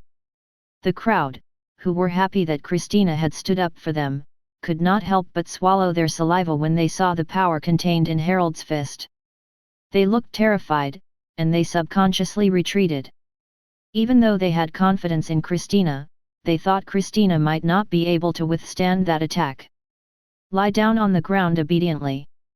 Harold's face lit up with pride as he noticed the admiring glances from everyone in the room. Even more terrifying was the force he could channel into his fist. He appeared in front of Christina in the blink of an eye, and he was ready to strike her with his fist. Even though he did not use all of his strength in that one punch, it was more than enough for the job. He was a reckless individual, but he refused to question the established order. Killing an influential person in another kingdom was the same as asking for trouble. That punch was only meant to cripple Christina. That was what he had initially thought. However, the development of the situation has exceeded his expectations. Christina wielded a sword that stretched from her right index finger. Harold was knocked off his feet as a result of her gentle pointing of it in his direction. His body, which had just forcefully withstood a strike from a gold-tier elite, was unscathed. The river water had ripped his hair out of his head and shredded his fur coat, revealing his chiseled muscles beneath. His muscles, which were flickering in bronze, looked tougher than marble. However, those muscles could not withstand a single strike of the river water and were instantly torn apart. That was because the river water was not ordinary but was formed by a sword aura. Divine Water Moon Dance. Harold's eyes widened in surprise. He sat half kneeling on the ground and supported his weight with his hand. A deep ravine was left in the ground after his slip and slide. That strength is probably in the diamond tier. How can it be so strong? It is as expected of Lady Sword Mistress. She defeated a powerful elite from the Winter Nation in one strike. As word spread that Christina had easily defeated Harold, so did the debates among the onlookers. It would appear that the Winter Nation's genius is not all that great. He clearly doesn't have the strength, but he talks so big. He even mentioned marrying the princess just moments ago. With that kind of power, I believe they will be defeated in a matter of steps. They can't even marry the princess maids, let alone the princess. A well-dressed nobleman threw a jab at Harold. You are absolutely correct. Those people from the Winter Nation will be eliminated quickly, and I expect them to return to their homes in despair. It is possible that they will not have to wait until the competition to get their hands on something. Lady Sword Mistress will eliminate them before the competition, another resident echoed. These words converged and reached Harold's ears, causing him to frown and his eyes to light up with rage. Your name is Harold? You attacked a teacher from the Royal Academy and even injured many of our citizens. That is my punishment for you. Now, I want you to apologize for your actions just now. Apologize? I did not use my full strength just now. If I used my full strength, you wouldn't be a problem at all. Harold rose to his feet, an ice-cold grin on his face. The woman in front of him only attacked him when he was not using all of his resources. That was why she was so fortunate to be able to push him away. If she thought she had already won after that, the sword mistress had grossly overestimated her abilities. I'll show you my true strength now. Super Giant Transformation. Harold roared. The black hair on his body began to thicken and spread all over his body in an instant. His muscles expanded. His body swelled from 2 meters to over 3 meters in a matter of seconds, as if it had been inflated. It grew inexorably. Christina did not stay idle either. She also extended her right hand. I'm sorry, that move was not my full strength either. Kingdom of the Sword. Christina was obscured by an illusory image of the kingdom that appeared behind her as she spoke. A change in expression came over Winter Nation's princess as soon as that shadow appeared. She had been silent and serene before that. Douglas, who had been standing by her side, cried out in surprise. An ice bow condensed in his hand. Harold, be careful. He drew the bow and knocked the arrow. 3 divine arrows made of mysterious ice spontaneously appeared in the ice bow. Douglas was about to shoot at Christina's head when a tender hand pressed on the arrows. It's not appropriate for you to launch a sneak attack while others are fighting, isn't it? Crack. The tender hand exerted a little strength and crushed the 3 ice arrows, surprising Douglas. He turned his head and saw a youth in a white robe standing in front of him. The child carried a white long sword that emanated the aura of time on his back. It reflected the youth's handsome face, making it look tender and mature at times. He crushed my ice god arrow. Those long arrows are made of ice elemental combat aura and the unique platinum tier frozen sky ice bow. Their hardness is comparable to platinum tier metal. And when did he appear by my side? While Douglas was muttering to himself, the battle between Christina and Harold was about to break out. The people in the immediate vicinity hastened their retreat. One man's dignified voice could be heard over the din of approaching carnage. The time I promised for the match has not yet come, yet you guys are already fighting. It seems that you guys are really looking forward to the match. You guys can't wait any longer. I feel very happy to see that. However, I think it's better to save that energy for the match. It was King Landar III. The civil and military ministers stood behind him. Not only was Hone present, but so were Antonio and Reed as well. Watson had been alone with Christina because his two masters were called to the palace earlier to study the specific rules of the match with the king and the ministers, which was why he was not with them in the courtyard. Looks like your life is safe, Lady Swordmistress.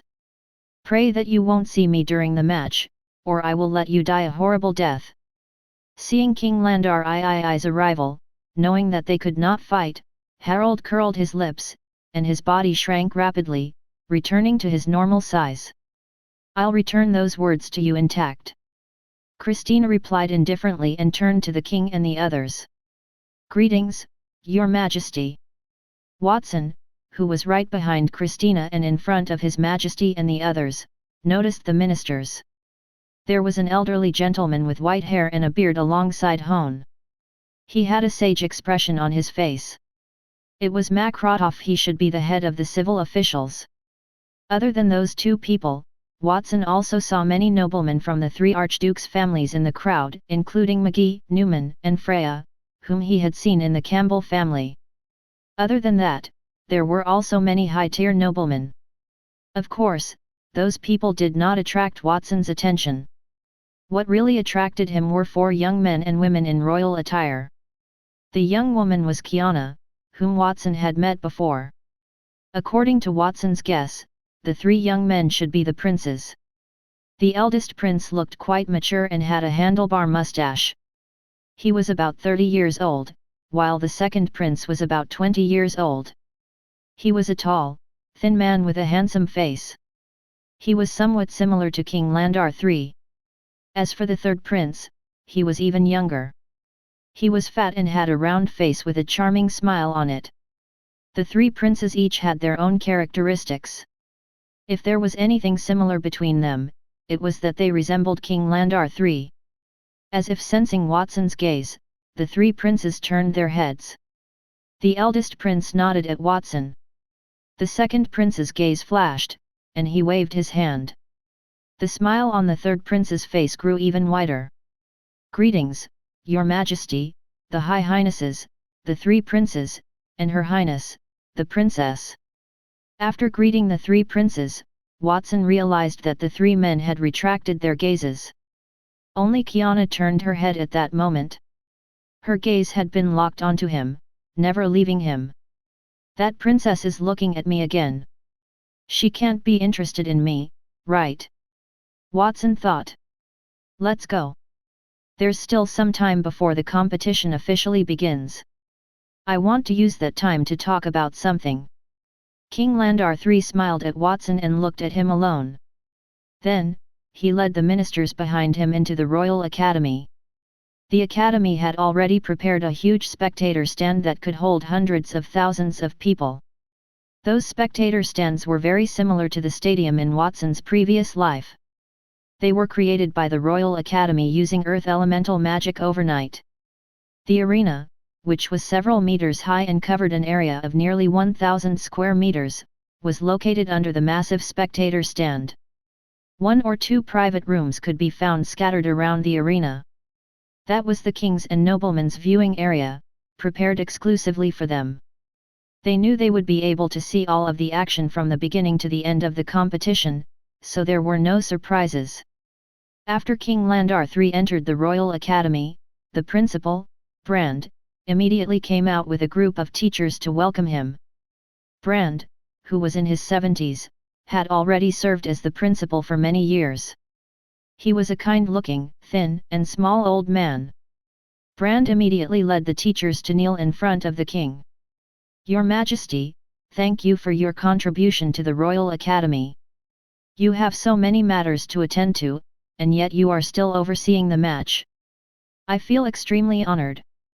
To respond to His Majesty's call, the Royal Academy has also decided to award the winner of that competition. The reward is the key to the Royal Academy's library. Nearly all of the kingdom's original and photocopied books were housed in the Royal Academy's library. It was as if it held all of the kingdom's accumulated knowledge over the years, some of it top secret.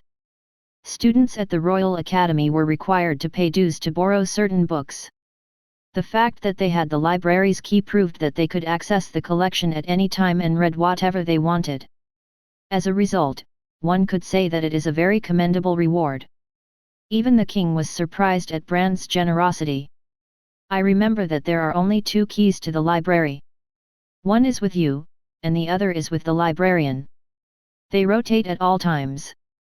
Because of the special nature of the library, the keys can't be duplicated. I am very pleased that you are willing to give the key to the library as a reward. Your Majesty, you flatter me. Then, Brand led the teachers to the audience seats. There were also many older students. They gathered in groups of 2 or 3 and discussed fervently. This year's new students will not only receive His Majesty's attention and participate in His Majesty's competition, but they will also receive generous prizes. I really regret being born so early. If I had been born a few years later, I might have been able to make it to this grand event. The male student lamented to his female companion beside him. The female companion merely curled her lips. Stop it. This year's new students do receive a lot of preferential treatment, but the competition is also very fierce. The Royal Academy has always implemented a ruthless elimination system. If you don't have the strength to be here, then you are nothing. Because of His Majesty's policy, the number of new students this year is more than 10 times that of the past, more than the number of people in the other academic years combined. Furthermore, the proportion of geniuses among them is especially high. If we compete with those monsters, we will only become cannon fodder. That makes sense. A large crowd gathered around the academy's entrance as students chatted loudly. Seats were assigned to nobles, contestants' families, and commoners based on their social status. While that was going on, the academy's host guided Watson and the other contestants into the academy. There appeared to be tens of thousands of attendees at first glance. We have 30,000 people who have successfully signed up for the Royal Academy this year. It is possible that the number is not clear to you. To put it another way, the Royal Academy used to admit only 3,000 people per year. The number has grown tenfold since then. The Holy Dragon Kingdom is growing rapidly, as evidenced by this. And among them are some geniuses I have never heard of before. I promised you something, and now I am going to keep it. However brilliant you may be, regardless of your origin, I will not treat you unfairly as long as you can win. King Landar III's voice echoed through the clouds. His voice and image were projected in the air by magic. Antonio was the one who performed the spell. Later, Antonio would use the same spell to make the battle at the location visible to anyone who happened to be nearby. The words of King Landar III resounded throughout the land. Many people were enthused after just listening to it. Furthermore, he did not say much. After a few minutes of conversation, King Landar III changed the subject. When I first arrived, there was a fight outside. That enlightened me to the fact that everyone is in a good mood right now. Consequently, it is unnecessary to engage in such nonsense. I will just lay out the foundation for the match by introducing the rules. There are 3 rounds in the match. This is a group selection round for the first part of the competition. As long as you remain standing on the stage for the specified amount of time, you will win no matter what strategy you use. First round winners will advance to the elimination round, which will last an hour. The final round will feature 16 top finishers. Any questions? King Landar III inquired of the people in attendance. No one had any questions. Their fists clenched in anticipation, and they exuded excitement as they walked by. The first event is a team battle? That is something I never expected. That makes sense. Thousands of new students enroll each year, after all. It may take a long time if they are all too much to handle at once. For a contestant like me, team battles are a strong suit. Later, I will do everything in my power to get rid of as many individuals as I can. Even though the final field is limited to 16 contestants, I did not say there could not be anyone else in it. Harold licked his lips, and his eyes erupted in a dazzling flash of light. He had an unintentional glance at Christina, who was standing nearby and paying close attention to King Landar III's speech.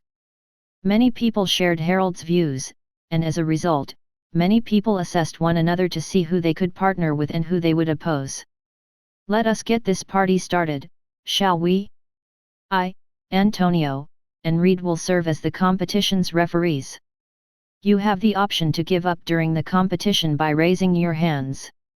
After the enemy has surrendered, you are prohibited from doing any more damage. If you don't, the other officials and I will take action against you. Okay, I am pleased to announce that the competition has officially begun with the first round. Only an hour remains until the contest is over. All of you should make a move. Whoosh! A large number of contestants rushed onto the stage as soon as King Landar's voice faded. Some people remained motionless, their gaze fixed on the action taking place in front of them. Augustus did not budge from his position. What a bunch of idiots, he said as he cast a cold eye on the audience. At that point, they had actually jumped onto the stage. The king stated that those who were still on the stage an hour later would be allowed to continue. There was no requirement that they had to stand on the stage for an hour. They could, in other words, remain on stage until the very end of the game. They would be treated as targets if they went up earlier. Intelligence was also a part of one's strength. If they only had brute force but no tactics, then they were dumb.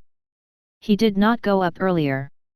On the one hand, he was afraid of wasting his strength. On the other hand, he was worried that his trump card would be discovered. His transformed body was his secret weapon, specially used to deal with Watson. Watson, you will be finished very soon. My current strength is unprecedentedly strong. Grandfather said that the transformation was very successful, even more successful than he had imagined. He even said that I am the Campbell family's greatest masterpiece in 100 years, and that it would be tough for anyone to surpass me in the future.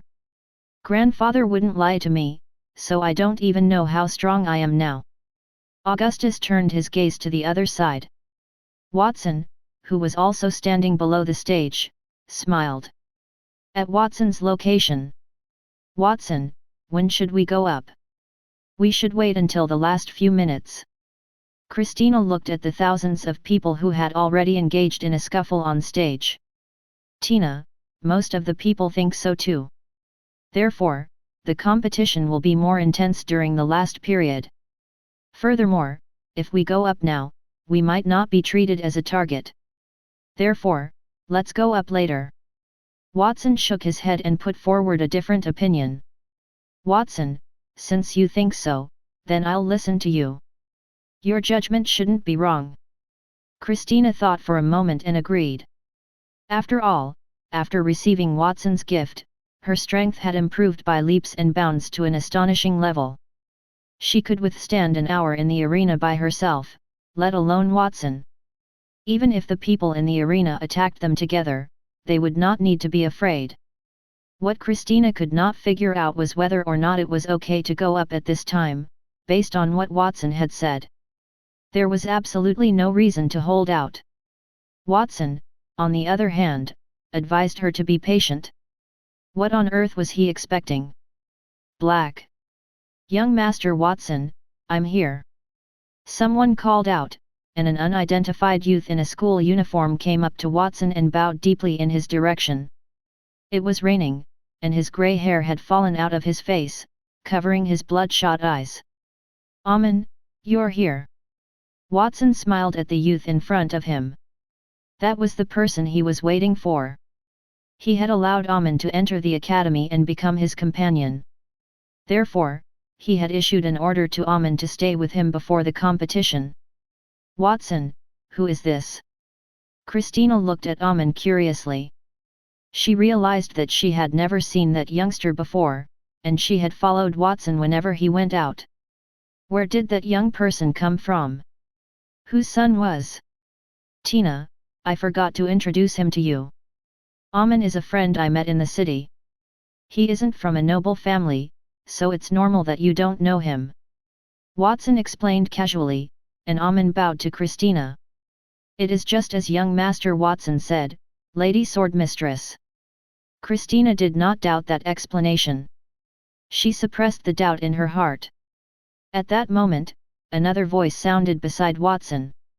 Watson, so you're here. I've finally found you. A young girl had called out to them. Then, Charlotte and Lily appeared in front of Watson. The two girls looked like they had used up a lot of energy to squeeze through the tens of thousands of participants. Miss Charlotte, Miss Lily, why are you here? Christina asked in surprise. As a member of the Sword Saint family, she had seen those two girls when she attended any of the social balls. She knew that they were members of the Archduke's families, but she did not expect Watson to hook up with them in just a few days. We're here to join Watson. Since it's a team battle, the strength of a single person is not enough for a team. Anyway, as long as we can stand at the end of the ring, it's enough.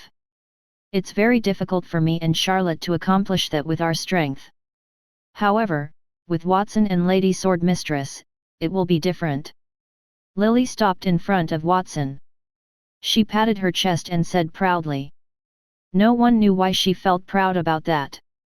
Yes, Watson, we want to ask you for a favor. Since we have eaten together, you should be able to help us, right? Of course, we won't let you help us for free. If we can enter the third round, we will give you compensation. Charlotte's eyes flickered as she asked. About this, Watson, please take me and my sister, Lana, with you. As your sidekick, if I'm eliminated in the first round, and others find out about it, they'll think that you don't have the ability to protect your subordinates. Won't you lose their respect as well?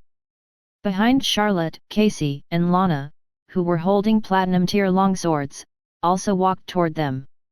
Casey's expression was one of flattery. Christina was extremely surprised.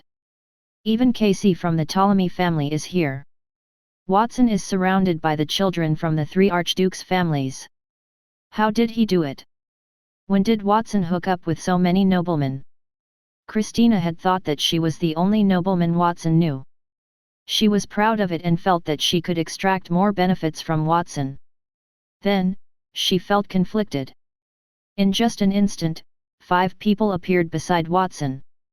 From a small group of 2 people, it had become a team of 7 people. Other than Casey, I'm considered friends with everyone. Since you want me to protect you, I can't refuse. I'll enter the arena. You just have to keep about 10 meters from me. Watson, what do you mean? What do you mean by being friends with others? Am I not worthy of being your friend? Casey asked. Aren't you a sidekick? Watson glanced at Casey. Casey immediately stopped muttering and did not speak. Watson saw Casey as a B***** who harmed women. He would never be friends with such a person.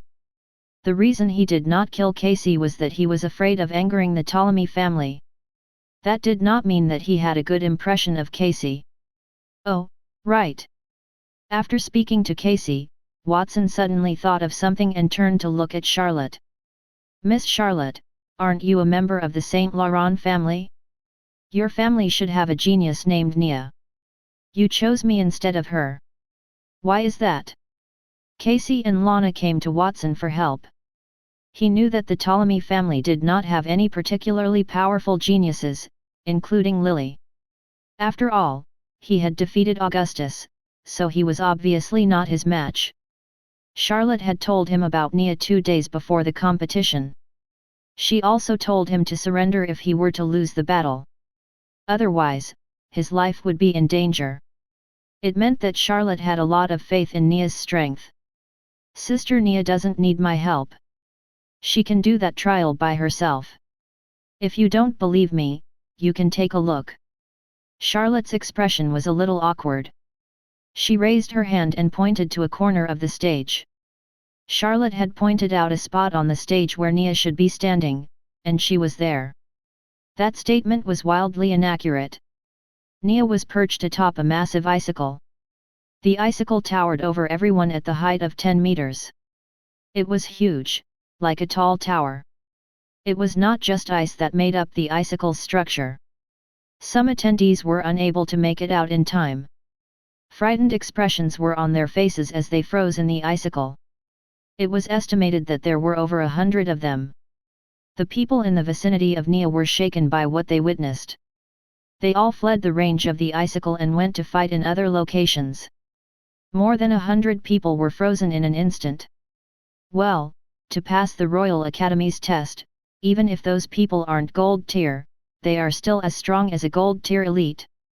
It is as expected of someone who passed with full marks. What a monster!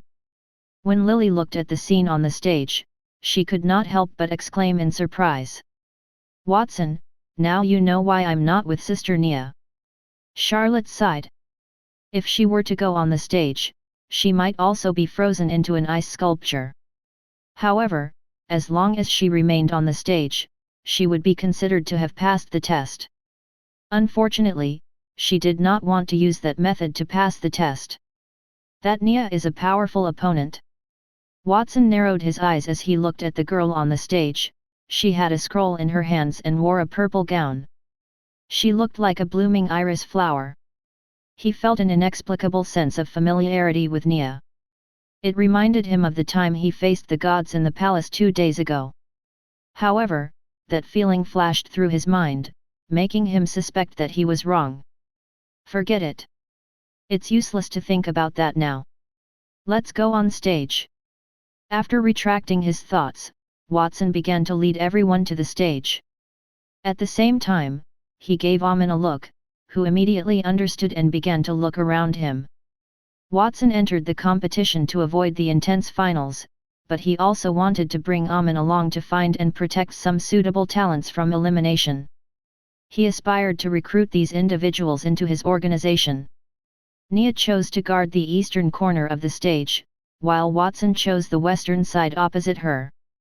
As soon as he entered the stage, 2 short competitors were holding daggers in front of him. They were fighting with each other as they approached him. Those 2 contestants possessed gold tier strength. Sparks flew when the blades collided, and their combat auras shook the ground. If you don't want to be eliminated, move aside. Watson's team included 7 people, so the person behind him became nervous while the person in front of him displayed an ecstatic expression. His body had split into 3 shadows when he teleported short distances using short-range teleportation.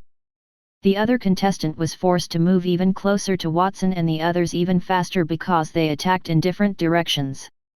Watson extended his right hand and pressed it against the long sword on his back.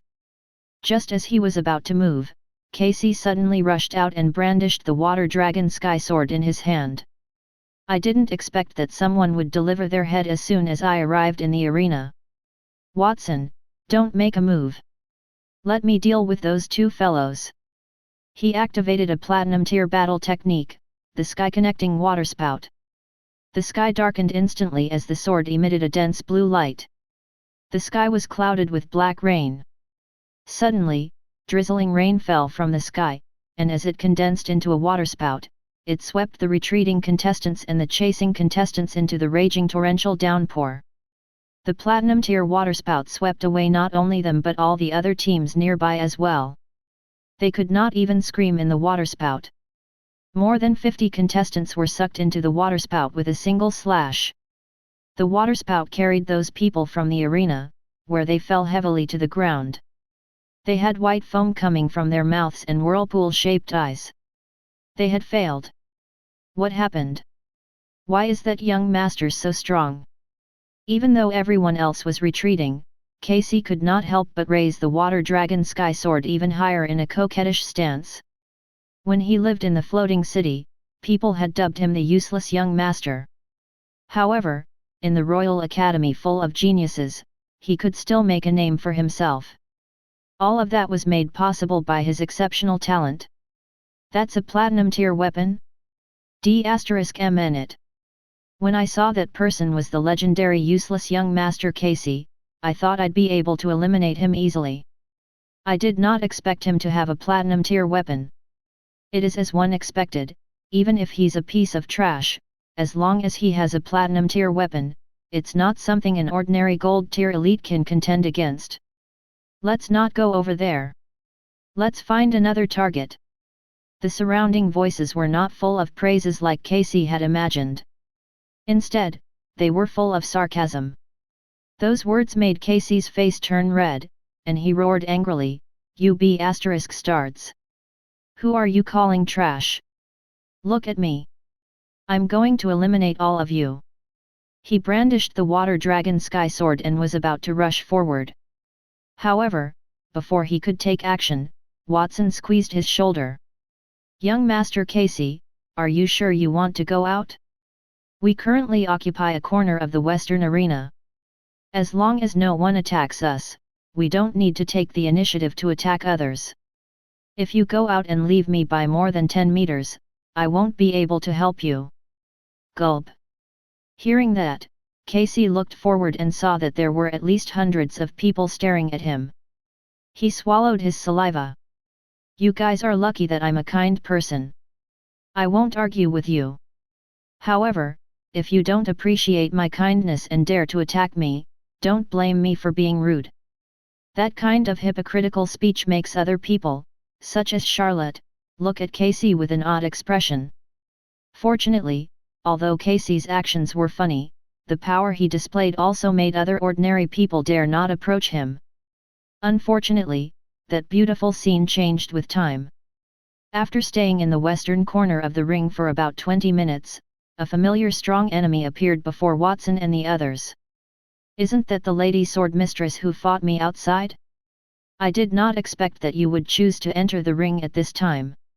I had wanted to wait until you guys entered the finals before fighting with you, but I really can't wait any longer.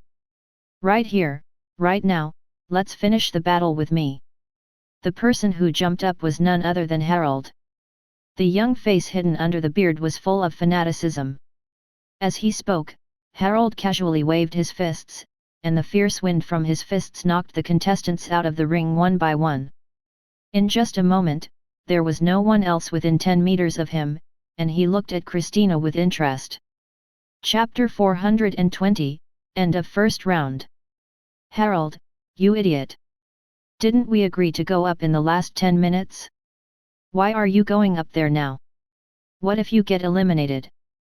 Below the stage, Douglas, one of the 3 members from the Winter Nation, complained unhappily when Harold went up the stage. Douglas and the princess did not follow suit. They just stood near Harold and watched. "Douglas, you don't have to be so nervous. What's the big deal? Anyway, if you come in early, more people will be eliminated. Besides, didn't you say that it's better to go up early than later? Because you can show your strength and intimidate the contestants from the beginning. That will make them feel like we are invincible and attack the remaining contestants. On the contrary, it's unlikely that they will touch us. We're going up later to keep our strength hidden." Harold's explanation made Douglas palm his forehead subconsciously. "Harold, you really surprised me. Why did you explain our strategy in front of the enemy? Calling you an idiot is too good for you." "I'm sorry, Douglas. Anyway, those are all unimportant. I think it's okay to tell them. Furthermore, judging from their intention, it's obviously the same as us. It doesn't matter whether we tell them not. Right now, the most important thing for me is to end the battle. Other things aren't worth mentioning at all. Do you guys want to come up one by one or together?" After a few perfunctory explanations, the light in Harold's eyes grew more assertive. He beckoned at Watson and the others. "Who are you? How can you be so arrogant? You even want us to go up together. Do you have the skills? I don't need anyone else. I can settle you by myself." Casey and Lana arrived late, so they did not see the battle between Christina and Harold. Therefore, Casey did not think that the man in front of him was powerful. He held the water dragon sky sword and swaggered forward. Platinum tier sword technique, sky connecting waterspout. The water tornado that had just dissipated condensed once more after Casey's words, and it sped up its approach toward Harold. Under the dark clouds, a few bursts of lightning could be seen. Those who came into contact with the water droplets from the water tornado had holes in their bodies, and everyone else fled in all directions. However, Harold, who was at the center of the attack, appeared to be very calm. He did not escape from the oncoming waterspout, and he extended his right hand that expanded like an inflatable balloon amidst a series of cracking sounds. Soon, its size increased by several times. At the same time, a layer of solid ice appeared on its enlarged arm. Harold stuck his arm into the waterspout, which then was spinning rapidly before it stopped. A layer of solid ice condensed along with the water molecules. Soon, the waterspout stopped spinning and turned into a huge rotating icicle. Then, Harold pulled his thick arm out of the rotating icicle. Boom! The icicle that connected the sky and the earth turned into ice shards and snowflakes. What is that? Casey, who was holding his platinum tier weapon high up in the air, was ready to welcome the victory. When he saw that scene, he opened his mouth and fell into a daze. The snowflakes that fell on his body made him subconsciously alert. It froze his platinum tier attack. That power was too terrifying. Are you stunned? You people are so short-sighted. The Winter Nation has powerful magical beasts and even more ancient existences, such as the snow giants. As the descendants of the once extinct frost giants, the snow giants are not as powerful as the frost giants, but they also have extraordinary strength. And I am a snow giant with ice blood flowing in my veins. Furthermore, the purity of the giant bloodline in my blood is not weaker than that of an ordinary frost giant. The specific manifestation is that I was born with platinum tier strength. Born with platinum tier strength? Is there such a genius in the world? Even Watson was shocked. He had trained for a long time to become platinum tier. He did not expect that Harold would be born with such strength. Humans were incomparable, indeed. The Winter Nation had sent a monster to them. Young Master Watson, that guy is from the Snow Giant's bloodline. With your help, he might be able to awaken the bloodline of the real Frost Giant. After the Elemental Giant is extinct, even their remains will be worth a lot. That guy is a good specimen. Do you want me to capture him and bring him back to the Severed Fingers gang? Amon lowered his voice and whispered into Watson's ear. His goal was to help Watson find suitable talents and win them over to fight against the king. Since the person in front of him was from the Winter Nation and was naturally hostile toward the Holy Dragon Kingdom, he was a good target. There's no need for that. He attacked Tina. Now he's my enemy and needs to be dealt with. Watson shook his head.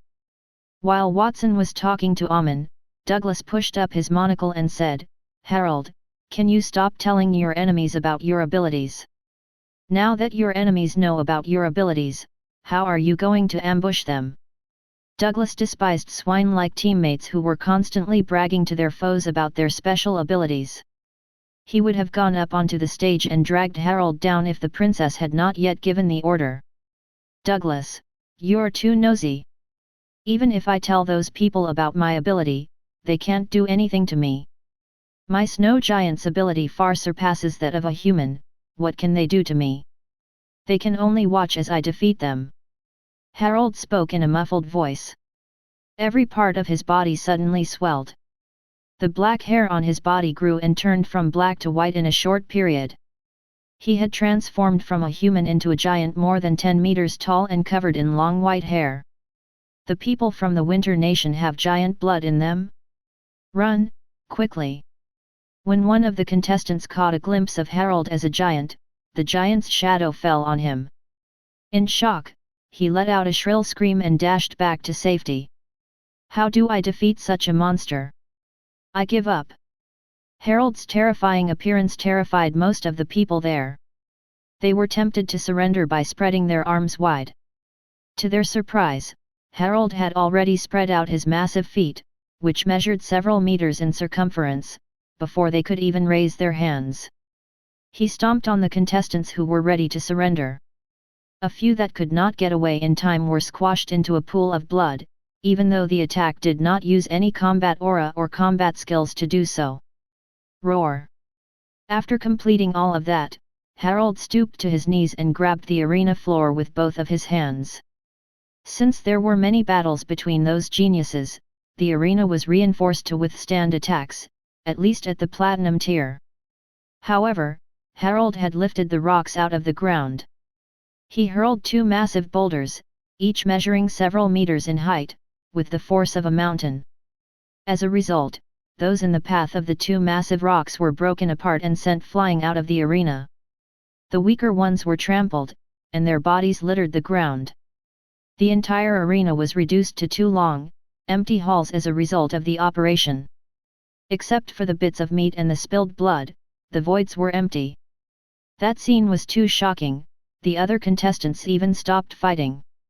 The entire arena was silent. From now on, this arena will belong to me. If you don't want to die, then get lost. Only those who can fight me can stay here. Harold Snow Giant spoke in a low and muffled voice. His voice was like thunder. When the other contestants heard that, many of them revealed indignant expressions, but they had no way to refute him. They were like weaklings who were not worth mentioning. Harold, that's enough. Don't attack the other contestants. I'll be your opponent. Christina could not stand Harold's arrogance. She stood up and stretched her right hand into a battle stance. You finally can't stand it anymore? I'll finish you off first and then crush those small fries around me. Harold opened his fanged mouth and let out an ear-piercing laugh. He ran toward Christina on four limbs. The strength of his running was enough to shake the earth. Furthermore, Harold's finger was thicker than Christina's two were enough to pinch an ordinary human. Everyone thought Christina had a small chance of winning. Watson, aren't you going to help? Would it be dangerous to let Miss Christina fight against such a monster alone? After all, there's a difference even if they're both platinum tier. A platinum tier giant is obviously much stronger than an ordinary human, Charlotte asked hesitantly. However, Watson remained calm, he did not move. There's no need. We'll just wait here. Tina is skilled enough to get rid of that big fool. Instead of worrying, you should rest and prepare for the upcoming competition. With me here, you don't have to worry. If you're tired, you can just lie here and sleep. Lie here and sleep. Charlotte repeated with a strange expression on her face. The people nearby also showed disapproval after hearing Watson's words. No matter how strong Watson was, he would not be able to protect all of them, right? After all, sleeping in a place like that was equivalent to courting death. If you guys don't want to rest, then I'll rest on my own. Watson had no intention of defending himself after seeing that Charlotte and the others did not believe him. He did not do anything but sit cross-legged on the ground, his face blank. His attention was drawn to the nearby conflict between Christina and Harold. They had already collided at that point. Christina did not have a long sword, but she was dripping with energy with every move she made.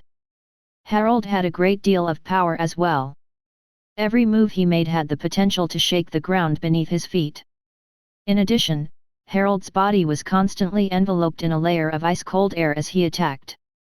Christina's frequent exchanges with him had left the ground and her armor wholly covered in ice. As a result, her movements became increasingly challenging.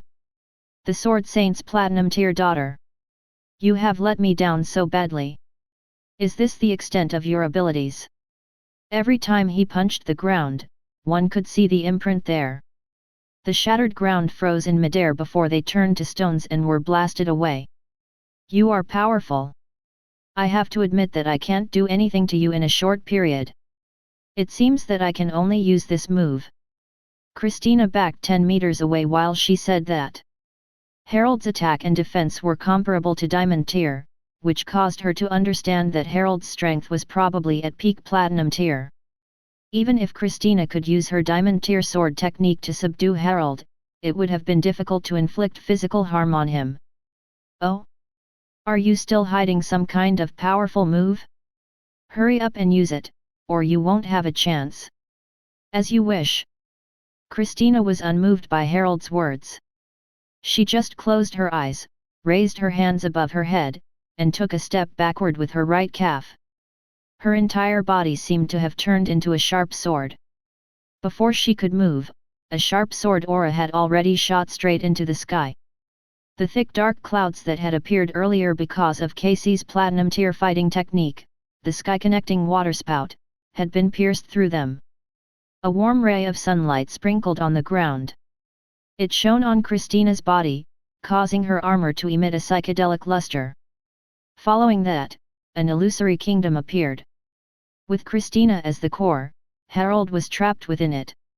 Harold's expression drastically changed when he realized what was going on around Christina. When Christina confronted him before the competition, he knew exactly what move she intended to use. Douglas' interruption prevented Christina from unleashing it fully, and as a result, Harold was under the impression that the pressure on him had increased when that move was actually used. I can't let her unleash that move, or else I'll lose.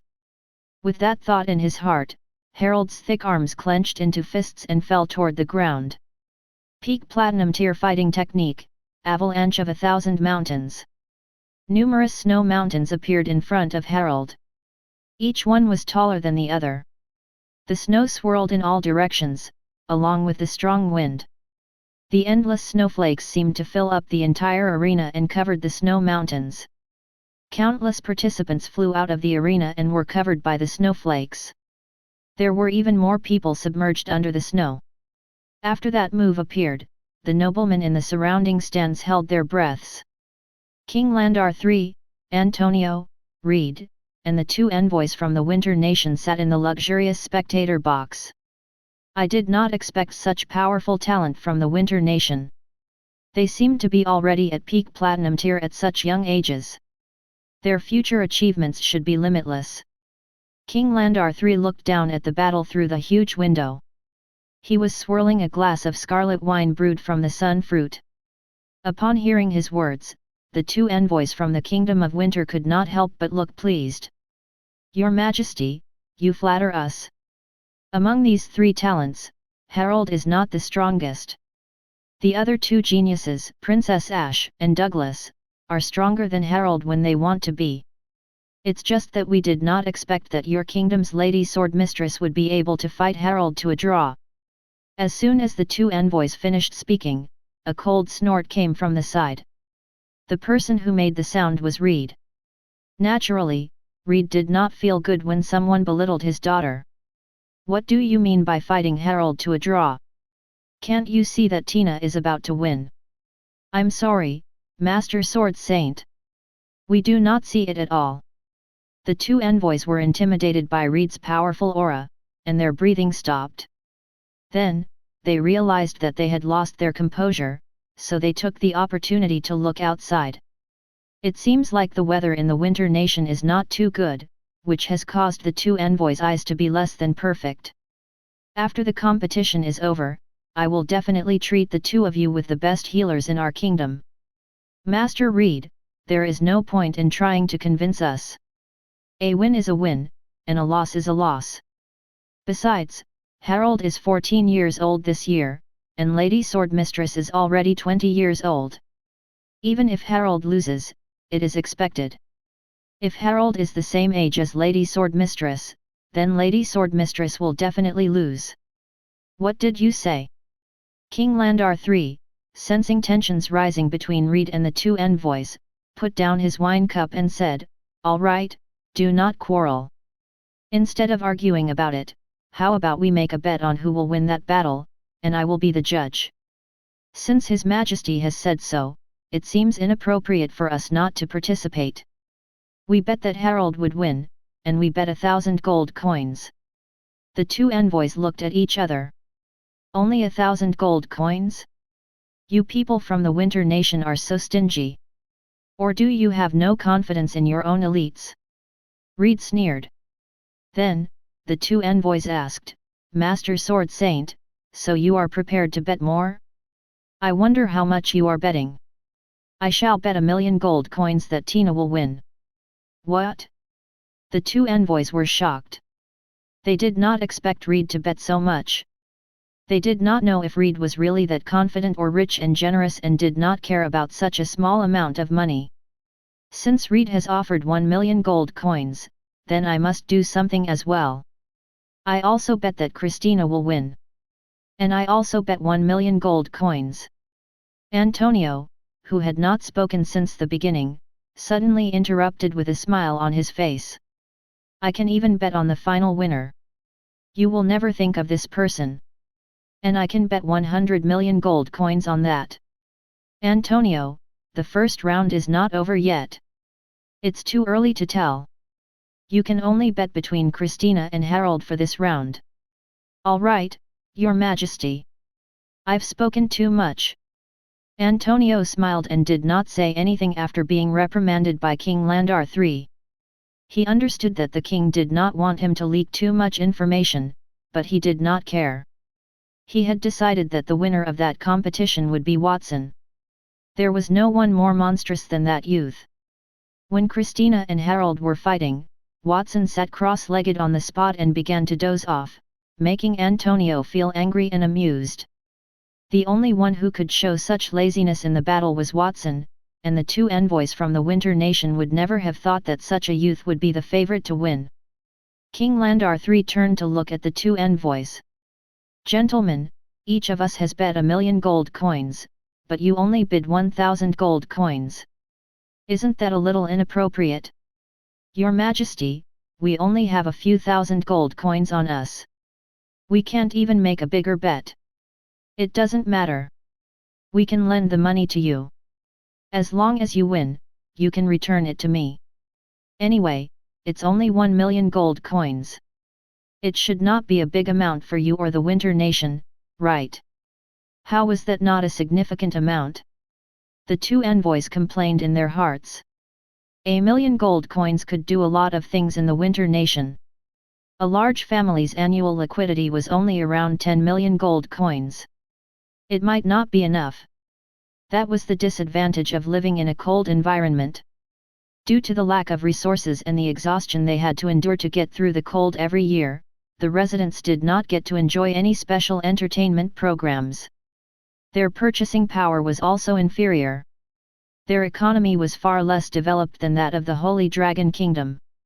However, since King Landar III had said so, the two envoys could not lower their rank. It seemed like the Winter Nation was not as good as the Holy Dragon Kingdom. They immediately nodded. "In that case, we thank you, Your Majesty. 1,000,000 gold coins bet then. That money is just a drop in the ocean for the Winter Nation. We'll accept that bet. In any case, as long as they won the bet, they would not have to pay it. On the contrary, they could earn quite a lot. So, why not?" In a happy mood, the two envoys looked through the huge window. At that moment, the battle between Harold and Christina was almost at the end. Platinum tier fighting technique, avalanche of 1,000 mountains. As they watched the massive snow mountains appear and spread outward, engulfing the competitors one by one, both envoys could not help but smile. They knew Harold's strengths and weaknesses. He was the weakest link in the trio. The other two elites were much stronger. Harold was more powerful in terms of strength and maneuverability. "It seems like you will have to spend a lot of money, Your Majesty." Unable to hold it in, the envoy displayed the posture of a victor. With such a powerful move like the avalanche of 1,000 mountains, not many people in the Winter Nation could withstand it, let alone Christina, who had already been swallowed by the snowflakes. It seemed like she had already suffered a crushing defeat. "It's too early to make a conclusion. Let's continue watching." King Landar III shook his head. His indifferent reaction made the two envoys somewhat puzzled. How would Christina turn the tables? Just as they were feeling puzzled, suddenly, a dazzling seven-colored great sword pierced through layers of snow fog and the icebergs that filled the sky. It transformed into the kingdom of the sword that shot straight into the clouds and emitted a brilliant light. The kingdom of the sword was illusory and seemed to be unstable. However, the power it contained was supreme. Just by looking at it, one could feel the radiance of divinity. Many participants could not help but kneel on the ground with trembling legs in front of it. In an instant, a large number of people knelt on the stage. Even a few elites who were unmoved, such as Nia, who had occupied the eastern corner from the start, could not help but look at the great sword with a solemn expression. Slash! Accompanied by a soft shout, the kingdom of the sword slashed downward. It was as if a divine kingdom had fallen. The hundreds of icebergs that Harold had summoned instantly shattered. Without even releasing ice shards, they were vaporized into mist, revealing the entire stage. Crack! The arena, with Harold as the center, split into two halves. The middle of the arena was blocked by a crack that was several meters wide. Harold stared at his chest in a daze. His skin was dyed red with blood. A large wound ran across his chest. What's that move called? That is a Starlight Tier sword technique, and its name is the Kingdom of the Sword. A Starlight Tier sword technique. Harold's eyes widened, and then he smiled bitterly in relief. I see, I did not lose unjustly. As soon as his voice fell, his huge body collapsed. The long white fur on his body gradually turned black, and his huge body began to shrink. Before he fell into the crack, a black shadow flashed under it. It was Douglas. He held Harold in his arms. Harold, that's why I told you not to leak any information to the enemy so easily. Otherwise, you would not be so miserable. Princess Ash, what should we do now? We've disrupted the plan. Should we avenge Harold? Douglas turned his head and asked Ash, who had also followed him to the stage. Even though he saw Christina perform the shocking Starlight Tier sword technique, he did not feel afraid. On the contrary, the eyes hidden behind the lenses were filled with killing intent. Do it. No, forget it.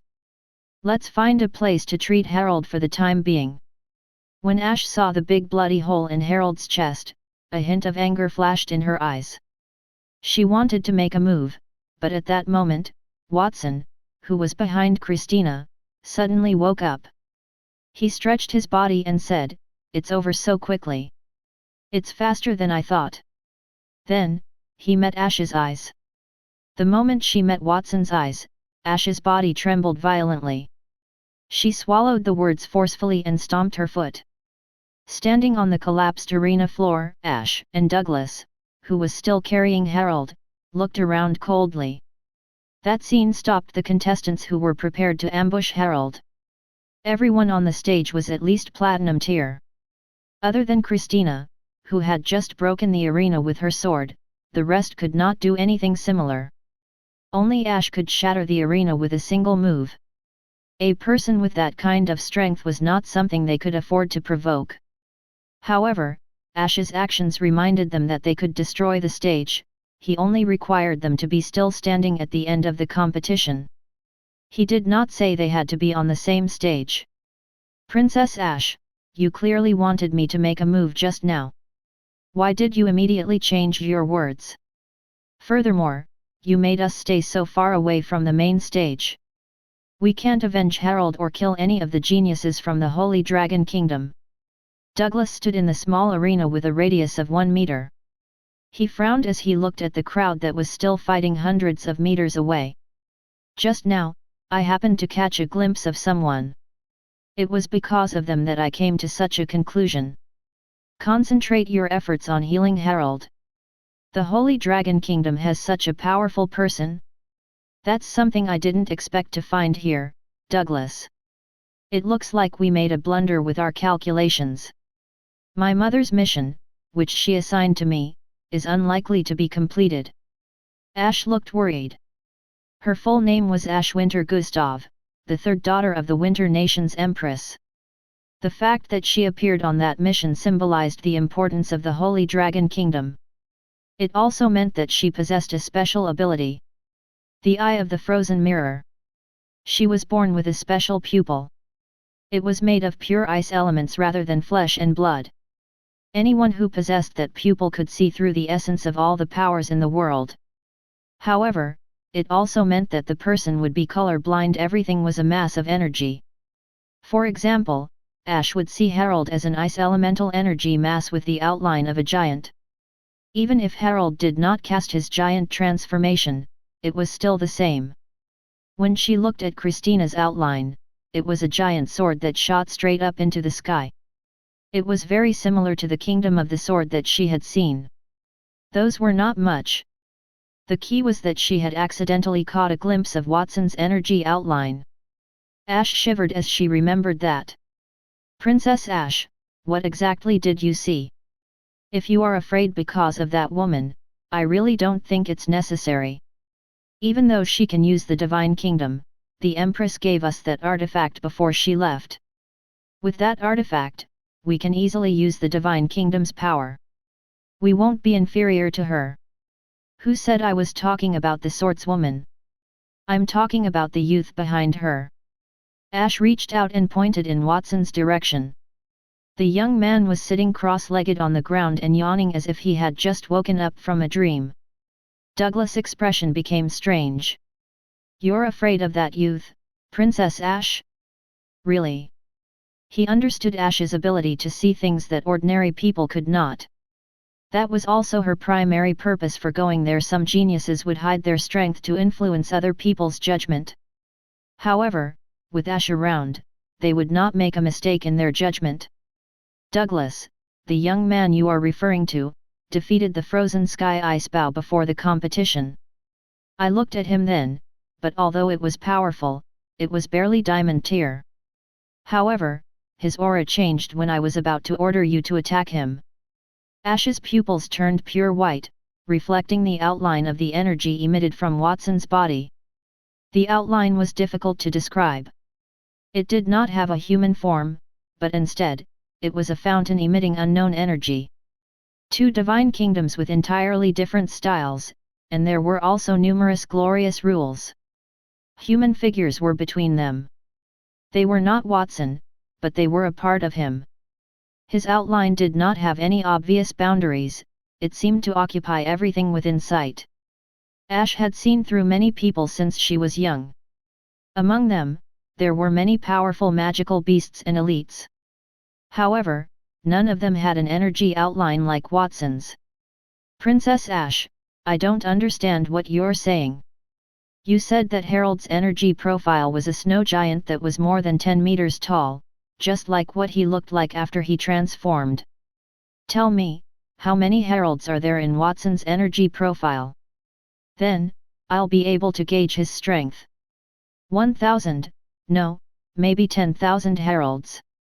10,000 Harolds? Are you seeing things? Douglas swallowed his saliva. He had never doubted the princess, but at that moment, he could not help but waver. Harold was as strong as a diamond tier elite, but Watson was equivalent to 10,000 of Harolds. How strong was Watson?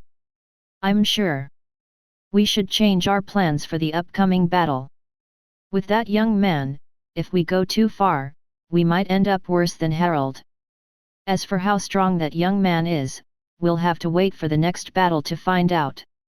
When Ash and Douglas analyzed Watson's strength, Watson stood up, slapping his hand over his mouth. He glanced at Ash and Douglas in the distance. They even thought of such a method to split up the arena. How clever! It's a pity they didn't give up even after watching their man lose. They were prepared to capture everyone in one fell swoop. After Christina defeated Harold, Ash cast a glance at Watson. He felt a trace of that girl's gaze. It was as if she had been seen through his body, and all his secrets had been exposed. That made him a little nervous. He believed that the girl was not ordinary since she could affect him that much. He wanted to finish her off before she entered the finals. However, he did not expect her to stop attacking after she saw him. Instead, she took the initiative to pull away. That made it difficult for him to make a move. If I make a move now, I can only use a large-scale attack. If that were to happen, I would eliminate most of the people here. I'd better wait for an opportunity to meet her after entering the finals to think of a way to deal with her. Watson made up his mind and waved at Christina. Tina, you came back just in time. I'll have to trouble you to cut off the area that we're in to separate us from the main stage. You're telling me to do things the moment I come back? Watson, I didn't see you helping me when I was fighting a strong enemy just now. Christina panted as she rolled her eyes at Watson. It was obvious that the battle had exhausted her. I believed that you could defeat the opponent, Tina, so I did not interfere. Watson shrugged. Christina rolled her eyes again. Although she was unhappy with Watson's words, she still did as he requested. She stretched her hand outward and separated the west side of the arena. Then, she used her sword aura to push them away from the main stage. When the other elites saw that, they also followed suit. Nia used an ice blade to split the arena that she was in and then used an ice pillar to lift it into the air. Augustus also occupied a spot and released platinum tier flames to fuse the surrounding stages. The fire separated his area from the main stage, making it difficult for others to get close. Aside from them, a few elites had separated the stage from the battle. Faced with such a powerful existence that surpassed platinum tier, the other participants did not dare fight for it. They could only engage in an even more crowded battle in the arena, which had shrunk by nearly a third. An hour quickly passed. The number of participants remaining in the arena had decreased from 30,000 to less than 1,000 people. In the spectator box in the sky, Reed and Antonio held an IOU in their hands, respectively. Their faces were filled with joy, while the Winter Nation's two envoys sat opposite them. They looked as if they had lost their loved ones. They were discouraged. Harold had lost? How did that swordswoman control the Divine Kingdom? They knew that only Starlight tier elites could use the Divine Kingdom's power. Some Diamond tier geniuses might be able to use it too. However, that girl looked like she was only Platinum tier. So, how could she use the Divine Kingdom? It was impossible for her to do that. Did she use a weapon? It did not look like she carried one. Impossible? As my daughter, is it strange for her to control the Divine Kingdom at such a young age? Reed exhaled with a smug look on his face. He had earned 1,000,000 gold coins, an act that smacked the envoys' faces. He was really proud of himself. It was too exhilarating. Reed knew that it was an ability that Watson had given Christina, so he did not doubt it. After all, he had seen with his own eyes that after believing in Watson, even a gold-tier disciple could display strength comparable to a diamond-tier elite, let alone a platinum-tier Christina. He might not believe in his daughter, but he would always believe in Watson. However, there was one thing that Reed did not quite understand. He believed that there was a reason for Christina to win. Why did King Landar III look as if he was certain that Christina would win? Did he know about Watson's various abilities? Did Watson tell the king that? Puzzled, Reed glanced at King Landar III and found that he was playing with the wine glass in his hand. The corners of his mouth held an unfathomable smile. Reed did not know what was going through King Landar III's mind at that moment. What a pity. Initially, I thought that Christina was not a match for the Winter Nation's youth. But if Watson were to make a move, the other youth would definitely lose. I didn't expect Christina to defeat him on her own. That was really beyond my expectations.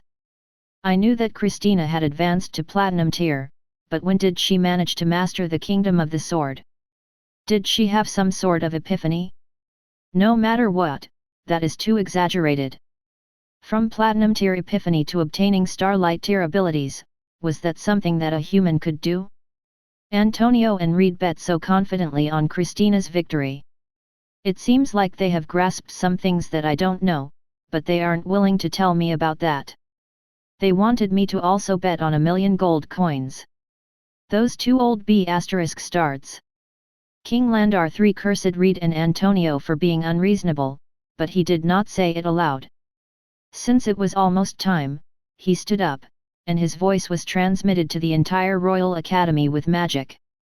Time's up. I declare that the first round of the competition has officially ended. Let me see how many people are left after this.